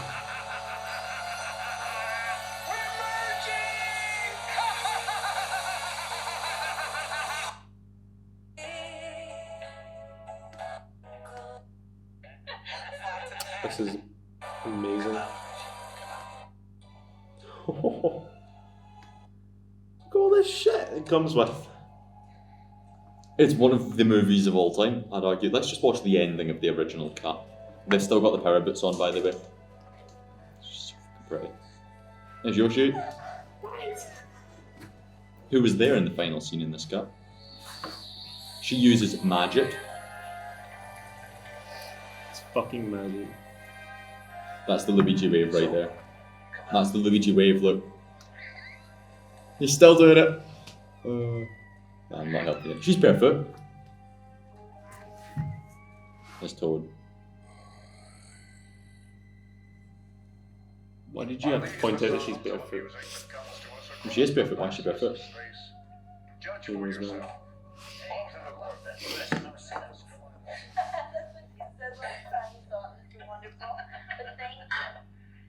You kiss her shoulder. Grandfather was a genius with this sauce.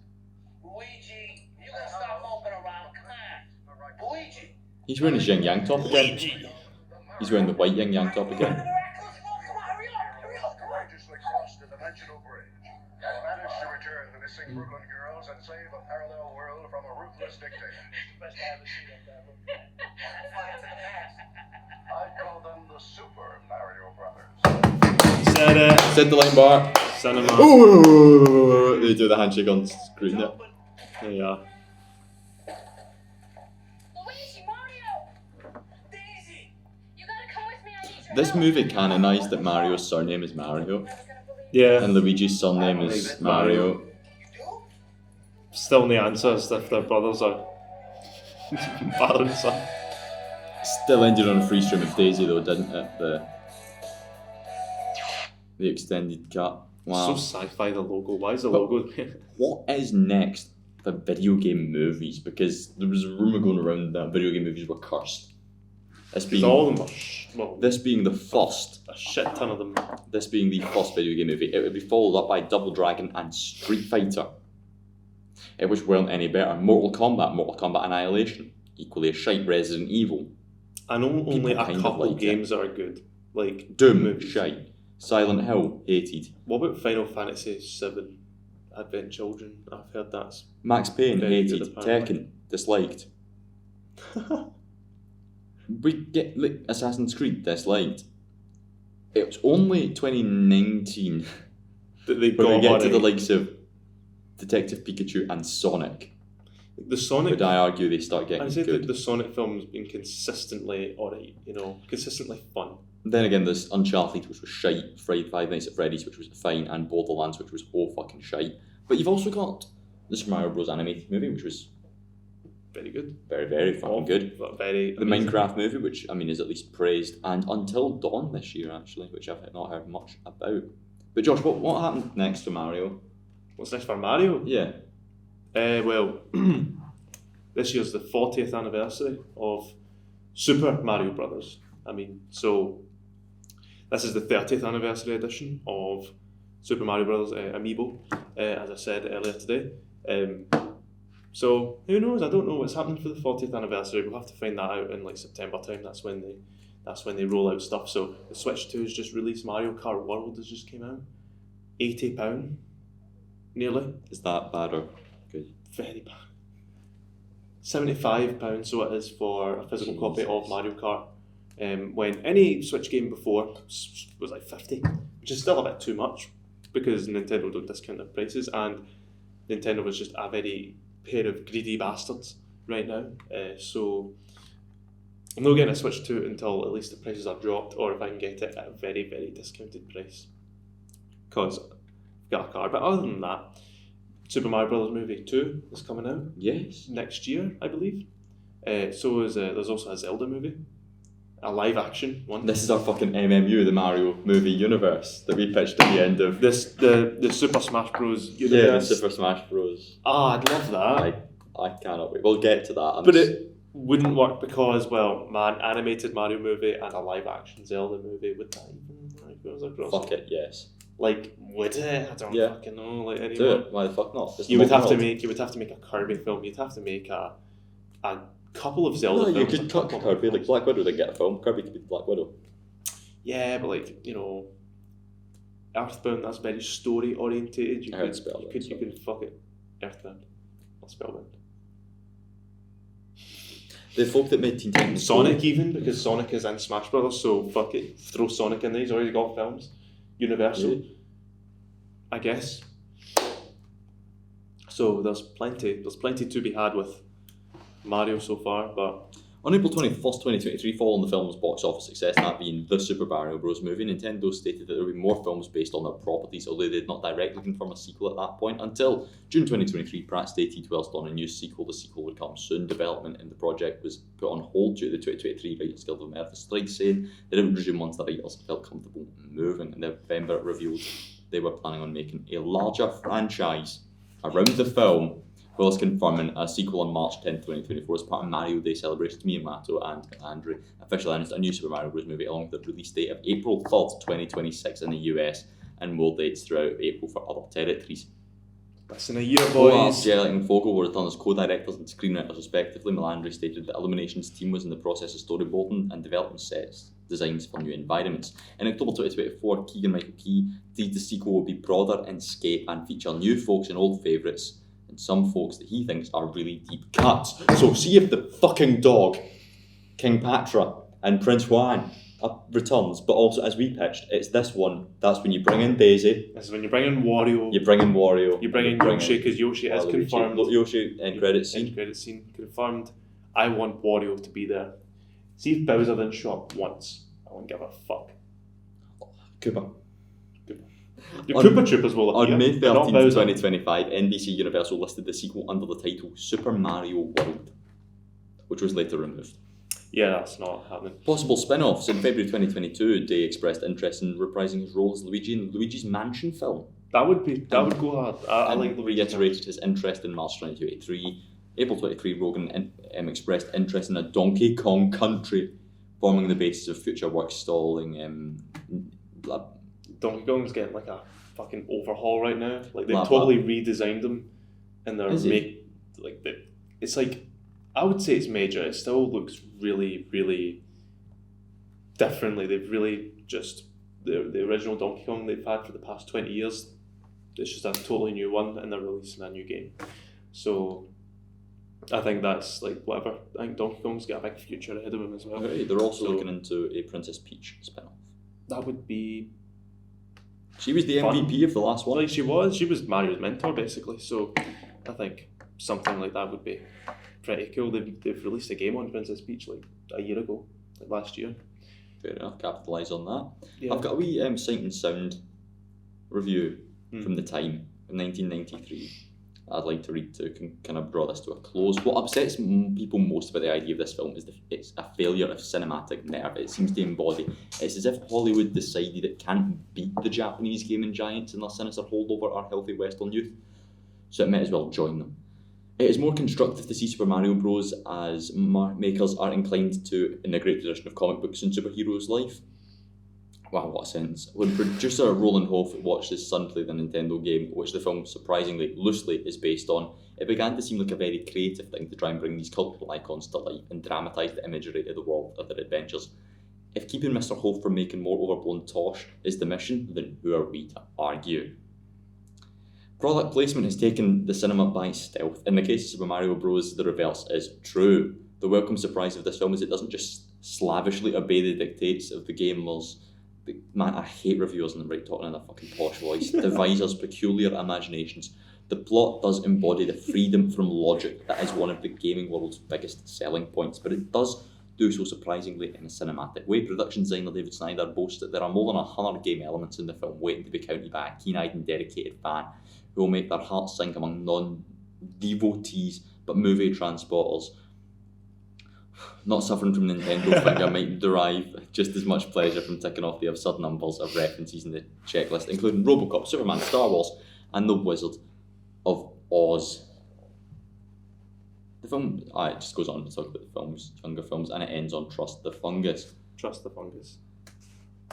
And on that note, what do you make of the 1993 Super Mario Bros. Movie, Josh? Right? Pretty pish. It's shite. It's just factually shite. It's fucking fascinating. It's like I had some level of fun watching it. Doesn't mean it's good. I had so Doesn't mean much it's good. fun. I didn't enjoy the film. It was just a brain rot. It's just brain rot in it. Yeah. Like, even though the loosest of ties to the Mario series, I'll just eat up. So that's why I enjoyed some bit of it. Other than that, though, didn't enjoy it at all. No, I enjoyed researching it. There's a fucking baffling amount of enjoy talking about shite. it. I enjoyed talking Spilling about my it. knowledge. But see the two times I sat down to watch it, fucking hated it. It's one of the worst movies I've ever seen. Because it was right there. Just do it in a colourful, pretty land. Why is it a dystopian, fucking Trump-ridden future with twin tower predictive programming and a sub-thought about how the world is run by lizard people, right? And like Queen Elizabeth II's a lizard, and Michael Jackson's a lizard, and like Beyonce's a lizard, and fucking Ed Sheeran's a lizard in this world. Well, that's because they've bled through from Super Mario Bros. Why has it got that fucking Shane Dawson conspiracy theory bullshit bleeding in? Shane Dawson make that theory up? Didn't make it up, no, but I remember sat at Daniel's one lunchtime watching Most Amazing Top 10 and followed up by a Shane Dawson video before shit hit the fan and Mr. Tumble got brought out. Oh yeah. And I remember, I do not remember much about that Shane Dawson video, but I do remember he spoke about lizard people. And I think it was Beyonce he was specifically referring to. And the Illuminati and all that shit. He definitely watched the Mario movie after that. Or before it, actually. It's not good. It's not. It has built up an insane following. For some unbeknownst reason, people are obsessed with this movie. It's a good picture. It's a masterpiece. It's a very good picture. Do you remember much about that shoot? I do. Seems like the perfect ending. Like 2 plush toys from Argos. One had Mario riding a green Yoshi, and then one of Luigi riding a yellow Yoshi. But I wanted them separate. I wanted Mario and Luigi, so I did the unthinkable and literally a tiny thread on Mario's ass and Yoshi's little saddle, just cut it off. And the same with Luigi. And I just got a Mario and Luigi and a Yoshi, 2 Yoshis. Fair enough. Like, it was a good idea, wasn't it? I mean, yeah. Yeah. Just smart child. I didn't want Mario riding a Yoshi, I wanted all of it. So then I just sat them there, I don't know where they are, they're somewhere. And then Mario's hat fell off.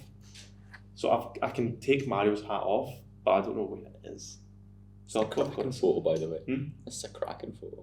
It's good, isn't it? Yeah. Childlike wonder. Look how good they look. They're cute. Luigi just kind of looking off into the distance. This is what it should have been.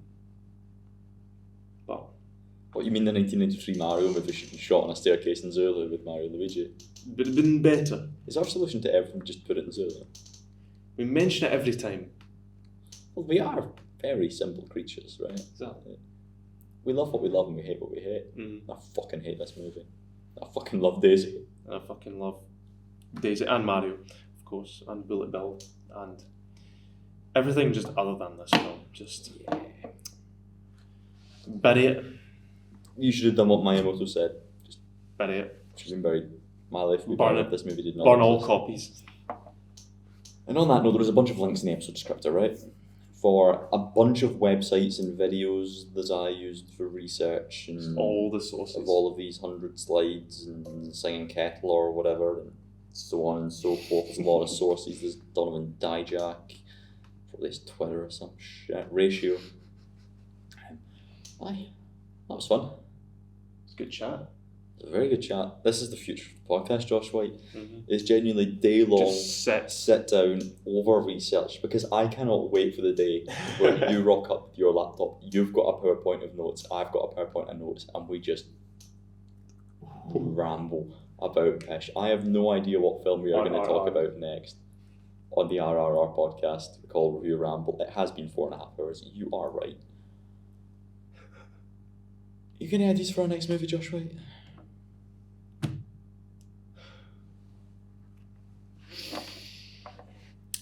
Whatever one that we've had planned. We'll save that for an off-camera discussion. Just Thank you to everyone that did research. Thank you to everyone that watched. If you watched all of this, leave a comment about your favourite story in relation to this movie. Indeed. If you happen to know something that I don't know about this movie, or a Mario thing that Josh doesn't know, then please surprise us. If you know someone who likes Mario, send them this. Don't give them any context. I'm tired. Knackered. It's been a good 4 hours.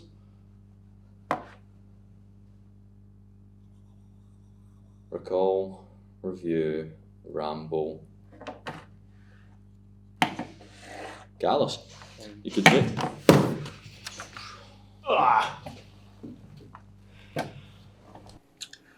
Once again, a very formal thank you for listening to this edition, the first episode of RRR, a series that Ryan has been excited about for genuinely 6 months, and he is very much enjoying all of the ones he's made so far. So it would mean the world if you would leave a comment, like, subscribe, so on and so forth. Mainly comments. Engagement is the most fun part for us. Let us know what you make of the 1993 Mario movie. Let us know what you make of RRR, the series.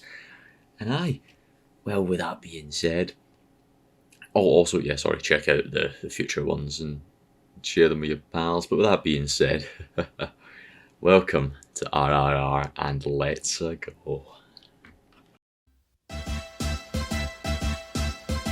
Do the Mario, swing your arms from side to side. Come on, it's time to go. Do the Mario, take one step and then again. Let's do the Mario all together now. You got it. It's the Mario. Do the Mario, swing your arms from side to side. Come on, it's time to go. Do the Mario, take one step and then again. Let's do the Mario.